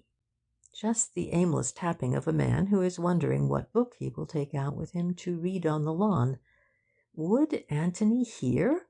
One always heard the man in the next flat knocking out his pipe. Would Anthony understand? Umpty itty, umpty itty. See, for Cayley, Anthony. Cayley's here. For God's sake, wait. Good Lord, sermons, said Bill with a loud laugh. Umpty itty, umpty itty. Ever read 'em, Cayley? What? Cayley looked up suddenly. Bill's back moved slowly along, his fingers beating a tattoo on the shelves as he walked. No, said Cayley with a little laugh. Nor do I. He was past the sermons now, past the secret door, but still tapping in the same aimless way. Oh, for God's sake, sit down, burst out Cayley, or go outside if you want to walk about. Bill turned round in astonishment. Hullo, what's the matter? Cayley was slightly ashamed of his outburst. Sorry, Bill, he apologized. My nerves are on edge. Your constant tapping and fidgeting about. Tapping? Said Bill with an air of complete surprise. Tapping on the shelves and humming. Sorry, it got on my nerves. My dear old chap, I'm awfully sorry. I'll go out in the hall. It's all right, said Cayley, and went on with his letter. Bill sat down in his chair again. Had Anthony understood? Well, anyhow, there was nothing to do now. And if you ask me, said Bill to himself, much pleased, I ought to be on the stage. That's where I ought to be, the complete actor. A minute, 2 minutes, 3 minutes, 5 minutes. It was safe now. Anthony had guessed. Is the car there? Asked Cayley, after he sealed up his letter. Bill strolled into the hall and called back, Yes, and went out to talk to the chauffeur. Cayley joined him, and they stood there for a moment. Hello, said a pleasant voice behind them. They turned round and saw Anthony. Sorry to keep you waiting, Bill. With a tremendous effort, Bill restrained his feelings and said casually enough that it was all right. Well, I must be off, said Cayley. You're going down to the village? That's the idea. I wonder if you'd take this letter to Jowlin's for me. Of course. Thanks very much. Well, I shall see you later. He nodded and got into the car. As soon as they were alone, Bill turned eagerly to his friend. Well, he said excitedly, come into the library. They went in, and Tony sank down into a chair. You must give me a moment, he panted. I've been running. Running? Well, of course. How do you think I got back here? You don't mean you went out at the other end? Anthony nodded. I say, did you hear me tapping? I did indeed. Bill, you are a genius. Bill blushed. I knew you'd understand, he said. You guessed that I meant Cayley. I did. It was the least I could do after you had been so brilliant. You must have had rather an exciting time. Exciting? Good Lord, I should think it was. Tell me about it. As modestly as possible, Mr. Beverley explained his qualifications for a life on the stage. Good man, said Anthony at the end of it. You are the most perfect Watson that ever lived. Bill, my lad, he went on dramatically, rising and taking Bill's hand in both of his, there is nothing that you and I could not accomplish together if we gave our minds to it. Silly old ass. That's what you always say when I'm being serious. Well, anyway, thanks awfully. You really saved us this time. Were you coming back?" "Yes, at least I think I was. I was just wondering when I heard you tapping. The fact of the door being shut was rather surprising. Of course, the whole idea was to see if I could open it easily from the other side, but I felt somehow that you wouldn't shut it until the last possible moment, until you saw me coming back. Well, then I heard the taps, and I knew it must mean something, so I sat tight. Then, when C began to come along, I said, 'Cayley, bejove!' Bright, aren't I? And I simply hared to the other end of the passage for all I was worth, and hared back again, because I thought you might be getting rather involved in explanations about where I was and so on. You didn't see Mark, then?" "No, nor his... No, I didn't see anything." "Nor what?" Anthony was silent for a moment. "I didn't see anything, Bill. Or rather, I did see something. I saw a door in the wall, a cupboard, and it's locked, so if there's anything we want to find, that's where it is." "Could Mark be hiding there?" I called through the keyhole in a whisper, 'Mark, are you there?' He would have thought it was Cayley. There was no answer. Well, let's go down and try again. We might be able to get the door open." Anthony shook his head. "Aren't I going at all?" said Bill in great disappointment. When Anthony spoke, it was to ask another question. "Can Cayley drive a car?" "Yes, of course. Why?" "Then he might easily drop the chauffeur at his lodge and go off to Stanton or wherever he wanted on his own?" "I suppose so, if he wanted to." "Yes." Anthony got up. "Well, look here. As we said we were going into the village, and as we promised to leave that letter, I almost think we'd better do it." "Oh, very well." "Jallands. What were you telling me about that? Oh, yes, the widow Norbury." "That's right. Cayley used to be rather keen on the daughter.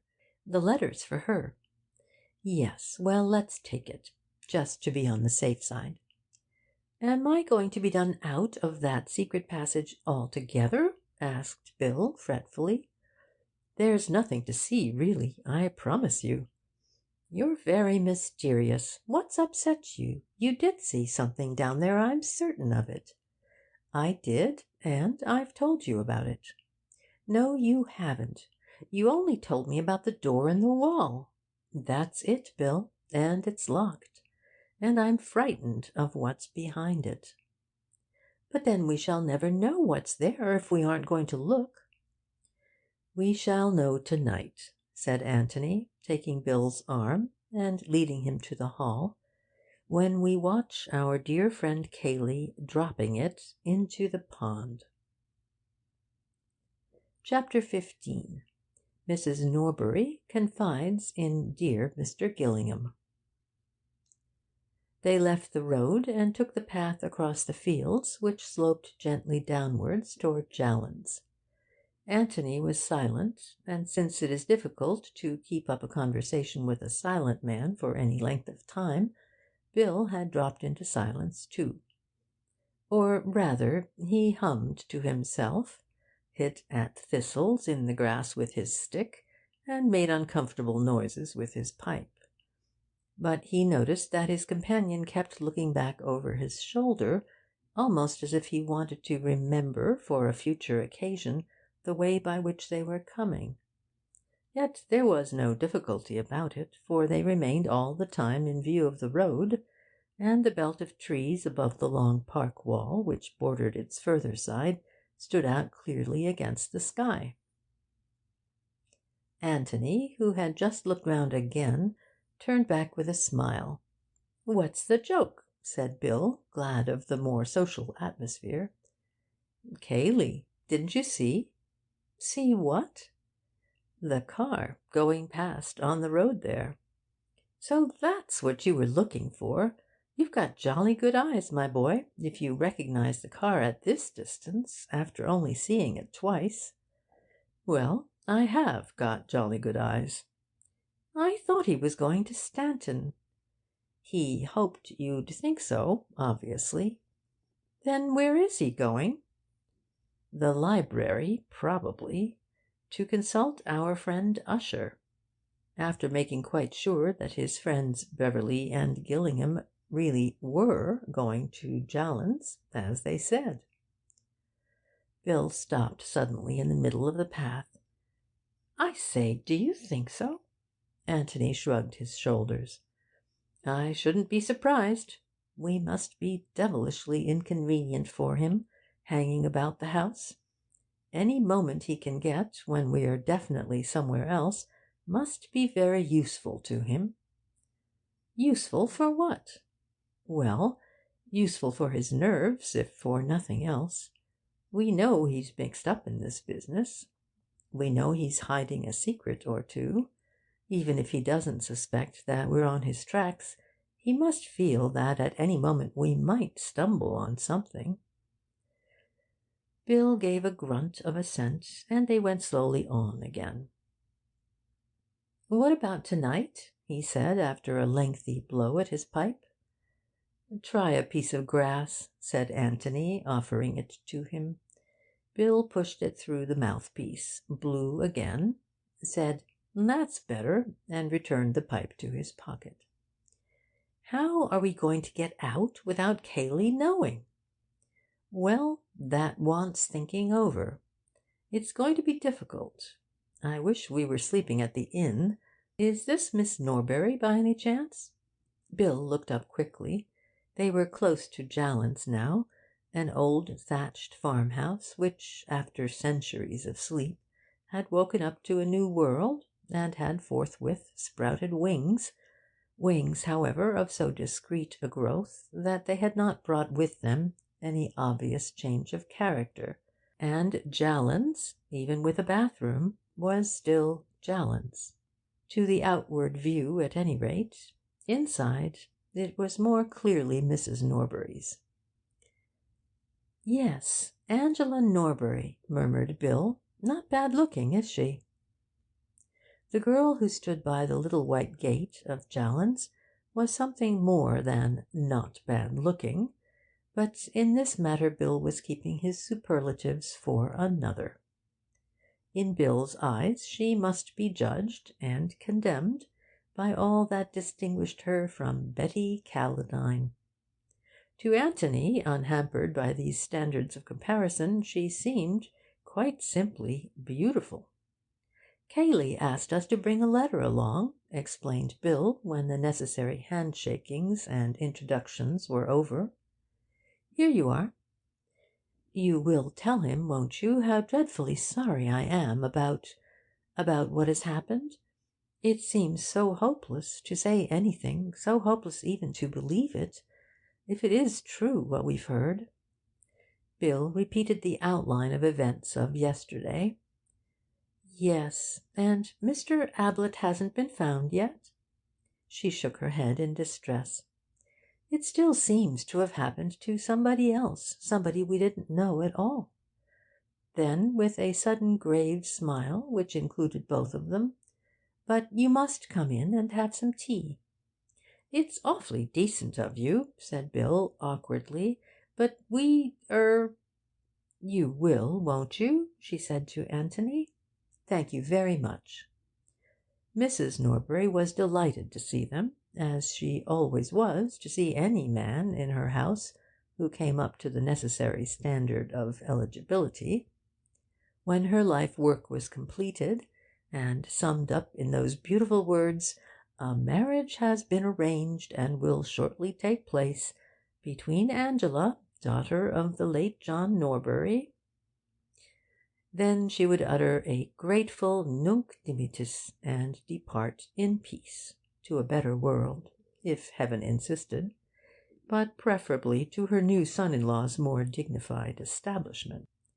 For there was no doubt that eligibility meant not only eligibility as a husband. But it was not as eligibles that the visitors from the Red House were received with such eagerness to-day, and even if her special smile for possibles was there, it was instinctive rather than reasoned. All that she wanted at this moment was news of Mark. For she was bringing it off at last, and if the engagement columns of the Morning Post were preceded, as in the case of its obituary columns, by a premonitory bulletin, the announcement of yesterday would have cried triumphantly to the world, or to such part of the world as mattered, a marriage has very nearly been arranged by Mrs. Norbury, and will certainly take place between Angela, the only daughter of the late John Norbury, and Mark Ablett of the Red House. And, coming across it on his way to the sporting page, Bill would have been surprised, for he had thought that, if any one, it was Cayley. To the girl it was neither. She was often amused by her mother's ways, sometimes ashamed of them, sometimes distressed by them. The Mark Ablett affair had seemed to her particularly distressing, for Mark was so obviously in league with her mother against her. Other suitors upon whom her mother had smiled had been embarrassed by that championship. Mark appeared to depend on it as much as on his own attractions, great though he thought these to be. They went a-wooing together. It was a pleasure to turn to Cayley, that hopeless ineligible. But, alas, Cayley had misunderstood her. She could not imagine Cayley in love until she saw it, and tried, too late, to stop it. That was 4 days ago. She had not seen him since, and now here was this letter. She dreaded opening it. It was a relief to feel that at least she had an excuse for not doing so while her guests were in the house. Mrs. Norbury recognized at once that Anthony was likely to be the more sympathetic listener, and when tea was over and Bill and Angela had been dispatched to the garden with the promptness and efficiency of the expert, dear Mr. Gillingham found himself on the sofa beside her, listening to many things which were of even greater interest to him than she could possibly have hoped. "It is terrible, terrible," she said, "and to suggest that dear Mr. Ablett—" Anthony made suitable noises. "You've seen Mr. Ablett for yourself. A kinder, a more warm-hearted man—" Anthony explained that he had not seen Mr. Ablett. "Of course, yes. I was forgetting. But believe me, Mr. Gillingham, you can trust a woman's intuition in these matters." Anthony said that he was sure of this. "Think of my feelings as a mother."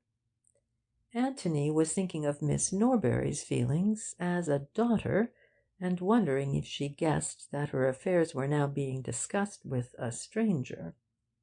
Yet what could he do? What, indeed, did he want to do, except listen in the hope of learning? Mark engaged, or about to be engaged? Had that any bearing on the events of yesterday? What, for instance, would Mrs. Norbury have thought of brother Robert, that family skeleton? Was this another reason for wanting brother Robert out of the way? "I never liked him, never." "Never liked," said Anthony, bewildered, "that cousin of his, Mr. Cayley. Oh! I ask you, Mr. Gillingham, am I the sort of woman to trust my little girl to a man who would go about shooting his only brother?" "I'm sure you wouldn't, Mrs. Norbury." "If there has been any shooting done, it has been done by somebody else." Anthony looked at her inquiringly. "I never liked him," said Mrs. Norbury firmly. "Never." However, thought Anthony to himself, that didn't quite prove that Cayley was a murderer. "How did Miss Norbury get on with him?" he asked, cautiously. "There was nothing in that at all," said Miss Norbury's mother emphatically. "Nothing. I would say so to anybody." "Oh, I beg your pardon. I never meant nothing. I can say that for dear Angela with perfect confidence. Whether he made advances—" She broke off with a shrug of her plump shoulders. Anthony waited eagerly. Naturally they met. Possibly he might have. I don't know. But my duty as a mother was clear, Mr. Gillingham. Mr. Gillingham made an encouraging noise.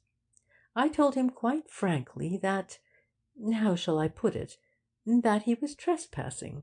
Tactfully, of course, but frankly. "You mean," said Anthony, trying to speak calmly, "that you told him that Mr. Ablett and your daughter—" Mrs. Norbury nodded several times. "Exactly, Mr. Gillingham. I had my duty as a mother." "I am sure, Mrs. Norbury, that nothing would keep you from doing your duty. But it must have been quite disagreeable, particularly if you weren't quite sure. He was attracted, Mr. Gillingham, obviously attracted." "Who would not be?" said Anthony, with a charming smile. "It must have been something of a shock to him to—" "It was just that which made me so glad that I had spoken. I saw at once that I had not spoken a moment too soon." "There must have been a certain awkwardness about the next meeting," suggested Anthony. "Naturally.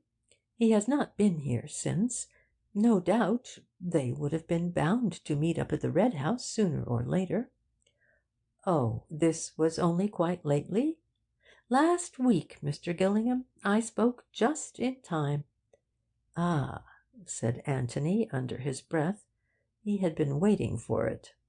He would have liked now to have gone away, so that he might have thought over the new situation by himself, or perhaps preferably to have changed partners for a while with Bill. But Miss Norbury would hardly be ready to confide in a stranger with the readiness of a mother. Still, he might have learnt something by listening to her. For which of them had she the greater feeling, Cayley or Mark? Was she really prepared to marry Mark? Did she love him? Or the other? Or neither? Mrs. Norbury was only a trustworthy witness in regard to her own actions and thoughts. He had learnt all that was necessary of those, and only the daughter now had anything left to tell him. But Mrs. Norbury was still talking. "Girls are so foolish, Mr. Gillingham," she was saying. "It is fortunate that they have mothers to guide them. It was so obvious to me from the beginning that dear Mr. Ablett was just the husband for my little girl. You never knew him?" Anthony said again that he had not seen Mr. Ablett. "Such a gentleman, so nice looking, in his artistic way. A regular Velasquez. I should say a Van Dyck. Angela would have it that she could never marry a man with a beard. As if that mattered, when—" She broke off, and Anthony finished her sentence for her. "The Red House is certainly charming," he said. "Charming, quite charming. And it is not as if Mr. Ablett's appearance were in any way undistinguished. Quite the contrary. I'm sure you agree with me." Anthony said that he had never had the pleasure of seeing Mr. Ablett. "Yes, and quite the centre of the literary and artistic world, so desirable in every way." She gave a deep sigh, and communed with herself for a little. Anthony was about to snatch the opportunity of leaving, when Mrs. Norbury began again. "And then there's this scapegrace brother of his. He was perfectly frank with me, Mr. Gillingham. He would be. He told me of this brother, and I told him that I was quite certain it would make no difference to my daughter's feelings for him. After all, the brother was in Australia." "When was this? Yesterday?" Anthony felt that if Mark had only mentioned it after his brother's announcement of a personal call at the Red House, this perfect frankness had a good deal of wisdom behind it. "It couldn't have been yesterday, Mr. Gillingham. Yesterday—" She shuddered and shook her head. "I thought perhaps he had been down here in the morning." "Oh, no. There is such a thing, Mr. Gillingham, as being too devoted a lover. Not in the morning, no. We both agreed that dear Angela— Oh, no. No, the day before yesterday, when he happened to drop in about tea time."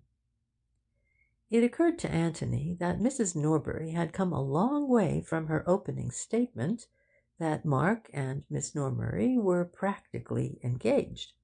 She was now admitting that dear Angela was not to be rushed, that dear Angela had, indeed, no heart for the match at all. The day before yesterday, as it happened, dear Angela was out. Not that it mattered. He was driving to Middleston. He hardly had time for a cup of tea, so that even if she had been in— Anthony nodded absently. This was something new. Why did Mark go to Middleston the day before yesterday? But after all, why shouldn't he?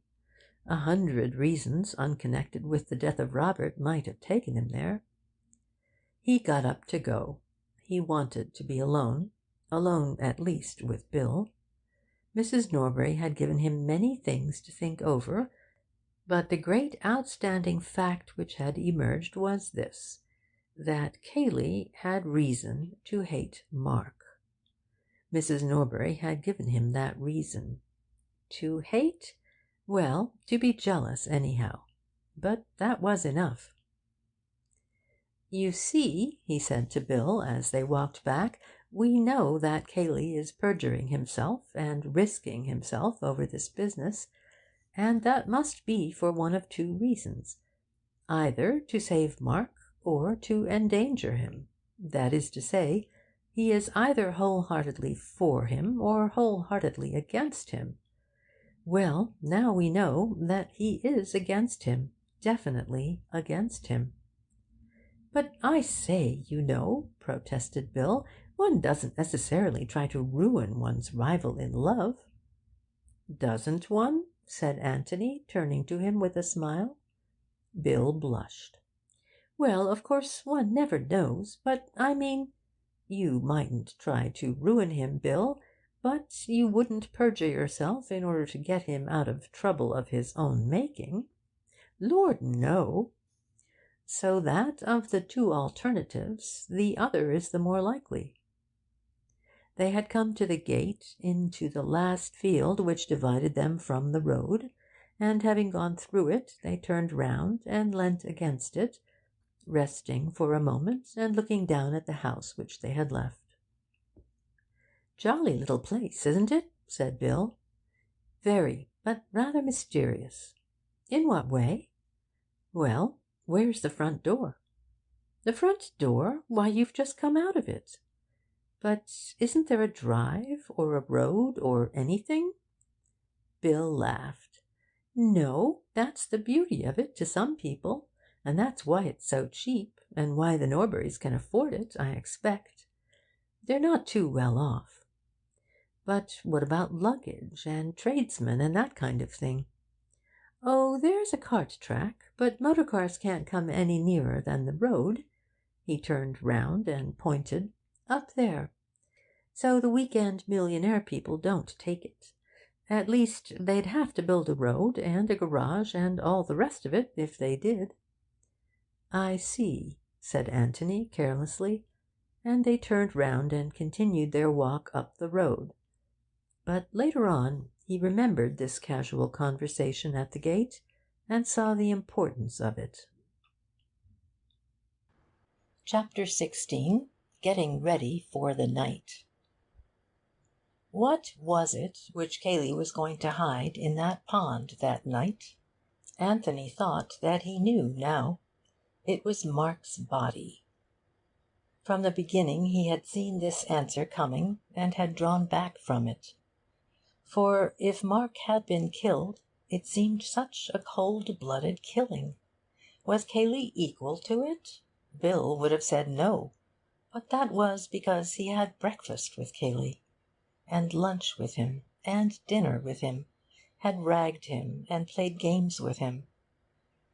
Bill would have said no because Bill wouldn't have killed anybody in cold blood himself, and because he took it for granted that other people behaved pretty much as he did. But Anthony had no such illusions. Murders were done. Murder had actually been done here, for there was Robert's dead body. Why not another murder? Had Mark been in the office at all that afternoon? The only evidence, other than Cayley's, which obviously did not count, was Elsie's. Elsie was quite certain that she had heard his voice, but then Bill had said that it was a very characteristic voice, an easy voice, therefore, to imitate. If Bill could imitate it so successfully, why not Cayley? But perhaps it had not been such a cold-blooded killing after all. Suppose Cayley had had a quarrel with his cousin that afternoon over the girl whom they were both wooing. Suppose Cayley had killed Mark, either purposely or in sudden passion, accidentally, meaning only to knock him down. Suppose that this had happened in the passage, say, about 2:00, either because Cayley had deliberately led him there, or because Mark had casually suggested a visit to it.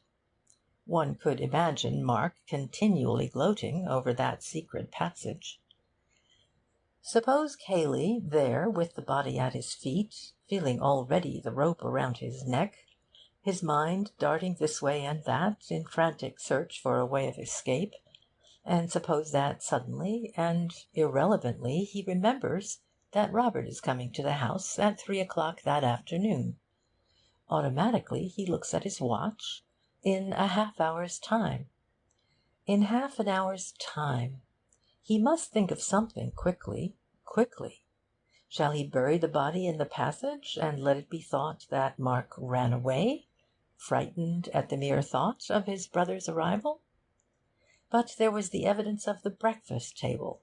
Mark had seemed annoyed at this resurrection of the black sheep, but certainly not frightened. No, that was much too thin a story. But suppose Mark had actually seen his brother, and had a quarrel with him. Suppose it could be made to look as if Robert had killed Mark. Anthony pictured to himself Cayley in the passage, standing over the dead body of his cousin, and working it out. How could Robert be made to seem the murderer, if Robert were alive to deny it? But suppose Robert were dead too? He looks at his watch again. Only 25 minutes now. Suppose Robert were dead too? Robert dead in the office, and Mark dead in the passage. How does that help? Madness. But if the bodies were brought together somehow, and Robert's death looked like suicide, was it possible? Madness again. Too difficult. Only 20 minutes now. Too difficult to arrange in 20 minutes. Can't arrange a suicide. Too difficult. Only 19 minutes. And then the sudden inspiration. Robert dead in the office, Mark's body hidden in the passage. Impossible to make Robert seem the murderer, but how easy to make Mark. Robert dead and Mark missing. Why, it jumped to the eye at once.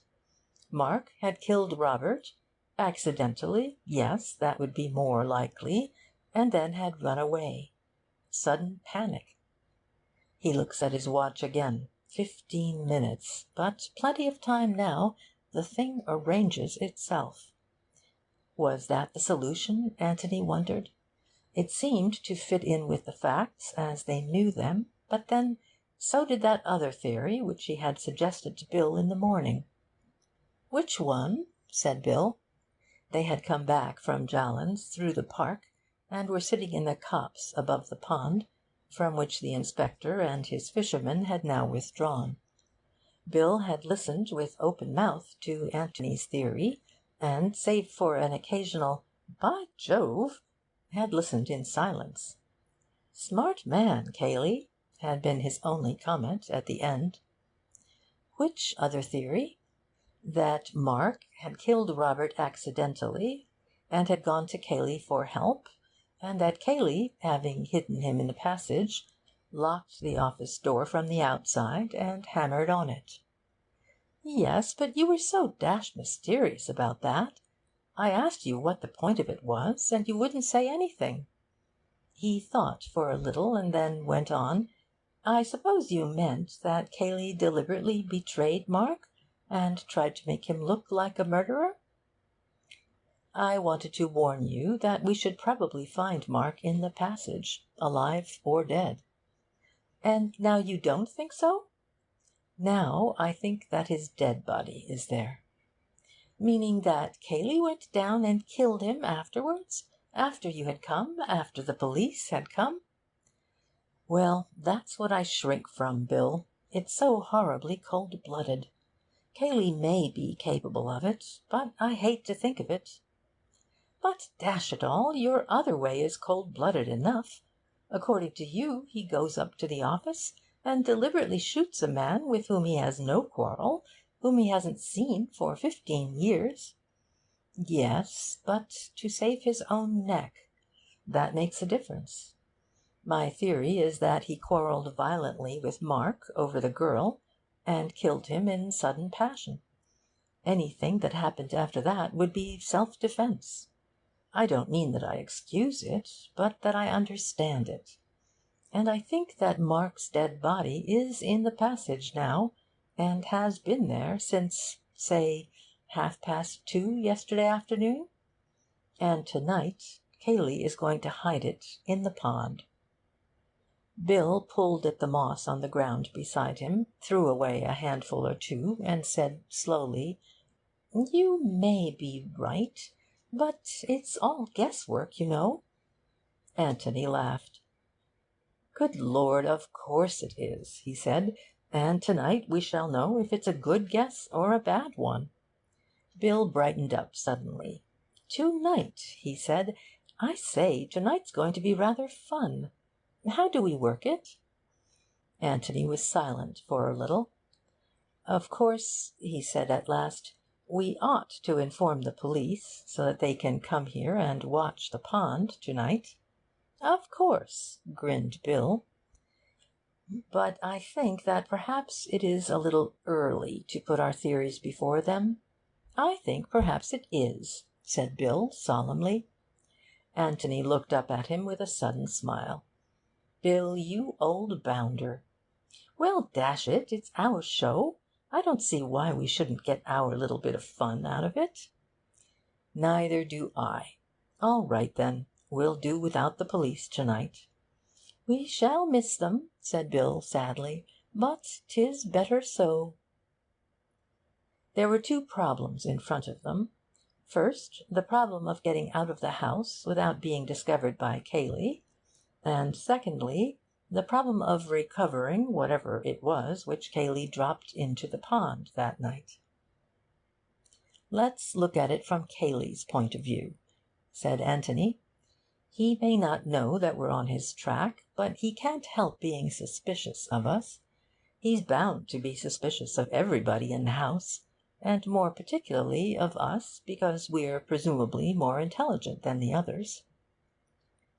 He stopped for a moment to light his pipe, and Bill took the opportunity of looking more intelligent than Mrs. Stevens.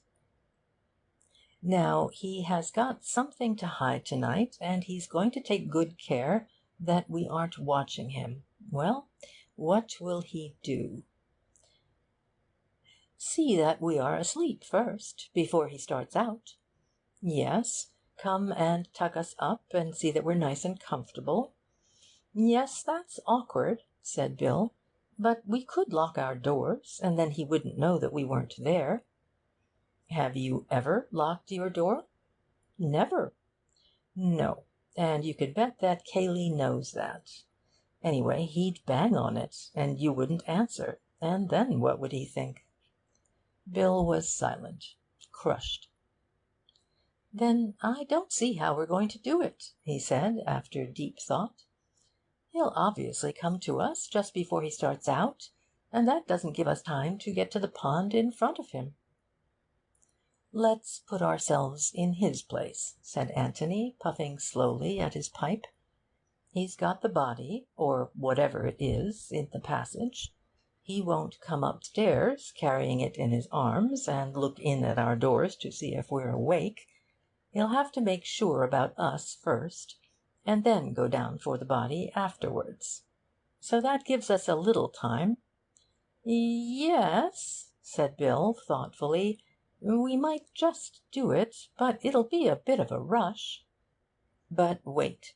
When he's gone down to the passage and got the body, what will he do next?"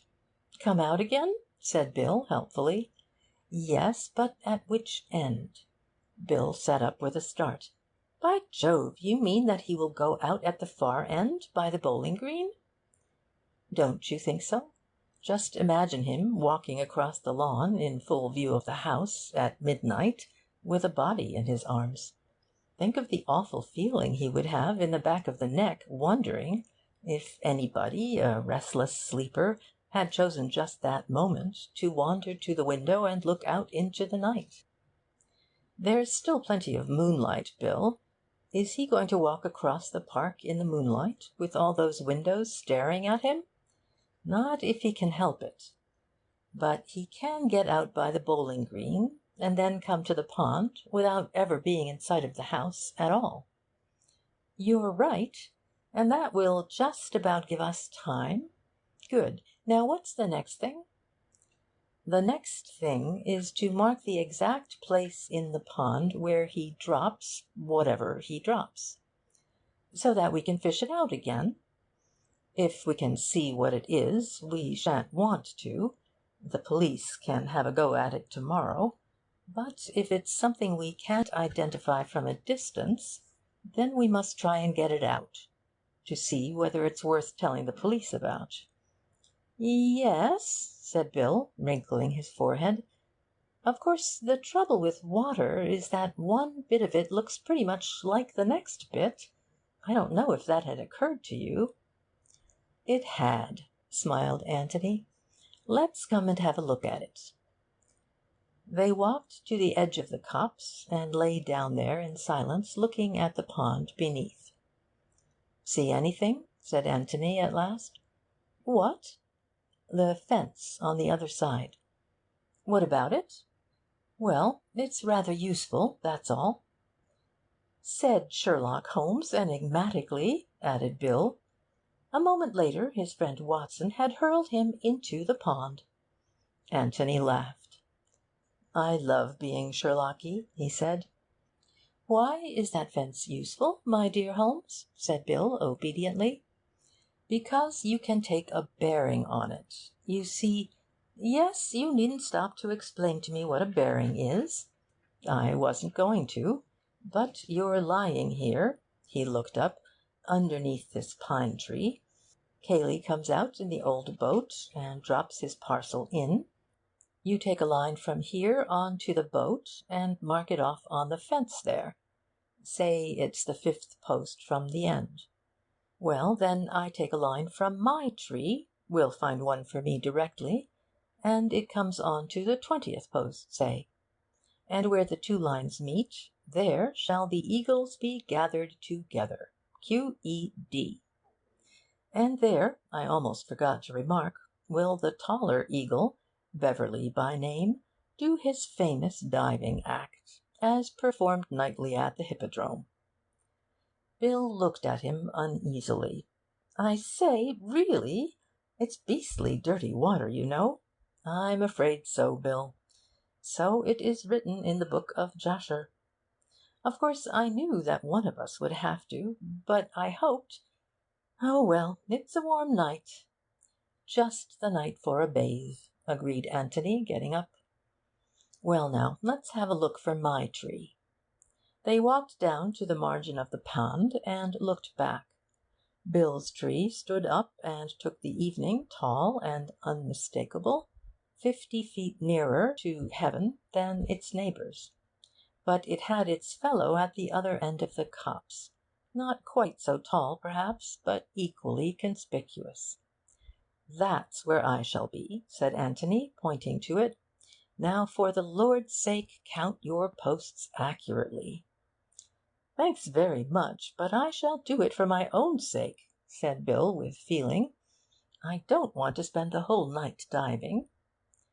"Fix on the post in a straight line with you and the splash, and then count backwards to the beginning of the fence."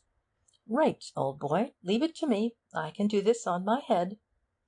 "Well, that's how you will have to do the last part of it," said Anthony with a smile. He looked at his watch. It was nearly time to change for dinner. They started to walk back to the house together. "There's one thing which worries me rather," said Anthony. "Where does Cayley sleep?" "Next door to me. Why?" "Well, it's just possible that he might have another look at you after he's come back from the pond. I don't think he'd bother about it in the ordinary way, but if he's actually passing your door, I think he might glance in. I shan't be there. I shall be at the bottom of the pond, sucking up mud." "Yes. Do you think you could leave something in your bed that looked vaguely like you in the dark? A bolster with a pyjama coat round it, and one arm outside the blanket, and a pair of socks or something for the head? You know the kind of thing. I think it would please him to feel that you were still sleeping peacefully." Bill chuckled to himself. "Rather! I'm awfully good at that. I'll make him up something really good. But what about you?" "I'm at the other end of the house. He's hardly likely to bother about me a second time. I shall be so very fast asleep at his first visit. Still, I may as well, to be on the safe side." They went into the house. Cayley was in the hall as they came in. He nodded and took out his watch. "Time to change?" he said. "Just about," said Bill. "You didn't forget my letter?" "I did not. In fact, we had tea there." "Ah."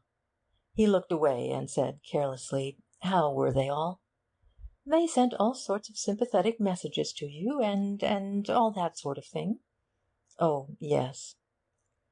Bill waited for him to say something more, and then, as nothing was coming, he turned round and said, "Come on, Tony," and led the way upstairs.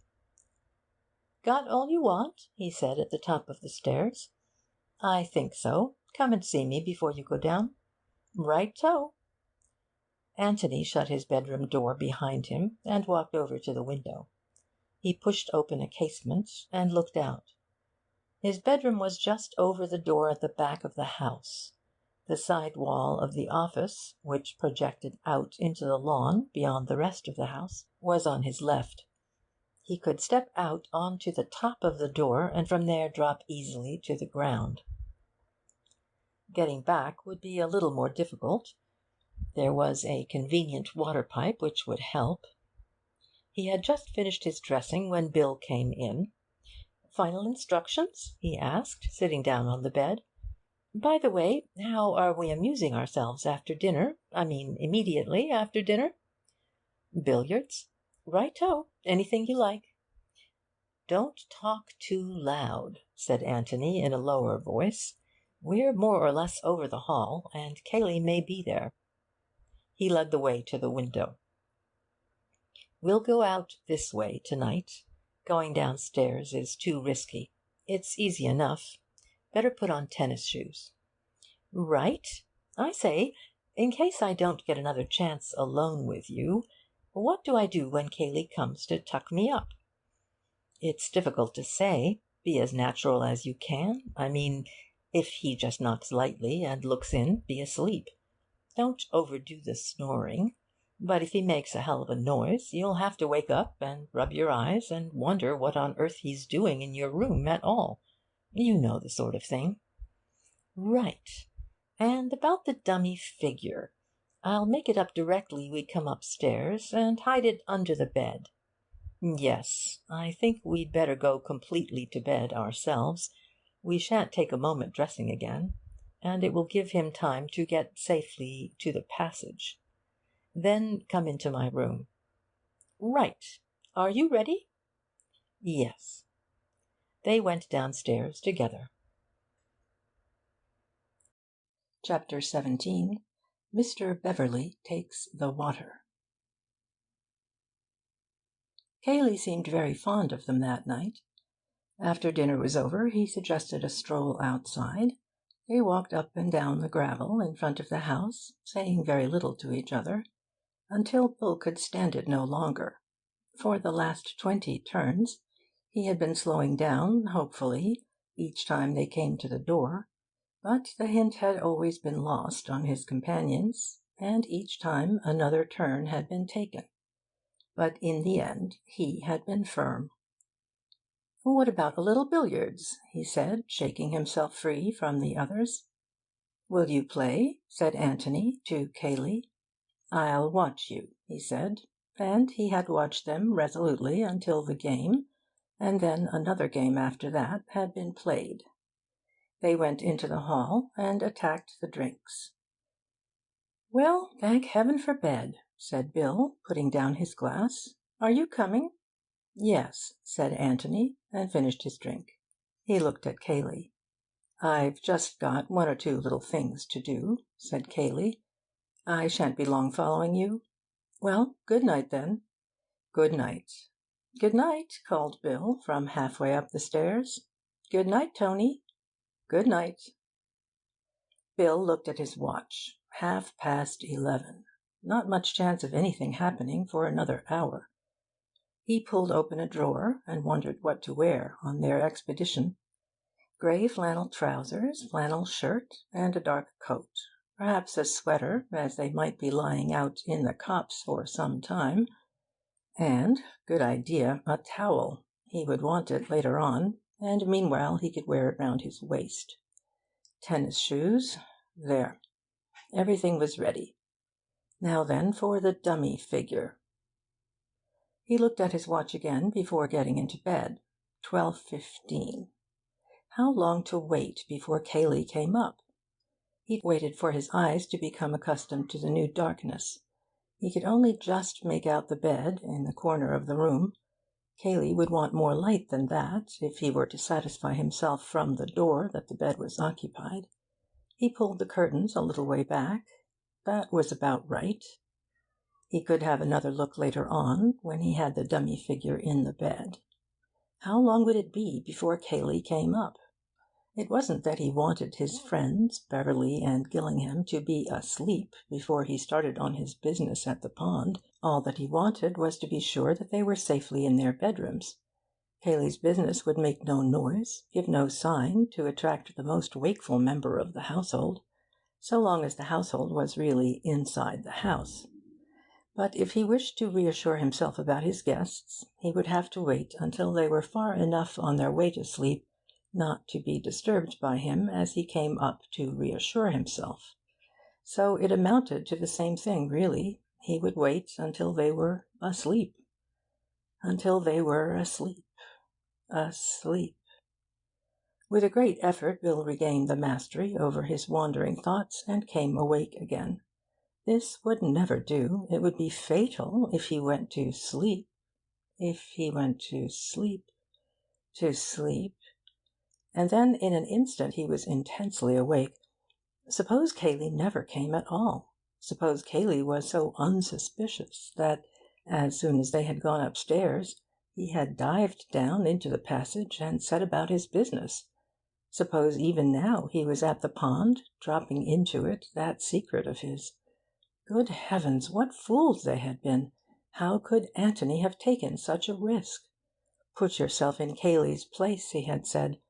But how was it possible? They weren't Cayley. Cayley was at the pond now. They would never know what he had dropped into it. Listen! Somebody at the door. He was asleep, quite naturally now, breathing a little more loudly, perhaps. He was asleep. The door was opening. He could feel it opening behind him. Good Lord, suppose Cayley really was a murderer! Why, even now he might be... No, he mustn't think of that. If he thought of that, he would have to turn round. He mustn't turn round. He was asleep, just peacefully asleep. But why didn't the door shut? Where was Cayley now? Just behind him? And in his hand... No, he mustn't think of that. He was asleep. But why didn't the door shut? The door was shutting. There was a sigh from the sleeper in the bed, a sigh of relief which escaped him involuntarily, but it had been a very natural sound, a deep breath from a heavy sleeper. He added another one to make it seem more natural. The door was shut. Bill counted 100 slowly, and then got up. As quickly and as noiselessly as possible, he dressed himself in the dark. He put the dummy figure in the bed, arranged the clothes so that just enough, but not too much of it, was showing, and stood by the door looking at it. For a casual glance, the room was just about light enough. Then, very quietly, very slowly, he opened the door. All was still. There was no light from beneath the door of Cayley's room. Very quietly, very carefully, he crept along the passage to Anthony's room. He opened the door and went in. Anthony was still in bed. Bill walked across to wake him up, and then stopped rigid, and his heart thumped against his ribs. There was somebody else in the room. "All right, Bill," said a whispering voice, and Anthony stepped out from the curtains. Bill gazed at him without saying anything. "Rather good, isn't it?" said Anthony, coming closer and pointing to the bed. "Come on. The sooner we get out now, the better." He led the way out of the window, the silent Bill following him. They reached the ground safely and noiselessly, went quickly across the lawn, and so over the fence into the park. It was not until they were out of sight of the house that Bill felt it safe to speak. "I quite thought it was you in bed," he said. "I hoped you would. I should be rather disappointed now if Cayley doesn't call again. It's a pity to waste it." "He came all right just now?" "Oh, rather. What about you?" Bill explained his feelings picturesquely. "There wouldn't have been much point in his killing you," said Auntie, prosaically, "besides being too risky." "Oh," said Bill, and then, "I had rather hoped that it was his love for me which restrained him." Anthony laughed. "I doubt it. You didn't turn up your light when you dressed?" "Good Lord, no. Did you want me to?" Anthony laughed again, and took him by the arm. "You're a splendid conspirator, Bill. You and I could take on anything together." The pond was waiting for them, more solemn in the moonlight. The trees which crowded the sloping bank on the far side of it were mysteriously silent. It seemed that they had the world very much to themselves. Almost unconsciously, Anthony spoke in a whisper. "There's your tree. There's mine. As long as you don't move, there's no chance of his seeing you. After he's gone, don't come out till I do. He won't be here for a quarter of an hour or so don't be impatient." "Right ho," whispered Bill. Anthony gave him a nod and a smile, and they walked off to their posts. The minutes went by very slowly. To Anthony, lying hidden in the undergrowth at the foot of his tree, a new problem was presenting itself. Suppose Cayley had to make more than one journey that night.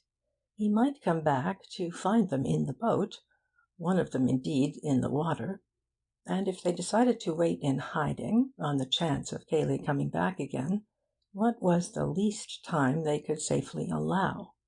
Perhaps it would be better to go round to the front of the house and watch for his return there, the light in his bedroom, before conducting their experiments at the pond. But then they might miss his second visit in this way, if he made a second visit. It was difficult. His eyes were fixed on the boat as he considered these things, and suddenly, as if materialised from nowhere, Cayley was standing by the boat. In his hand was a small brown bag. Cayley put the bag in the bottom of the boat, stepped in, and, using an oar as a punt pole, pushed slowly off. Then, very silently, he rowed toward the middle of the pond. He had stopped. The oars rested on the water. He picked up the bag from between his feet, leant over the nose of the boat, and rested it lightly on the water for a moment. Then he let go. It sank slowly. He waited there, watching, afraid, perhaps, that it might rise again. Anthony began to count. And now Cayley was back at his starting place. He tied up the boat, looked carefully round to see that he had left no traces behind him, and then turned to the water again. For a long time, as it seemed to the watchers, he stood there, very big, very silent, in the moonlight. At last he seemed satisfied. Whatever his secret was, he had hidden it, and so, with a gentle sigh, as unmistakable to Anthony as if he had heard it, Cayley turned away and vanished again as quietly as he had come. Anthony gave him 3 minutes, and stepped out from the trees. He waited there for Bill to join him. 6, whispered Bill. Anthony nodded. I'm going round to the front of the house. You get back to your tree and watch, in case Cayley comes again. Your bedroom is the left-hand end one, and Cayley's the end but one, is that right? Bill nodded. Right. Wait in hiding till I come back. I don't know how long I shall be, but don't be impatient. It will seem longer than it is. He patted Bill on the shoulder, and with a smile and a nod of the head, he left him there. What was in the bag? What could Cayley want to hide other than a key or a revolver? Keys and revolvers sink of themselves. No need to put them in a bag first. What was in the bag? Something which wouldn't sink of itself.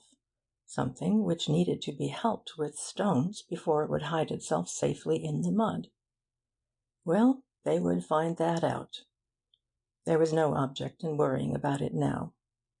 Bill had a dirty night's work in front of him, but where was the body of which Anthony had expected so confidently? Or, if there was no body, where was Mark? More immediately, however, where was Cayley? As quickly as he could, Anthony had got to the front of the house, and was now lying in the shrubbery which bordered the lawn, waiting for the light to go up in Cayley's window. If it went up in Bill's window, then they were discovered. It would mean that Cayley had glanced into Bill's room, had been suspicious of the dummy figure in the bed, and had turned up the light to make sure. After that, it was war between them. But if it went up in Cayley's room... There was a light. Anthony felt a sudden thrill of excitement. It was Bill's room. War. The light stayed there, shining vividly, for a wind had come up, blowing the moon behind a cloud and casting a shadow over the rest of the house. Bill had left his curtains undrawn. It was careless of him, the first stupid thing he had done. But the moon slipped out again, and Anthony laughed to himself in the bushes. There was another window beyond Cayley's, and there was no light in it. The declaration of war was postponed. Anthony lay there, watching Cayley into bed. After all, it was only polite to return Cayley's own solicitude earlier in the night. Politeness demanded that one should not disport oneself on the pond until one's friends were comfortably tucked up. Meanwhile, Bill was getting tired of waiting.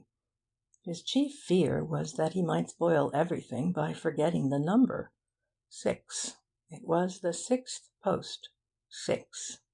He broke off a twig and divided it into 6 pieces.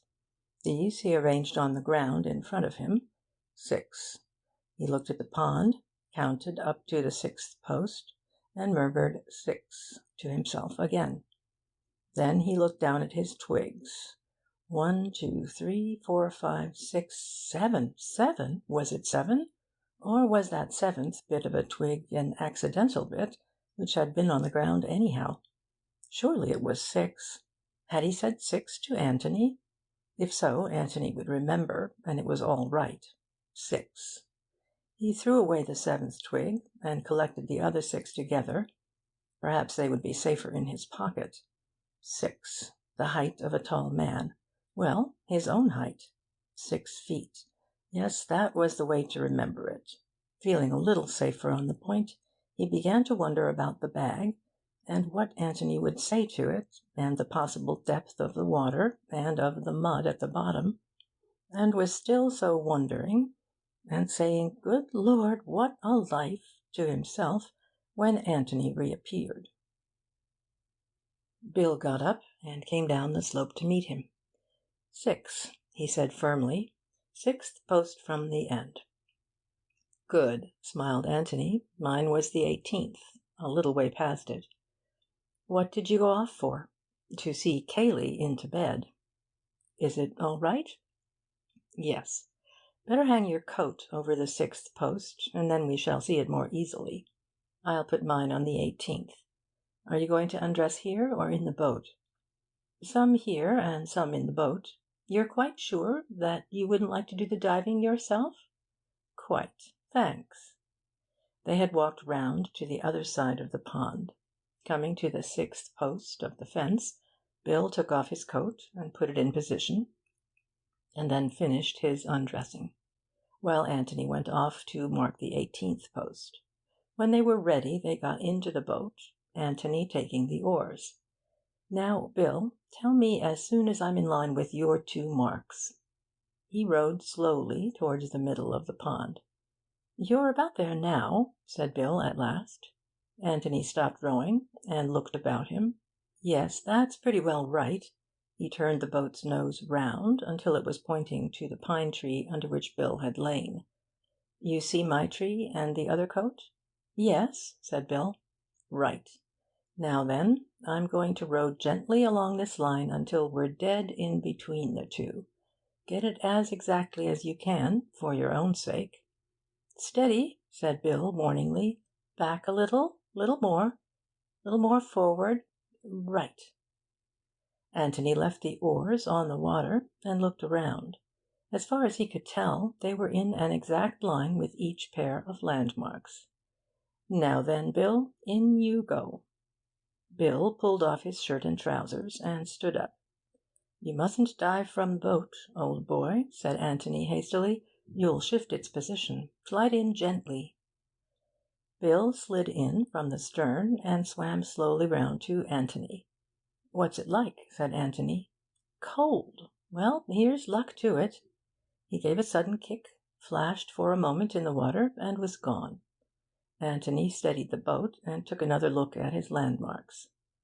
Bill came up behind him with a loud explosion. It's pretty muddy, he protested. Weeds? No, thank the Lord. Well, try again. Bill gave another kick and disappeared. Again Anthony coaxed the boat back into position, and again Bill popped up, this time in front of him. I feel that if I threw you a sardine, said Anthony with a smile, you'd catch it in your mouth quite prettily. It's awfully easy to be funny from where you are. How much longer have I got to go on doing this? Anthony looked at his watch. About 3 hours. We must get back before daylight. But be quicker if you can, because it's rather cold for me sitting here. Bill flicked a handful of water at him and disappeared again. He was under for almost a minute this time, and there was a grin on his face when it was visible again. I've got it, but it's devilish hard to get up. I'm not sure that it isn't too heavy for me. That's all right, said Anthony. He brought out a ball of thick string from his pocket. Get this through the handle if you can, and then we can both pull. Good man. He paddled to the side, took one end of the string, and paddled back again. Now then. 2 minutes later the bag was safely in the boat. Bill clambered in after it, and Anthony rowed back. Well done, Watson, he said quietly as they landed. He fetched their 2 coats, and then waited, the bag in his hand, while Bill dried and dressed himself. As soon as the latter was ready, he took his arm and led him into the copse.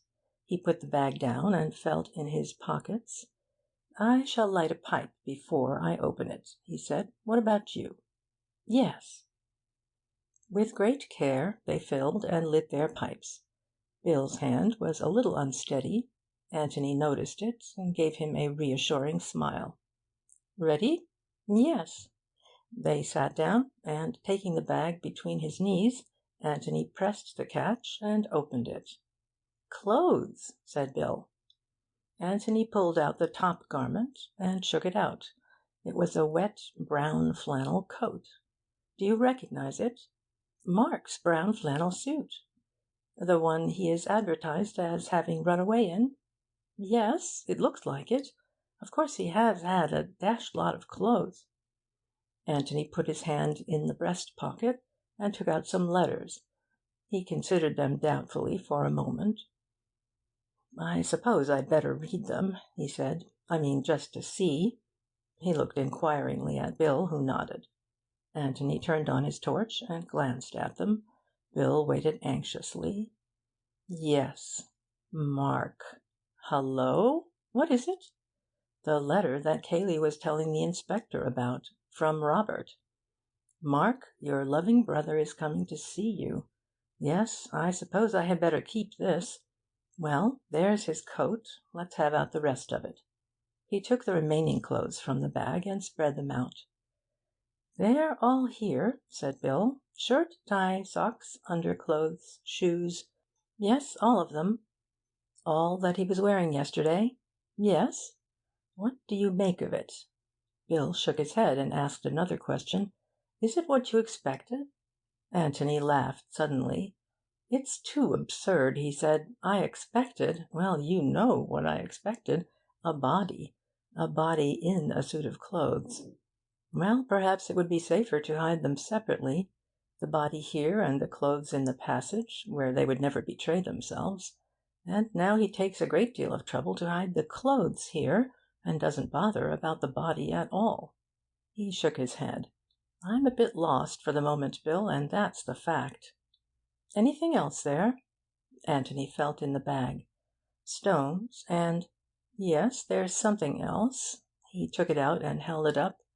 "There we are, Bill." It was the office key. "By Jove, you were right." Anthony felt in the bag again, and then turned it gently upside down on the grass. A dozen large stones fell out, and something else. He flashed down his torch. "Another key," he said. He put the two keys in his pocket, and sat there for a long time in silence, thinking. Bill was silent too, not liking to interrupt his thoughts, but at last he said, "Shall I put these things back?" Anthony looked up with a start. "What? Oh, yes. No, I'll put them back. You give me a light, will you?" Very slowly and carefully he put the clothes back in the bag, pausing as he took up each garment, in the certainty, as it seemed to Bill, that it had something to tell him, if only he could read it. When the last of them was inside, he still waited there on his knees, thinking. "That's the lot," said Bill. Anthony nodded at him. "Yes, that's the lot," he said. "And that's the funny thing about it. You're sure it is the lot?" "What do you mean?"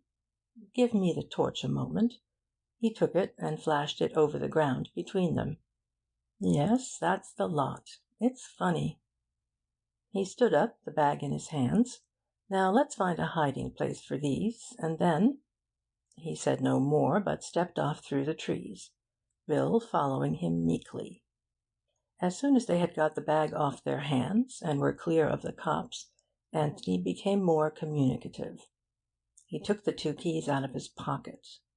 "One of them is the office key, I suppose, and the other is the key of the passage cupboard. So I thought that perhaps we might have a look at the cupboard." "I say, do you really think it is?" "Well, I don't see what else it can be." "But why should he want to throw it away?" "Because it has now done its work, whatever it was, and he wants to wash his hands of the passage. He'd throw the passage away if he could. I don't think it matters much one way or another, and I don't suppose there's anything to find in the cupboard. But I feel that we must look." "Do you think Mark's body might be there?" "No. And yet where else can it be? Unless I'm hopelessly wrong, and Cayley never killed him at all." Bill hesitated, wondering if he dare advance his theory. "I know you think I'm an ass—" "My dear Bill!" I'm such an obvious ass myself that I should be delighted to think you are too. Well, then, suppose Mark did kill Robert, and Cayley helped him to escape, just as we thought at first. I know you proved afterward that it was impossible, but suppose it happened in a way we don't know about, and for reasons we don't know about. I mean, there are such a lot of funny things about the whole show that, well, almost anything might have happened. You're quite right. Well? Well, then, this clothes business. Doesn't that seem rather to bear out the escaping theory? Mark's brown suit was known to the police. Couldn't Cayley have brought him another one in the passage to escape in, and then have had the brown one on his hands, and thought it safest to hide it in the pond? Yes, said Anthony thoughtfully. Then go on. Bill went on eagerly. It all seems to fit in, you know.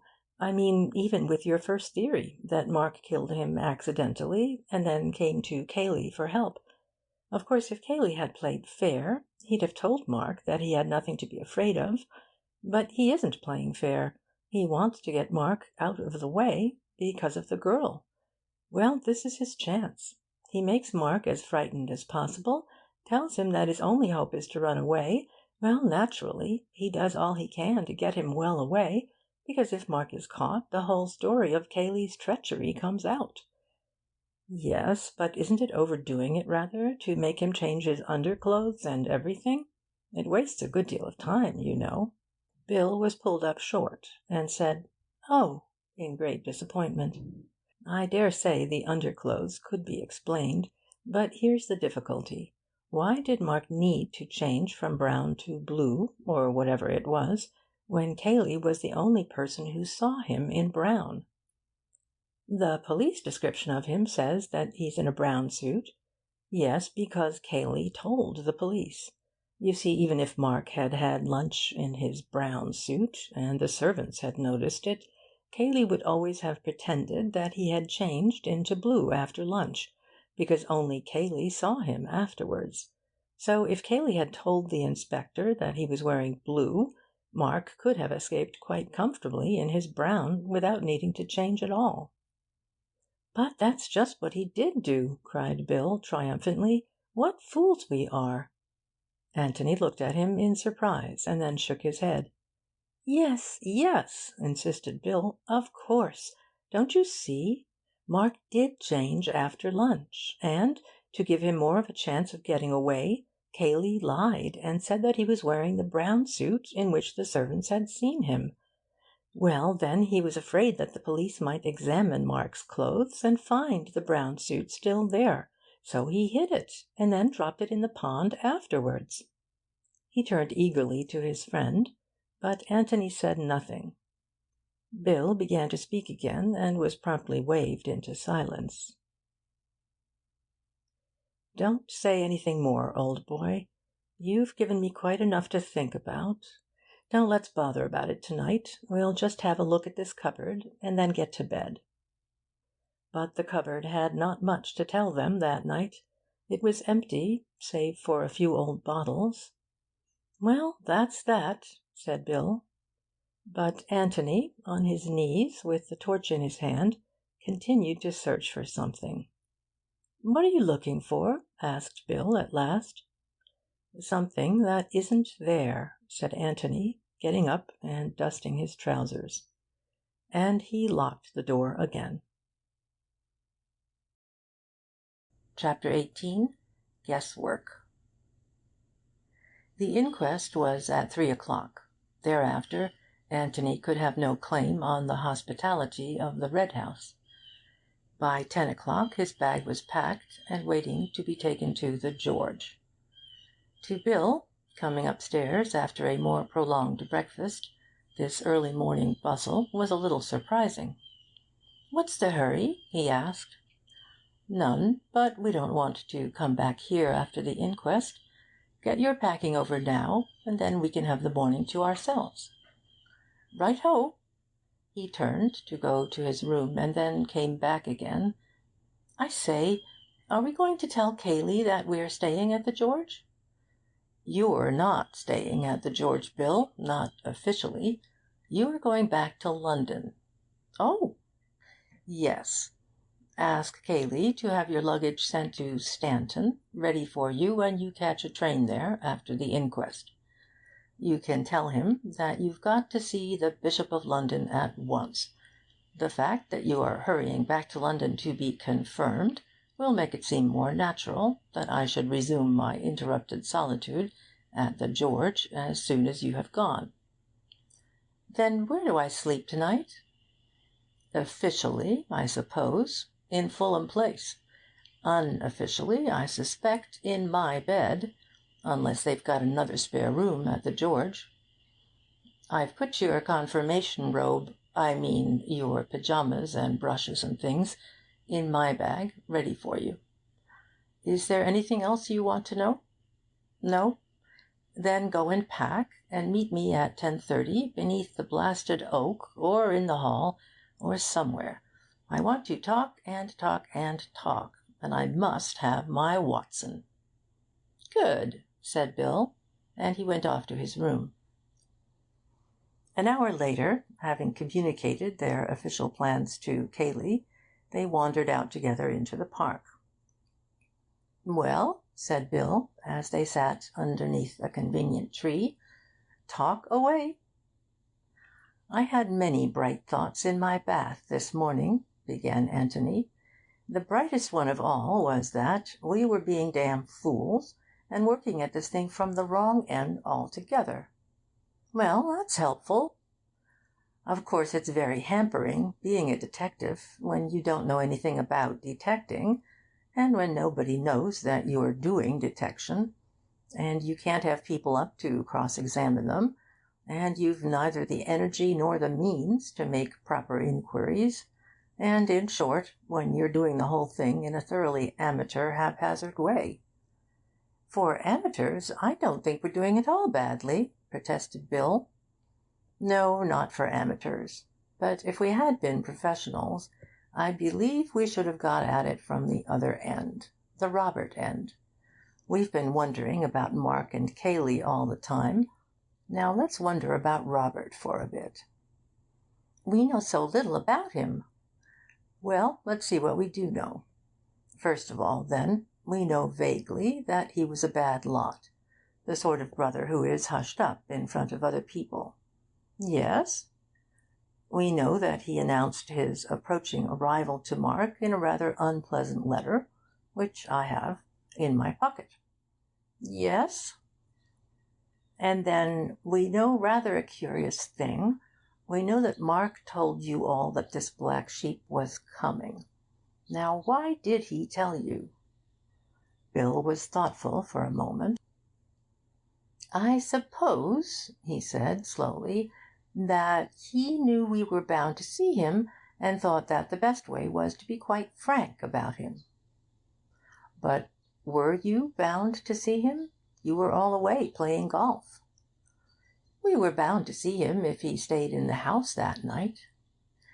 Very well, then. That's one thing we've discovered. Mark knew that Robert was staying in the house that night. Or, shall we put it this way, he knew that there was no chance of getting Robert out of the house at once. Bill looked at his friend eagerly. Go on, this is getting interesting. He also knew something else, went on Anthony. He knew that Robert was bound to betray his real character to you as soon as you met him. He couldn't pass him off on you as just a travelled brother from the Dominions, with perhaps a bit of an accent. He had to tell you at once, because you were bound to find out, that Robert was a wastrel. Yes, that's sound enough. Well, now, doesn't it strike you that Mark made up his mind about all that rather quickly? How do you mean? He got this letter at breakfast. He read it, and directly he had read it, he began to confide in you all.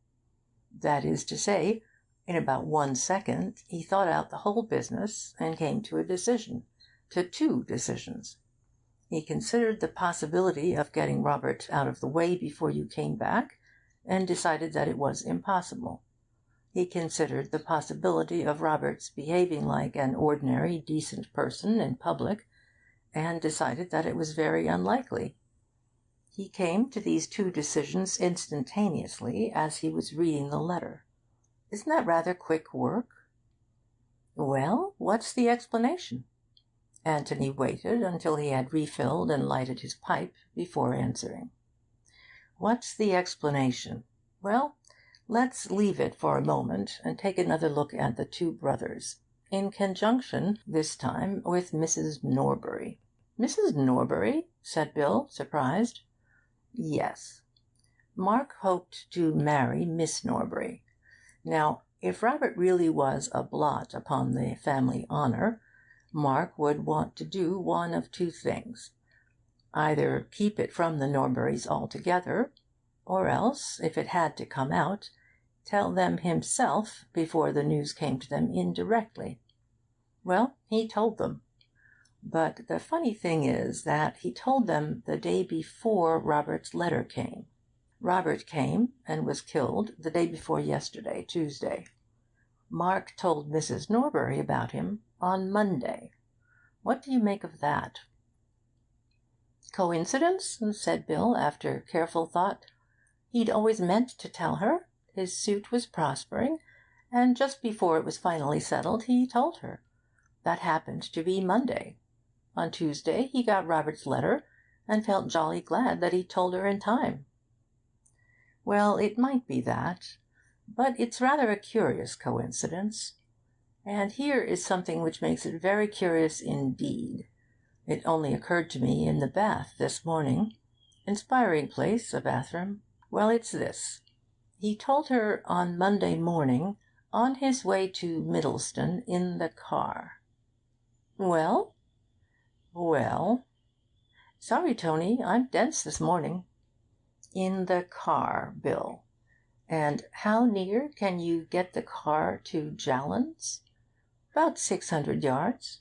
Yes, and on his way to Middleston, on some business or other, Mark stops the car, walks 600 yards down the hill to Jallands, says, "Oh, by the way, Mrs. Norbury, I don't think I ever told you that I have a shady brother called Robert," walks 600 yards up the hill again, gets into the car, and goes off to Middleston. Is that likely? Bill frowned heavily. Yes, but I don't see what you're getting at. Likely or not, we know he did it. Of course he did. All I mean is that he must have had some strong reason for telling Mrs. Norbury at once. The reason, I suggest, is that he knew on that morning, Monday morning, not Tuesday, that Robert was coming to see him, and had to be in first with the news. But, and that would explain the other point, his instantaneous decision at breakfast to tell you all about his brother. It wasn't instantaneous. He knew on Monday that Robert was coming, and decided then that you would all have to know. Then how do you explain the letter? Well, let's have a look at it. Anthony took the letter from his pocket and spread it out on the grass between them. Mark, your loving brother is coming to see you tomorrow, all the way from Australia. I give you warning so that you will be able to conceal your surprise, but not, I hope, your pleasure. Expect him at 3 or thereabouts. No date mentioned, you see, said Anthony, just tomorrow. But he got this on Tuesday. Did he? Well, he read it out to us on Tuesday. Oh, yes, he read it out to you. Bill read the letter again, and then turned it over and looked at the back of it. The back of it had nothing to say to him. What about the postmark? He asked. We haven't got the envelope, unfortunately. And you think that he got this letter on Monday? I'm inclined to think so, Bill. Anyhow, I feel almost certain that he knew on Monday that his brother was coming. Is that going to help us much? No, it makes it more difficult. There's something rather uncanny about it all. I don't understand it. He was silent for a little, and then added, I wonder if the inquest is going to help us. What about last night? I'm longing to hear what you make of that. Have you been thinking it out at all?" "Last night," said Anthony thoughtfully to himself. "Yes, last night wants some explaining." Bill waited hopefully for him to explain. What, for instance, had Anthony been looking for in the cupboard? "I think," began Anthony slowly, "that after last night we must give up the idea that Mark has been killed. Killed, I mean, by Cayley. I don't believe anybody would go to so much trouble to hide a suit of clothes when he had a body on his hands. The body would seem so much more important. I think we may take it now that the clothes are all that Cayley had to hide." "But why not have kept them in the passage?" "He was frightened of the passage. Miss Norris knew about it."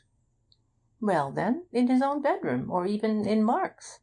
For all you or I or anybody knew, Mark might have had 2 brown suits. He probably had, I should think." "Probably. But I doubt if that would reassure Cayley. The brown suit hid a secret, and therefore the brown suit had to be hidden. We all know that in theory the safest hiding place is the most obvious. But in practice very few people have the nerve to risk it." Bill looked rather disappointed. "Then we just come back to where we were," he complained.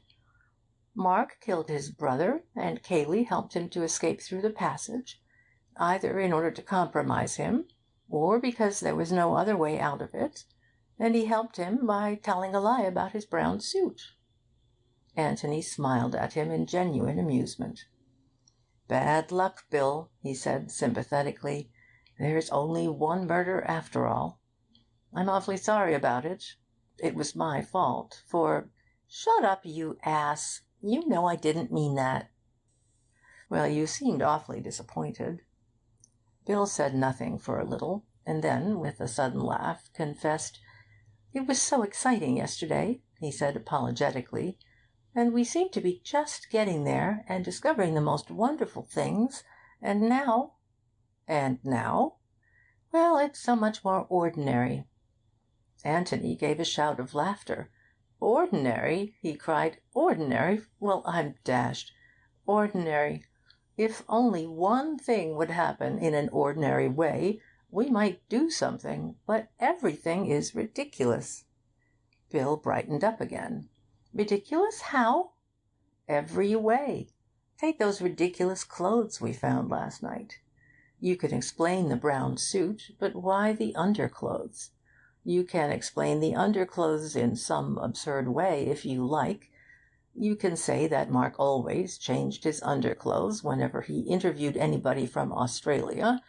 But why, in that case, my dear Watson, why didn't he change his collar?" "His collar?" said Bill in amazement. "His collar, Watson." "I don't understand." "And it's all so ordinary," scoffed Anthony. "Sorry, Tony, I didn't mean that. Tell me about the collar." "Well, that's all. There was no collar in the bag last night. Shirt, socks, tie, everything except a collar. Why?" "Was that what you were looking for in the cupboard?" said Bill eagerly. "Of course. Why no collar? I said. For some reason Cayley considered it necessary to hide all Mark's clothes, not just the suit, but everything which he was wearing or supposed to be wearing at the time of the murder. But he hadn't hidden the collar. Why? Had he left it out by mistake? So I looked in the cupboard. It wasn't there. Had he left it out on purpose? If so, why? And where was it? Naturally, I began to say to myself, where have I seen a collar lately? A collar all by itself. And I remembered— What, Bill? Bill frowned heavily to himself and shook his head. "Don't ask me, Tony. I can't, by Jove." He threw up his head. "In the basket in the office bedroom." "Exactly. But is that the one? The one that goes with the rest of the clothes? I don't know. Where else can it be? But if so, why send the collar quite casually to the wash in the ordinary way, and take immense trouble to hide everything else? Why? Bill bit hard at his pipe, but could think of nothing to say. "Anyhow," said Anthony, getting up restlessly, "I'm certain of one thing. Mark knew on the Monday that Robert was coming here." Chapter 19. The Inquest. The coroner, having made a few commonplace remarks as to the terrible nature of the tragedy which they had come to investigate that afternoon, proceeded to outline the case to the jury. Witnesses would be called to identify the deceased as Robert Ablett, the brother of the owner of the Red House, Mark Ablett. It would be shown that he was something of a ne'er-do-well, who had spent most of his life in Australia, and that he had announced, in what might almost be called a threatening letter, his intention of visiting his brother that afternoon. There would be evidence of his arrival, of his being shown into the scene of the tragedy, a room in the Red House commonly called the office, and of his brother's entrance into that room. The jury would have to form their own opinion as to what happened there. But whatever happened almost instantaneously. Within 2 minutes of Mark Ablett's entrance, as would be shown in the evidence, a shot was heard, and when, perhaps 5 minutes later, the room was forced open, the dead body of Robert Ablett was found stretched upon the floor. As regards Mark Ablett, nobody had seen him from the moment of his going into the room, but evidence would be called to show that he had enough money on him at the time to take him to any other part of the country, and that a man answering to his description had been observed on the platform of Stanton Station, apparently waiting to catch the 3:55 up train to London. As the jury would realize, such evidence of identity was not always reliable. Missing men had a way of being seen in a dozen different places at once. In any case, there was no doubt that for the moment Mark Ablett had disappeared. "Seems like a sound man," whispered Anthony to Bill. "Doesn't talk too much." Anthony did not expect to learn much from the evidence. He knew the facts of the case so well by now. But he wondered if Inspector Birch had developed any new theories. If so, they would appear in the coroner's examination, for the coroner would certainly have been coached by the police as to the important facts to be extracted from each witness. Bill was the first to be put through it. "Now, about this letter, Mr. Beverley," he was asked when his chief evidence was over. "Did you see it at all?" "I didn't see the actual writing. I saw the back of it. Mark was holding it up when he told us about his brother." "You don't know, then, what was in it?" Bill had a sudden shock. He had read the letter only that morning. He knew quite well what was in it. But it wouldn't do to admit this. And then, just as he was about to perjure himself, he remembered. Anthony had heard Cayley telling the inspector. "I knew afterwards. I was told. But Mark didn't read it out at breakfast." "You gathered, however, that it was an unwelcome letter?" "Oh, yes." "Would you say that Mark was frightened by it?" "Not frightened. Sort of bitter. And resigned. Sort of, 'Oh, Lord, here we are again.'" There was a titter here and there. The coroner smiled, and tried to pretend that he hadn't. "Thank you, Mr. Beverley." The next witness was summoned by the name of Andrew Amos, and Anthony looked up with interest, wondering who he was. "He lives at the inner lodge," whispered Bill to him. All that Amos had to say was that a stranger had passed by his lodge at a little before 3 that afternoon, and had spoken to him. He had seen the body and recognized it as the man. "What did he say?" "Is this right for the Red House?" or something like that, sir. "What did you say?" "I said, 'This is the Red House. Who do you want to see?' He was a bit rough-looking, you know, sir, and I didn't know what he was doing there." "Well?" "Well, sir," he said, "is Mr. Mark Ablett at home?" It doesn't sound much, put like that, sir, but I didn't care about the way he said it. So I got in front of him like, and said, "What do you want, eh?" And he gave a sort of chuckle and said, "I want to see my dear brother Mark." Well, then I took a closer look at him, and I see that p'raps he might be his brother, so I said, "If you'll follow the drive, sir, you'll come to the house. Of course I can't say if Mr. Ablett's at home." And he gave a sort of nasty laugh again, and said, "Fine place Mr. Mark Ablett's got here. Plenty of money to spend, eh?" Well, then, I had another look at him, sir, because gentlemen don't talk like that, and if he was Mr. Ablett's brother, but before I could make up my mind, he laughed and went on. That's all I can tell you, sir. Andrew Amos stepped down, then moved away to the back of the room. Nor did Antony take his eyes off him until he was assured that Amos intended to remain there until the inquest was over.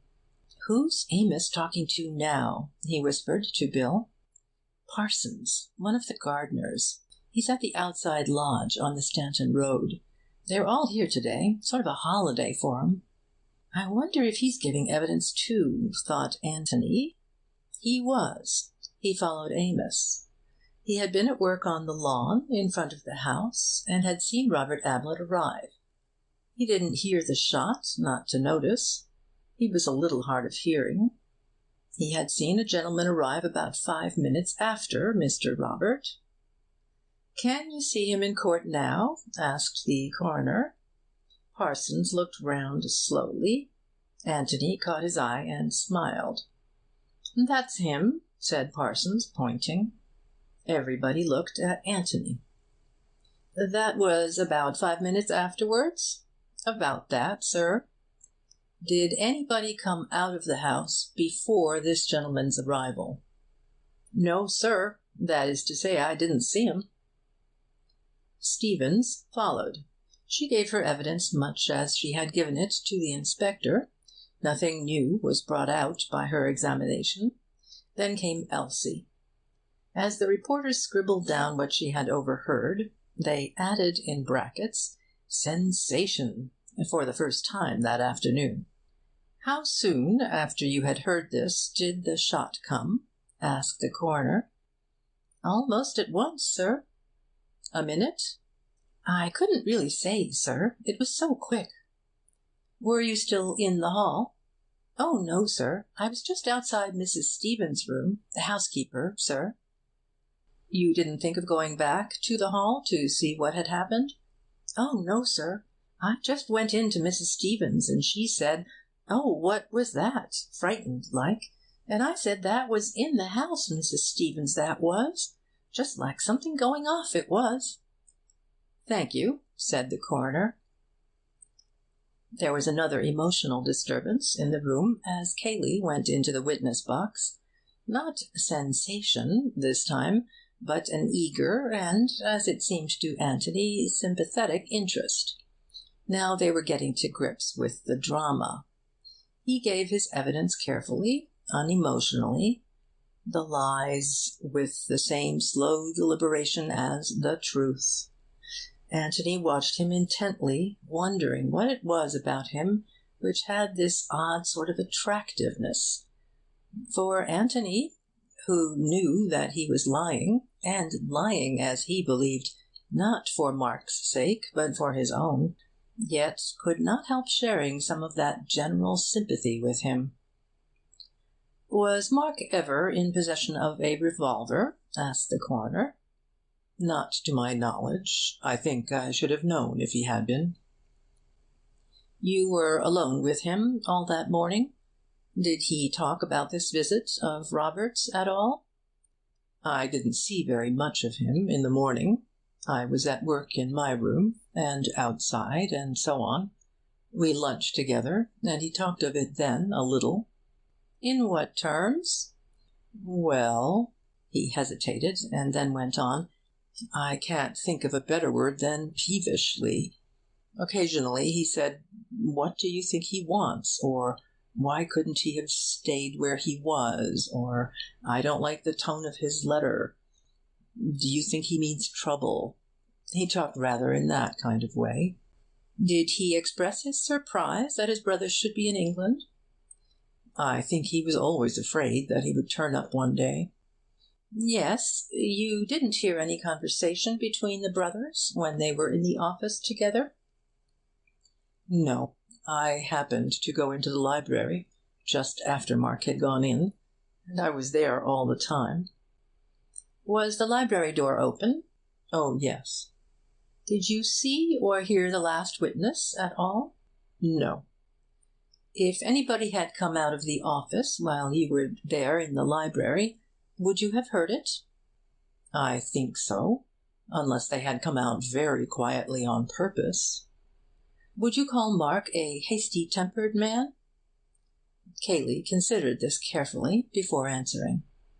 Hasty-tempered? Yes, he said, but not violent-tempered.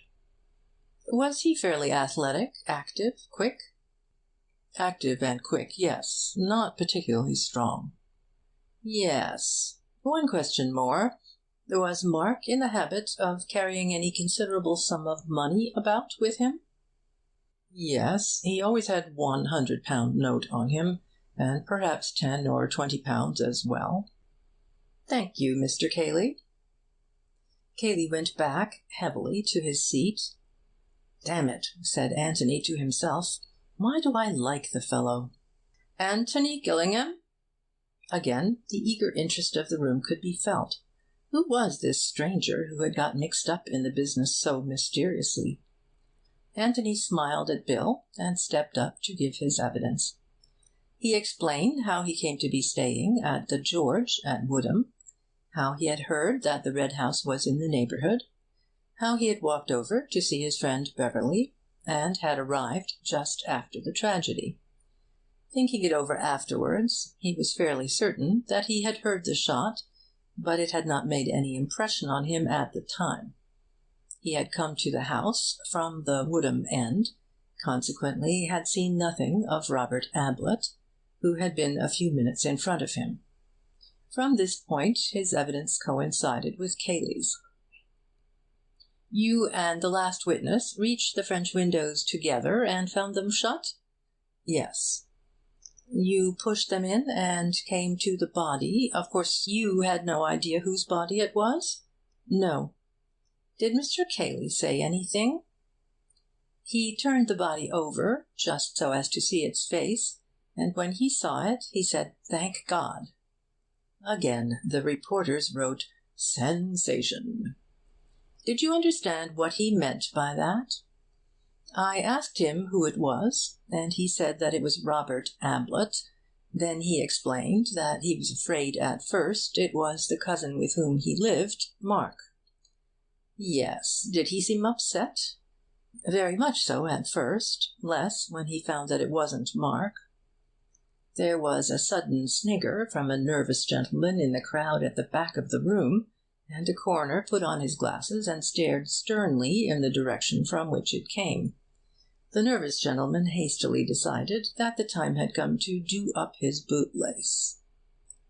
The coroner put down his glasses and continued. Did anybody come out of the house while you were coming up the drive? No. Thank you, Mr. Gillingham. He was followed by Inspector Birch. The inspector, realizing that this was his afternoon, and that the eyes of the world were upon him, produced a plan of the house, and explained the situation of the different rooms. The plan was then handed to the jury. Inspector Birch, so he told the world, had arrived at the Red House at 4:42 p.m. on the afternoon in question. He had been received by Mr. Matthew Cayley, who had made a short statement to him, and he had then proceeded to examine the scene of the crime. The French windows had been forced from outside. The door leading into the hall was locked. He had searched the room thoroughly, and had found no trace of a key. In the bedroom leading out of the office he had found an open window. There were no marks on the window, but it was a low one, and, as he found from experiment, quite easy to step out of without touching it with the boots. A few yards outside the window a shrubbery began. There were no recent footmarks outside the window, but the ground was in very hard condition, owing to the absence of rain. In the shrubbery, however, he found several twigs on the ground, recently broken off, together with other evidence that somebody had been forcing its way through. He had questioned everybody connected with the estate, and none of them had been into the shrubbery recently. By forcing a way through the shrubbery, it was possible for a person to make a detour of the house and get to the Stanton end of the park without ever being in sight of the house itself. He had made inquiries about the deceased. Deceased had left for Australia some 15 years ago, owing to some financial trouble at home. Deceased was not well spoken of in the village from which he and his brother had come. Deceased and his brother had never been on good terms, and the fact that Mark Ablett had come into money had been a cause of great bitterness between them. It was shortly after this that Robert had left for Australia. He had made inquiries at Stanton station. It had been market day at Stanton, and the station had been more full of arrivals than usual. Nobody had particularly noticed the arrival of Robert Ablett. There had been a good many passengers by the 2:10 train that afternoon, the train by which Robert had undoubtedly come from London. A witness, however, would state that he noticed a man resembling Mark Ablett at the station at 3:53 p.m. that afternoon, and this man caught the 3:55 up train to town. There was a pond in the grounds of the Red House. He had dragged this, but without results. Anthony listened to him carelessly, thinking his own thoughts all the time. Medical evidence followed, but there was nothing to be got from that. He felt so close to the truth. At any moment something might give his brain the one little hint which it wanted. Inspector Birch was just pursuing the ordinary. Whatever else this case was, it was not ordinary. There was something uncanny about it. John Borden was giving evidence. He was on the up platform, seeing a friend off by the 3:55 on Tuesday afternoon. He had noticed a man on the platform, with coat collar turned up and a scarf round his chin. He had wondered why the man should do this on such a hot day. The man seemed to be trying to escape observation. Directly the train came in, he hurried into a carriage, and so on. "There's always a John Borden at every murder case," said Anthony to himself. "Have you ever seen Mark Ablett?" "Once or twice, sir." "Was it he?" "I never really got a good look at him, sir, what with his collar turned up and the scarf and all. But directly I heard of the sad affair, and that Mr. Ablett was missing, I said to Mrs. Borden, 'Now I wonder if that was Mr. Ablett I saw at the station.' So then we talked it over, and decided that I ought to come and tell Inspector Birch. It was just Mr. Ablett's height, sir." Anthony went on with his thoughts. The coroner was summing up. The jury, he said, had now heard all the evidence, and would have to decide what had happened in that room between the two brothers. How had the deceased met his death? The medical evidence would probably satisfy them that Robert Ablett had died from the effects of a bullet wound in the head. Who had fired that bullet? If Robert Ablett had fired it himself, no doubt they would bring in a verdict of suicide. But if this had been so, where was the revolver which had fired it? And what had become of Mark Ablett? If they disbelieved in this possibility of suicide, what remained? Accidental death, justifiable homicide, and murder. Could the deceased have been killed accidentally? It was possible, but then would Mark Ablett have run away? The evidence that he had run away from the scene of the crime was strong. His cousin had seen him go into the room. The servant Elsie Wood had heard him quarrelling with his brother in the room. The door had been locked from the inside, and there were signs that outside the open window someone had pushed his way very recently through the shrubbery. Who, if not Mark? They would have then to consider whether he would have run away if he had been guiltless of his brother's death. No doubt innocent people lost their heads sometimes. It was possible that if it were proved afterwards that Mark Ablett had shot his brother, it might also be proved that he was justified in so doing, and that when he ran away from his brother's corpse, he had really nothing to fear at the hands of the law. In this connection, he need hardly remind the jury that they were not the final tribunal, and that if they found Mark Ablett guilty of murder, it would not prejudice his trial in any way if and when he was apprehended. The jury could consider their verdict. They considered it. They announced that the deceased had died as the result of a bullet wound, and that the bullet had been fired by his brother Mark Ablett. Bill turned round to Anthony at his side, but Anthony was gone. Across the room he saw Andrew Amos and Parsons going out of the door together, and Anthony was between them. Chapter 20. Mr. Beverley is Tactful. The inquest had been held at the Lamb at Stanton. At Stanton, Robert Ablett was to be buried next day. Bill waited about outside for his friend, wondering where he had gone. Then, realizing that Cayley would be coming out to his car directly, and that a farewell talk with Cayley would be a little embarrassing, he wandered round to the yard at the back of the inn, lit a cigarette, and stood surveying a torn and weather-beaten poster on the stable wall. "Grand Theatrical Enter," it announced. "Wednesday Dissent." Bill smiled to himself as he looked at it, for the part of Joe, a loquacious postman, had been played by William B.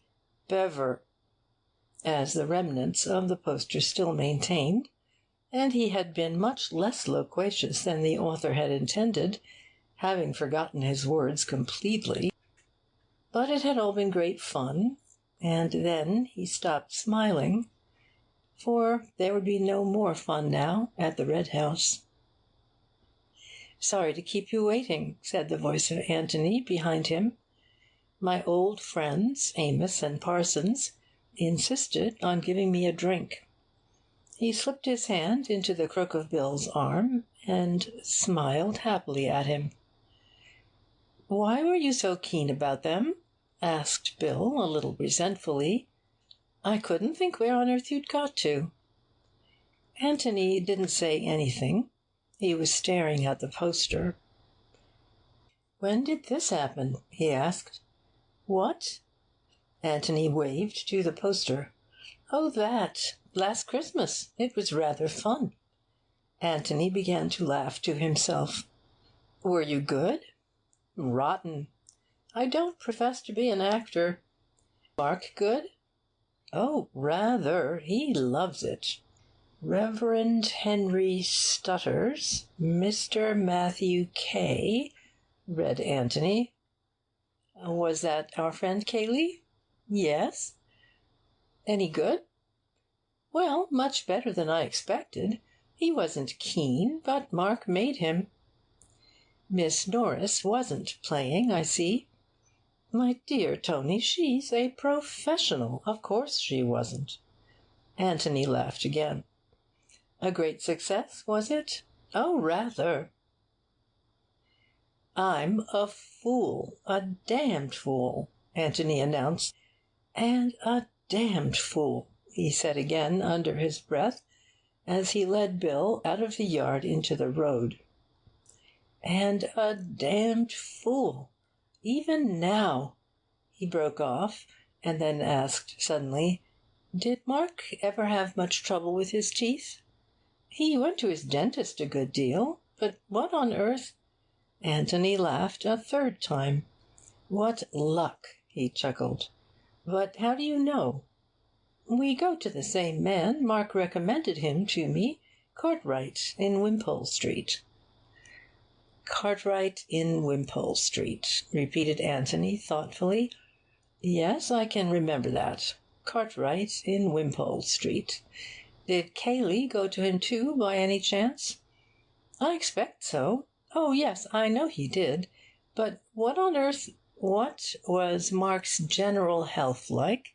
Did he see a doctor much?" "Hardly at all, I should think. He did a lot of early morning exercises, which were supposed to make him bright and cheerful at breakfast. They didn't do that, but they seemed to keep him pretty fit. Tony, I wish you'd—" Anthony held up a hand and hushed him into silence. "One last question," he said. "Was Mark fond of swimming?" "No, he hated it. I don't believe he could swim. Tony, are you mad, or am I, or is this a new game?" Anthony squeezed his arm. "Dear old Bill," he said, "it's a game. What a game! And the answer is Cartwright in Wimpole Street." They walked on in silence for a half-mile or so along the road to Woodham. Bill tried 2 or 3 times to get his friend to talk, but Anthony had only grunted in reply. He was just going to make another attempt when Anthony came to a sudden stop and turned to him anxiously. "I wonder if you'd do something for me," he said, looking at him with some doubt. "What sort of thing?" "Well, it's really dashed important. It's just the one thing I want now." Bill was suddenly enthusiastic again. "I say, have you really found it all out?" Anthony nodded. "At least, I'm very nearly there, Bill. There's just this one thing I want to know. It means you're going back to Stanton. Well, we haven't come far. It won't take you much time. Do you mind?" "My dear Holmes, I am at your service." Anthony gave him a smile, and was silent for a little, thinking. "Is there another inn at Stanton, fairly close to the station?" "The Plough and Horses, just at the corner where the road goes up to the station. Is that the one you mean?" "That would be the one. I suppose you could do with a drink, couldn't you?" "Rather," said Bill, with a grin. "Good. Then have one at the Plough and Horses. Have 2, if you like. And talk to the landlord or landlady, or whoever serves you. I want you to find out if anybody stayed there on Monday night." "Robert?" said Bill eagerly. "I didn't say Robert," said Anthony, smiling. "I just want you to find out if they had a visitor who slept there on Monday night. A stranger. If so, then any particulars you can get of him without letting the landlord know that you're interested—" "Leave it to me," broke in Bill. "I know just what you want." "Don't assume that it was Robert, or anybody else. Let them describe the man to you. Don't influence them unconsciously by suggesting that he was short or tall, or anything of that sort. Just get them talking. If it's the landlord, you'd better stand him a drink or 2. "Right you are," said Bill confidently. "Where do I meet you again?" "Probably at the George. If you get there before me, you can order dinner for 8 o'clock. Anyhow, we'll meet at 8, if not before." "Good." He nodded to Anthony and strode off back to Stanton again. Anthony stood watching him with a little smile at his enthusiasm. Then he looked round slowly, as if in search of something. Suddenly he saw what he wanted. 20 yards farther on, a lane wandered off to the left, and there was a gate a little way up on the right-hand side of it. Anthony walked to the little gate, filling his pipe as he went. Then he lit his pipe, sat on the gate, and took his head in his hands. "Now then," he said to himself, "let's begin at the beginning." It was nearly 8 o'clock when William Beverley, the famous sleuth-hound, arrived, tired and dusty, at the George, to find Anthony, cool and clean, standing bareheaded at the door, waiting for him. "Is dinner ready?" were Bill's first words. "Yes." "Then I'll just have a wash. Lord, I'm tired." "I never ought to have asked you," said Anthony penitently. "That's all right. I shan't be a moment." Halfway up the stairs he turned round and asked, "Am I in your room?" "Yes. Do you know the way?" "Yes. Start carving, will you, and order lots of beer." He disappeared round the top of the staircase. Anthony went slowly in. When the first edge of his appetite had worn off, and he was able to spare a little time between the mouthfuls, Bill gave an account of his adventures. The landlord of the Plough and Horses had been sticky, decidedly sticky. Bill had been unable, at first, to get anything out of him.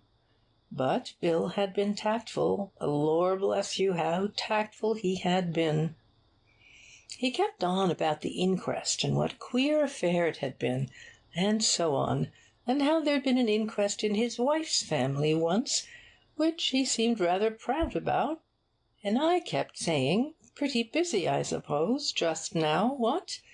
And then he'd say, "Middlin'," and go on again about Susan, that was the one that had the inquest. He talked about it as if it were a disease, and then I'd try again and say, "Slack times, I expect, just now, eh?" And he'd say, "Middlin'," again, and then it was time to offer him another drink, and I didn't seem to be getting much nearer. But I got him at last. I asked him if he knew John Borden.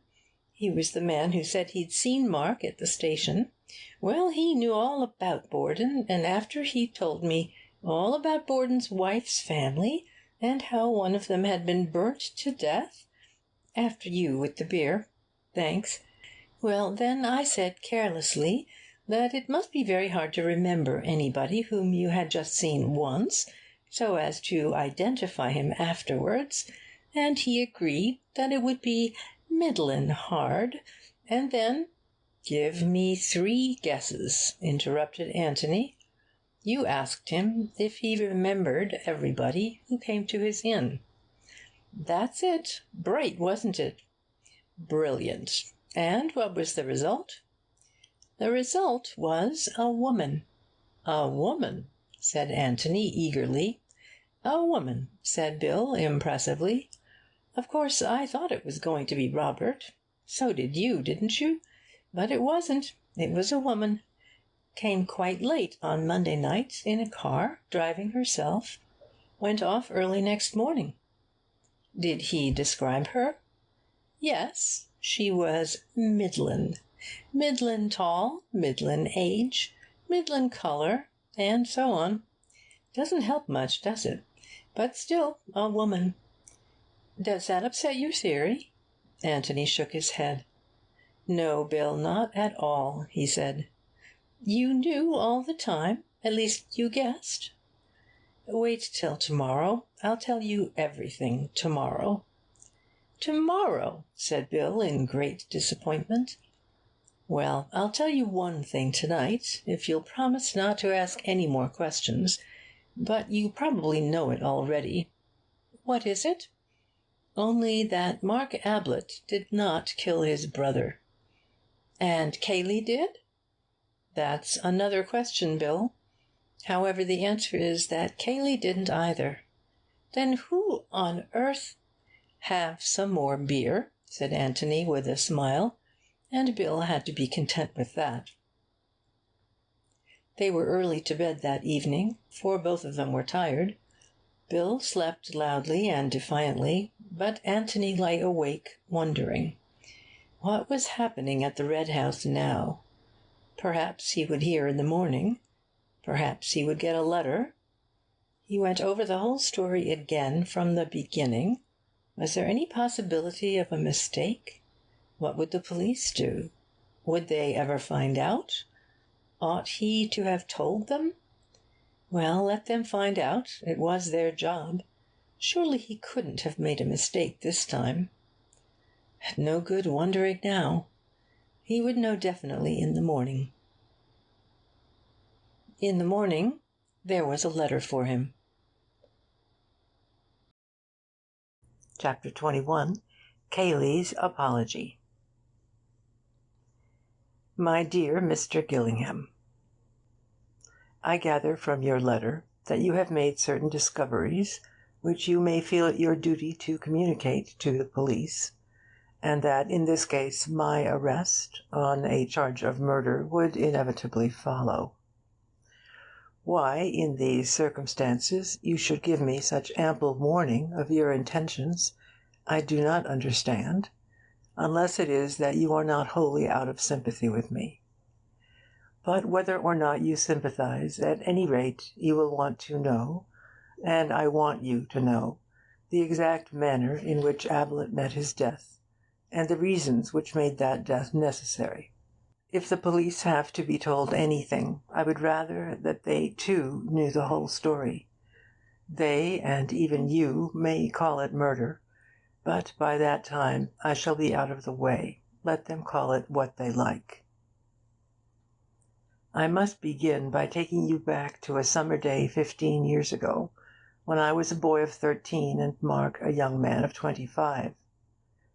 His whole life was make-believe, and just now he was pretending to be a philanthropist.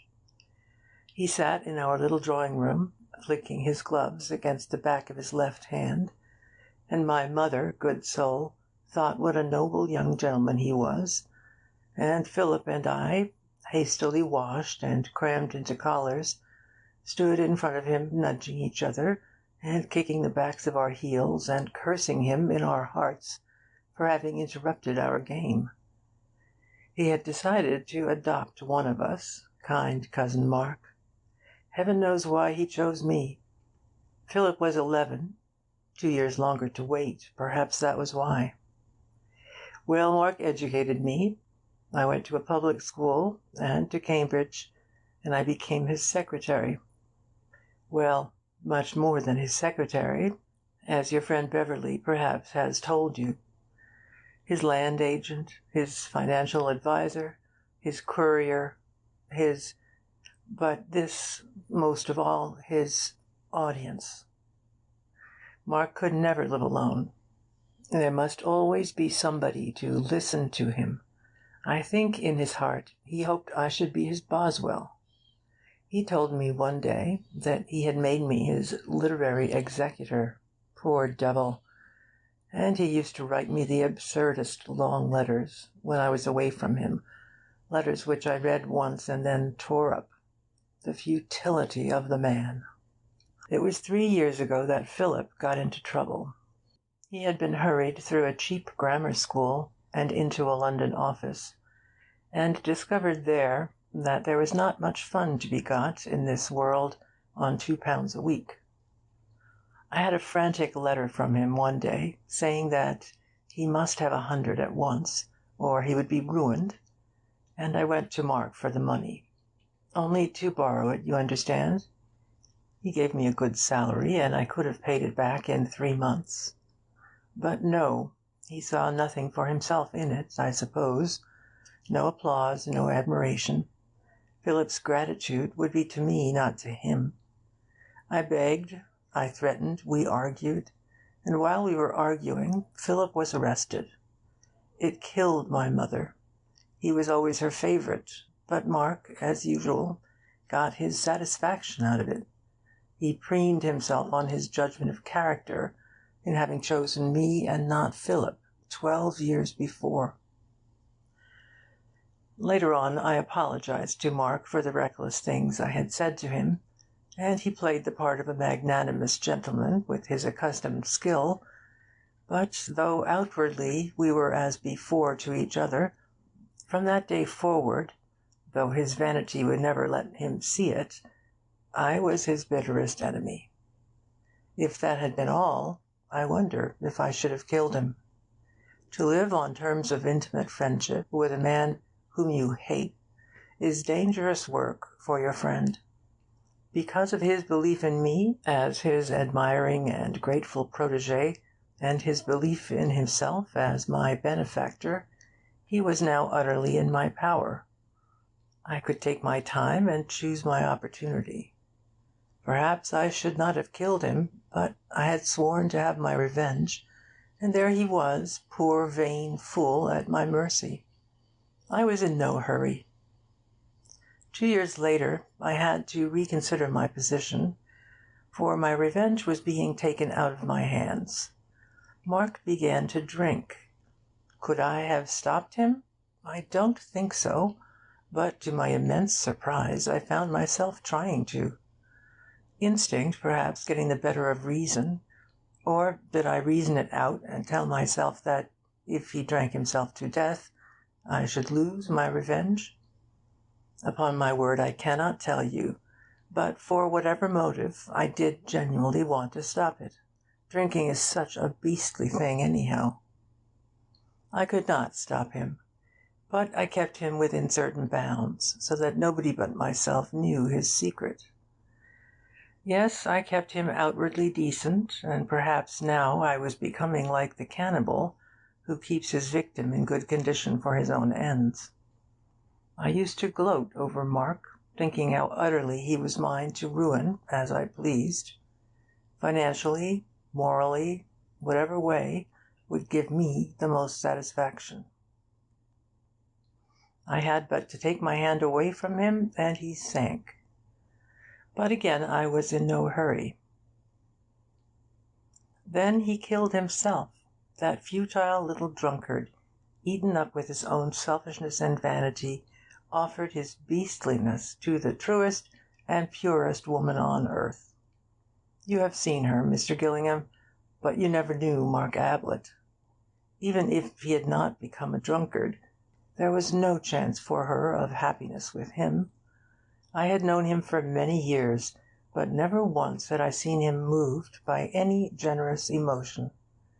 To have lived with that shrivelled little soul would have been hell for her, and 1,000 times worse hell when he began to drink. So he had to be killed. I was the only one left to protect her, for her mother was in league with Mark to bring about her ruin. I would have shot him openly for her sake, and with what gladness, but I had no mind to sacrifice myself needlessly. He was in my power, I could persuade him to almost anything by flattery. Surely it would not be difficult to give his death the appearance of an accident. I need not take up your time by telling you of the many plans that I made and rejected. For some days I inclined toward an unfortunate boating accident in the pond. Mark, a very indifferent swimmer, myself almost exhausted in a gallant attempt to hold him up. And then he gave me the idea, he and Miss Norris between them, and so put himself in my hands. Without risk of discovery, I should have said, had you not discovered me. We were talking about ghosts. Mark had been even more vain, pompous, and absurd than usual, and I could see that Miss Norris was irritated by it. After dinner she suggested dressing up as a ghost and frightening him. I thought it my duty to warn her that Mark took any joke against himself badly, but she was determined to do it. I gave way reluctantly. Reluctantly also, I told her the secret of the passage. There is an underground passage from the library to the bowling green. You should exercise your ingenuity, Mr. Gillingham, in trying to discover it. Mark came upon it by accident a year ago.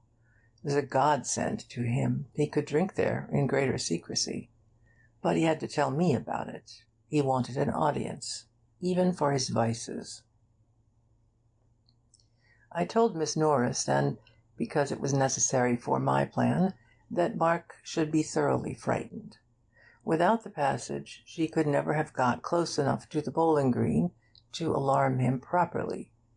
But as I arranged it with her, she made the most effective appearance, and Mark was in just the state of rage and vindictiveness which I required. Miss Norris, you understand, is a professional actress. I need not say that to her I appeared to be animated by no other feeling than a boyish desire to bring off a good joke, a joke directed as much against the others as against Mark. He came to me that night, as I expected, still quivering with indignation. Miss Norris must never be asked to the house again. I was to make a special note of it. Never again. It was outrageous. Had he not a reputation as a host to keep up, he would pack her off next morning. As it was, she could stay. Hospitality demanded it. But never again would she come to the Red House. He was absolutely determined about that. I was to make a special note of it. I comforted him. I smoothed down his ruffled feathers. She had behaved very badly, but he was quite right.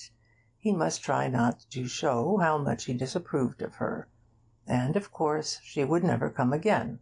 That was obvious. And then, suddenly, I began to laugh. He looked up at me indignantly. "Is there a joke?" he said coldly. I laughed gently again. "I was just thinking," I said, "that it would be rather amusing if you, had your revenge." "My revenge? How do you mean?" "Well, paid her back in her own coin." "Do you mean try and frighten her?"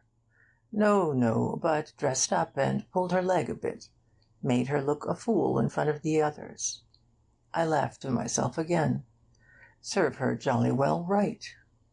He jumped up excitedly. "By Jove, Kay," he cried. "If I could! How you must think of a way." I don't know if Beverley has told you about Mark's acting. He was an amateur of all the arts, and vain of his little talent. But as an actor he seemed to himself most wonderful. Certainly he had some ability for the stage, so long as he had the stage to himself and was playing to an admiring audience. As a professional actor in a small part, he would have been hopeless. As an amateur playing the leading part, he deserved all that the local papers had ever said about him. And so the idea of giving us a private performance, directed against a professional actress who had made fun of him, appealed equally to his vanity and his desire for retaliation. If he, Mark Ablett, by his wonderful acting, could make Ruth Norris look a fool in front of the others, could take her in, and then join in the laugh at her afterwards, he would indeed have had a worthy revenge. It strikes you as childish, Mr. Gillingham? Ah, you never knew Mark Ablett. "How, Kay, how?" he said eagerly. "Well, I haven't really thought it out," I protested. "It was just an idea." He began to think it out for himself. "I might pretend to be a manager, come down to see her, but I suppose she knows them all. What about an interviewer?"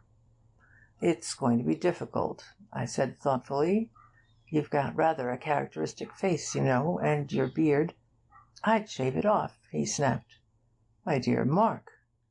He looked away and mumbled, "I've been thinking of taking it off anyhow.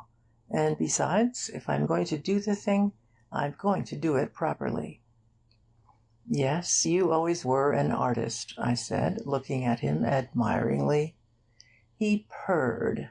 To be called an artist was what he longed for most. Now I knew I had him. "All the same," I went on, "even without your beard and moustache, you might be recognisable. Unless, of course—" I broke off. "Unless what?" "You pretend to be Robert." I began to laugh myself again. "By Jove," I said, "that's not a bad idea.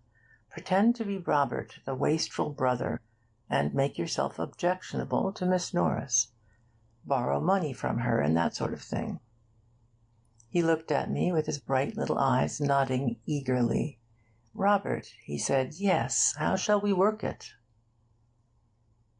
There was really a Robert, Mr. Gillingham, as I have no doubt you and the inspector both discovered. and he was a wastrel, and he went to Australia, but he never came to the Red House on Tuesday afternoon. He couldn't have, because he died, unlamented, 3 years ago. But there was nobody who knew this save Mark and myself, for Mark was the only one of the family left, his sister having died last year. Though I doubt, anyhow, if she knew whether Robert was alive or dead. He was not talked about. For the next 2 days Mark and I worked out our plans. You understand by now that our aims were not identical. Mark's endeavour was that his deception should last for, say, a couple of hours, mine that it should go to the grave with him. He had only to deceive Miss Norris and the other guests. I had to deceive the world. When he was dressed up as Robert, I was going to kill him. Robert would then be dead, Mark, of course, missing. What could anybody think but that Mark had killed Robert? But you see how important it was for Mark to enter fully into his latest and last impersonation. Half measures would be fatal. You will say that it was impossible to do the thing thoroughly enough. I answer again that you never knew Mark.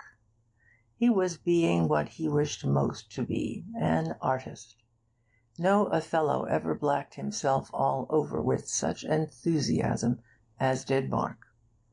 His beard was going anyhow. Possibly a chance remark of Miss Norbury's helped here.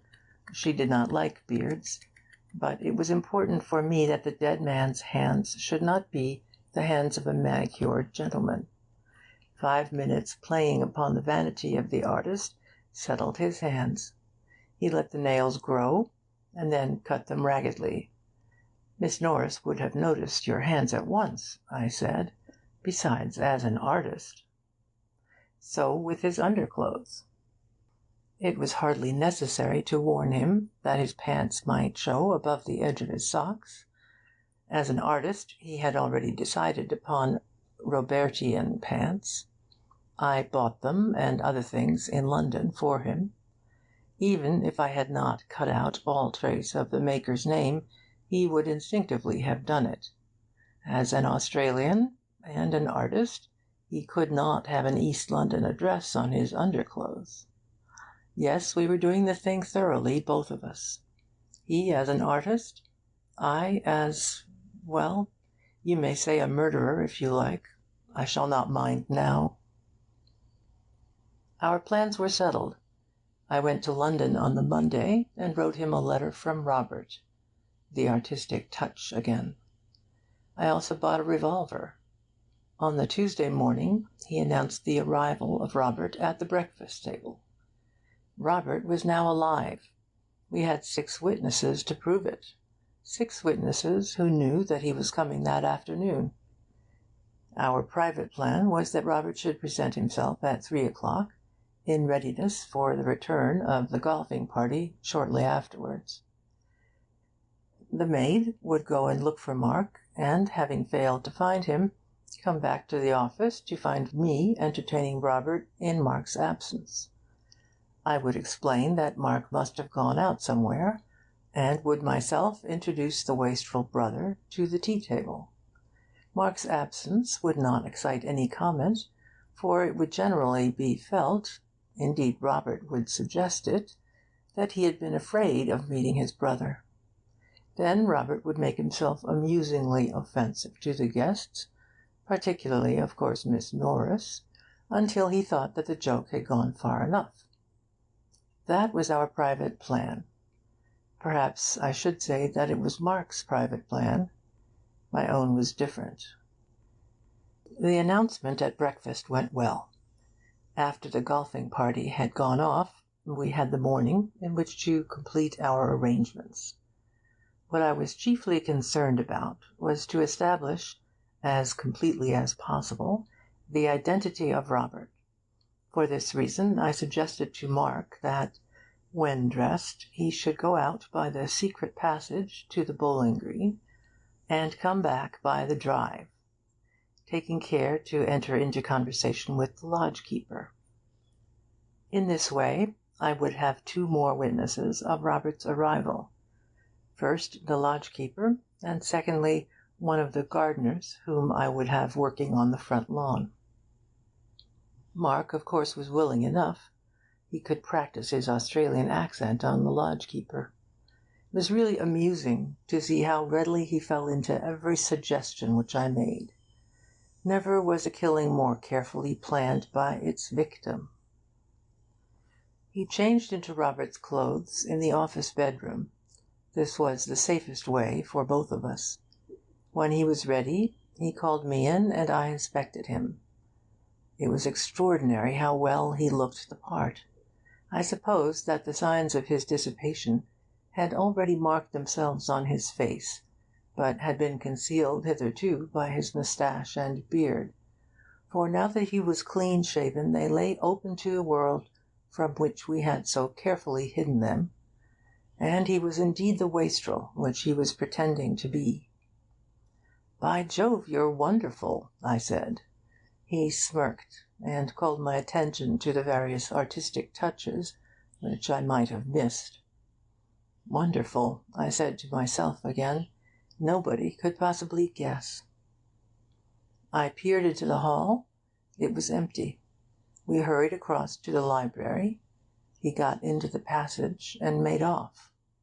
I went back to the bedroom, collected all his discarded clothes, did them up in a bundle, and returned with them to the passage. Then I sat down in the hall and waited. You heard the evidence of Stevens, the maid. As soon as she was on her way to the Temple in search of Mark, I stepped into the office. My hand was in my side pocket, and in my hand was the revolver. He began at once in his character of Robert. Some rigmarole about working his passage over from Australia. A little private performance for my edification. Then, in his natural voice, gloating over his well-planned retaliation on Miss Norris, he burst out, "It's my turn now. You wait." It was this which Elsie heard. She had no business to be there, and she might have ruined everything. But as it turned out, it was the luckiest thing which could have happened, for it was the one piece of evidence which I wanted. Evidence, other than my own, that Mark and Robert were in the room together. I said nothing. I was not going to take the risk of being heard to speak in that room. I just smiled at the poor little fool, and took out my revolver and shot him. Then I went back into the library and waited, just as I said in my evidence. Can you imagine, Mr. Gillingham, the shock which your sudden appearance gave me? Can you imagine the feelings of a murderer who has, as he thinks, planned for every possibility, and is then confronted suddenly with an utterly new problem? What difference would your coming make? I didn't know. Perhaps none, perhaps all. And I had forgotten to open the window.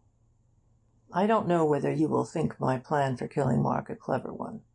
Perhaps not. But if I do deserve any praise in the matter, I think I deserve it for the way I pulled myself together in the face of the unexpected catastrophe of your arrival. Yes, I got a window open, Mr. Gillingham, under your very nose. The right window, too, you were kind enough to say.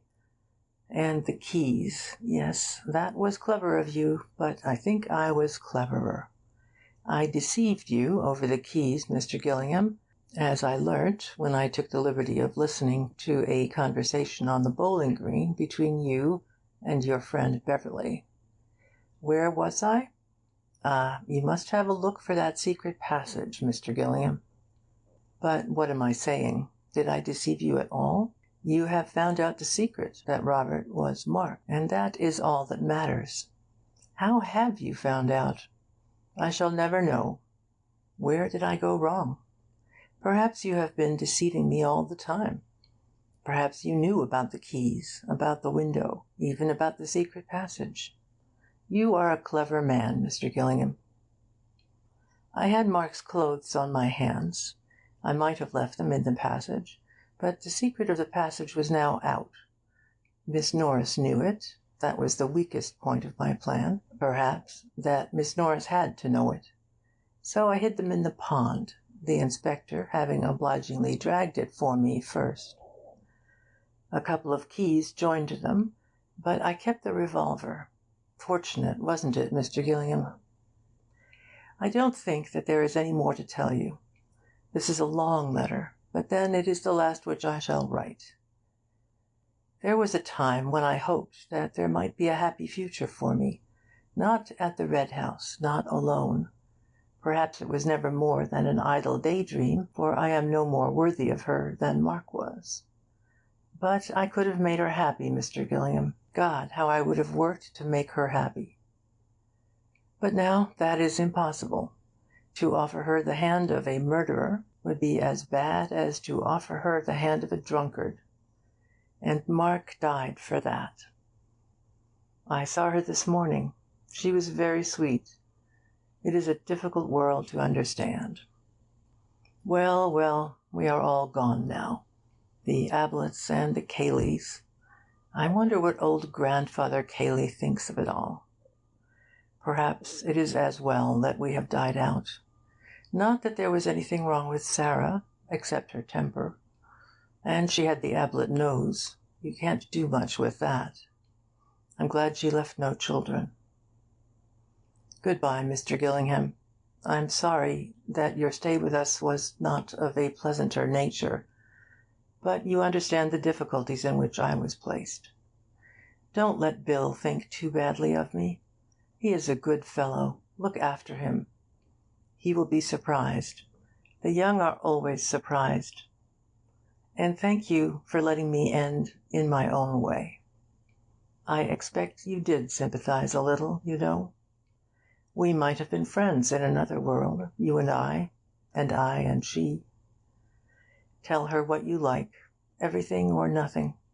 You will know what is best. Goodbye, Mr. Gillingham. Matthew Cayley. I am lonely tonight without Mark. That's funny, isn't it? Chapter 22. Mr. Beverley moves on. Good Lord, said Bill as he put down the letter. I thought you'd say that, murmured Anthony. Tony, do you mean to say that you knew all this? I guessed some of it. I didn't quite know all of it, of course. Good Lord, said Bill again, and returned to the letter. In a moment he was looking up again. What did you write to him? Was that last night, after I'd gone into Stanton? Yes. What did you say? That you'd discovered that Mark was Robert? Yes. At least, I said that this morning I should probably telegraph to Mr. Cartwright of Wimpole Street and ask him to... Bill burst in eagerly on the top of the sentence. Yes, now, what was that all about? You were so damn Sherlocky yesterday, all of a sudden. We'd been doing the thing together all the time, and you'd been telling me everything, and then suddenly you became very mysterious and private about dentists and swimming and the ploughed horses, and, well, what was that all about? You simply vanished out of sight. I didn't know what on earth we were talking about. Anthony laughed and apologized. Sorry, Bill. I felt like that suddenly, just for the last half hour, just to end up with. I'll tell you everything now. Not that there's anything to tell, really. It seems so easy when you know it, so obvious. About Mr. Cartwright of Wimpole Street. Of course, he was just to identify the body. But whatever made you think of a dentist for that? Who could do it better? Could you have done it? How could you? You'd never gone bathing with Mark. You'd never seen him stripped. He didn't swim. Could his doctor do it? Not unless he'd had some particular operation, and perhaps not then. But his dentist could at any time, always. Hence Mr. Cartwright of Wimpole Street. Bill nodded thoughtfully and went back to the letter. I see. And you told Cayley that you were telegraphing to Cartwright to identify the body? Yes, and then, of course, it was all up for him. Once we knew that Robert was Mark, we knew everything. How did you know? Anthony got up from the breakfast table and began to fill his pipe. I'm not sure that I can say, Bill. You know those problems in algebra where you say, let x be the answer, and then you work it out and find out what x is? Well, that's one way. And another way, which they never give you any marks for at school, is to guess the answer. Pretend the answer is 4. Well, will that satisfy the conditions of the problem? No. Then try 6. And if 6 doesn't either, then what about 5? And so on. Well, the inspector and the coroner and all that lot had guessed their answer, and it seemed to fit. But you and I knew it didn't really fit. There were several conditions in the problem which it didn't fit at all. So we knew that their answer was wrong, and we had to think of another, an answer which explained all the things which were puzzling us. Well, I happened to guess the right one. Got a match? Bill handed him a box, and he lit his pipe. Yes, but that doesn't quite do, old boy. Something must have put you onto it suddenly. By the way, I'll have my matches back, if you don't mind. Anthony laughed and took them out of his pocket. Sorry. Well, then, let's see if I can go through my own mind again and tell you how I guessed it. First of all, the clothes. Yes? To Cayley, the clothes seemed an enormous, important clue. I didn't quite see why, but I did realize that to a man in Cayley's position, the smallest clue would have an entirely disproportionate value. For some reason, then, Cayley attached this exaggerated importance to the clothes which Mark was wearing on that Tuesday morning. All the clothes, the inside ones as well as the outside ones. I didn't know why, but I did feel certain that, in that case, the absence of the collar was unintentional. In collecting the clothes, he had overlooked the collar. Why? It was the one in the linen basket? Yes, it seemed probable. Why had Cayley put it there? The obvious answer was that he hadn't. Mark had put it there. I remembered what you told me about Mark being finicky and having lots of clothes and so on, and I felt that he was just the sort of man who would never wear the same collar twice. He paused and then asked, Is that right, do you think? Absolutely, said Bill with conviction. Well, I guessed it was. So then I began to see an X which would fit just this part of the problem, the clothes part. I saw Mark changing his clothes. I saw him instinctively dropping the collar in the linen basket, just as he had always dropped every collar he had ever taken off, but leaving the rest of the clothes on a chair in the ordinary way. And I saw Cayley collecting all the clothes afterwards, all the visible clothes, and not realizing that the collar wasn't there. Go on, said Bill eagerly. Well, I felt pretty sure about that, and I wanted an explanation of it. Why had Mark changed down there instead of in his bedroom? The only answer was that the fact of his changing had to be kept secret. When did he change? The only possible time was between lunch, when he would be seen by the servants, and the moment of Robert's arrival. And when did Cayley collect the clothes in a bundle? Again, the only answer was before Robert's arrival. So another X was wanted to fit those 3 conditions. And the answer was that a murder was intended even before Robert arrived? Yes. Well, now, it couldn't be intended on the strength of that letter, unless there was very much more behind the letter than we know. Nor was it possible a murder could be intended without any more preparation than the changing into a different suit in which to escape. The thing was too childish.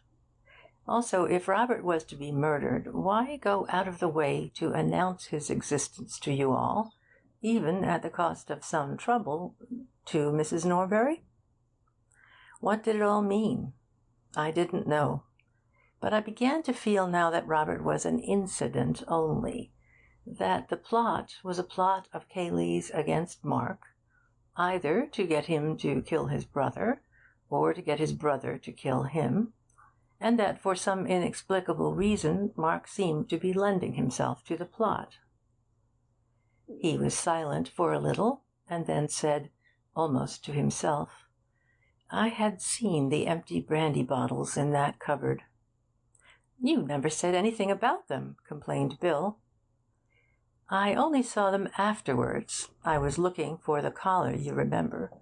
They came back to me afterwards. I knew how Cayley would feel it. Poor devil." "Go on," said Bill.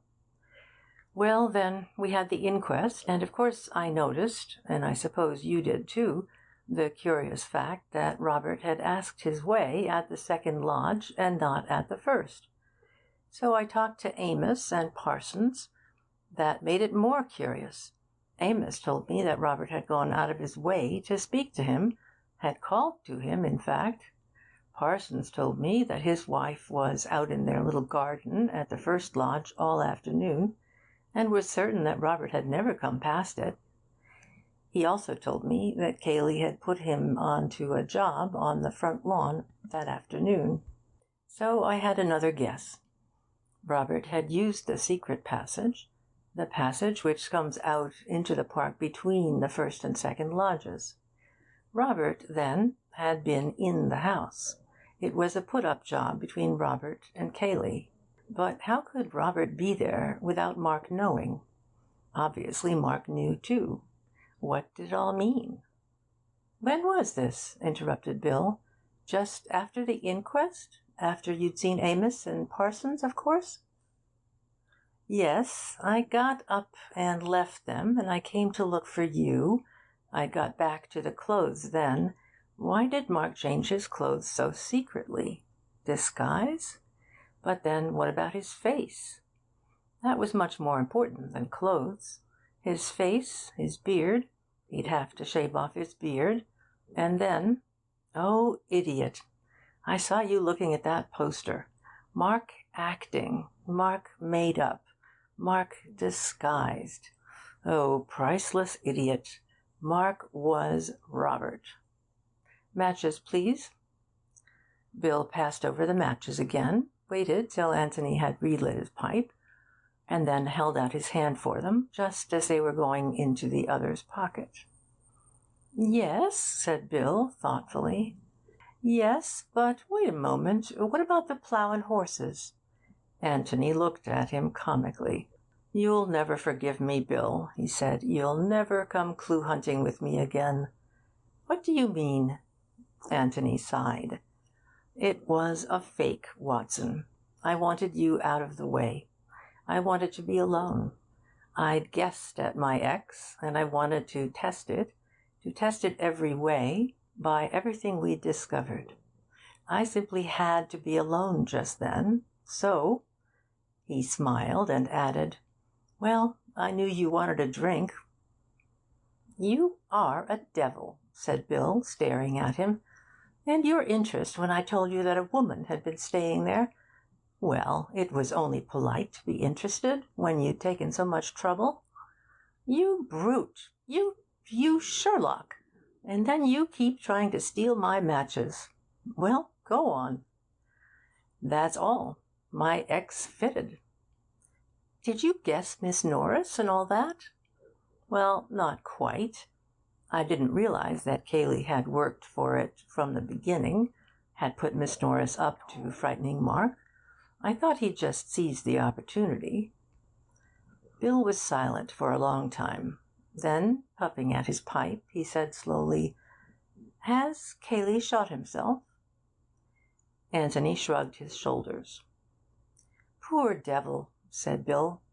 "It was decent of you to give him a chance. I'm glad you did." "I couldn't help liking Cayley in a kind of way, you know." "He's a clever devil. If you hadn't turned up just when you did, he would never have been found out." "I wonder. It was ingenious, but it's often the ingenious thing which gets found out. The awkward thing, from Cayley's point of view, was that though Mark was missing, neither he nor his body could ever be found. Well, that doesn't often happen with a missing man. He generally gets discovered in the end. A professional criminal? Perhaps not, but an amateur like Mark? He might have kept the secret of how he killed Mark, but I think it would have been obvious sooner or later that he had killed him. Yes, there's something in that. Oh, just tell me one thing. Why did Mark tell Miss Norbury about his imaginary brother? That's puzzled me rather, too, Bill. It may be that he was just doing the Othello business, painting himself black all over. I mean, he may have been so full of his appearance as Robert that he had almost got to believe in Robert and had to tell everybody. More likely, though, he felt that, having told all of you at the house, he had better tell Miss Norbury, in case she met one of you, in which case, if you mentioned the approaching arrival of Robert, she might say, "Oh, I'm certain he has no brother. He would have told me if he had," and so spoil his joke. Possibly, too, Cayley put him on to it. Cayley obviously wanted as many people as possible to know about Robert. "Are you going to tell the police?" "Yes. I suppose they'll have to know. Cayley may have left another confession. I hope he won't give me away. You see, I've been a sort of accessory since yesterday evening, and I must go and see Miss Norbury." "I asked," explained Bill, "because I was wondering what I should say to Betty, Miss Calladine. You see, she's bound to ask." "Perhaps you won't see her again for a long, long time," said Anthony sadly. "As a matter of fact, I happen to know that she will be at the Barringtons, and I go up there tomorrow." "Well, you'd better tell her. You're obviously longing to. Only don't let her say anything for a day or two. I'll write to you." "Right-ho." Anthony knocked the ashes out of his pipe and got up. "The Barringtons," he said. "Large party?" "Fairly, I think." Anthony smiled at his friend. "Yes. Well, if any of 'em should happen to be murdered, you might send for me. I'm just getting into the swing of it." End of The Red House Mystery by A. Milne.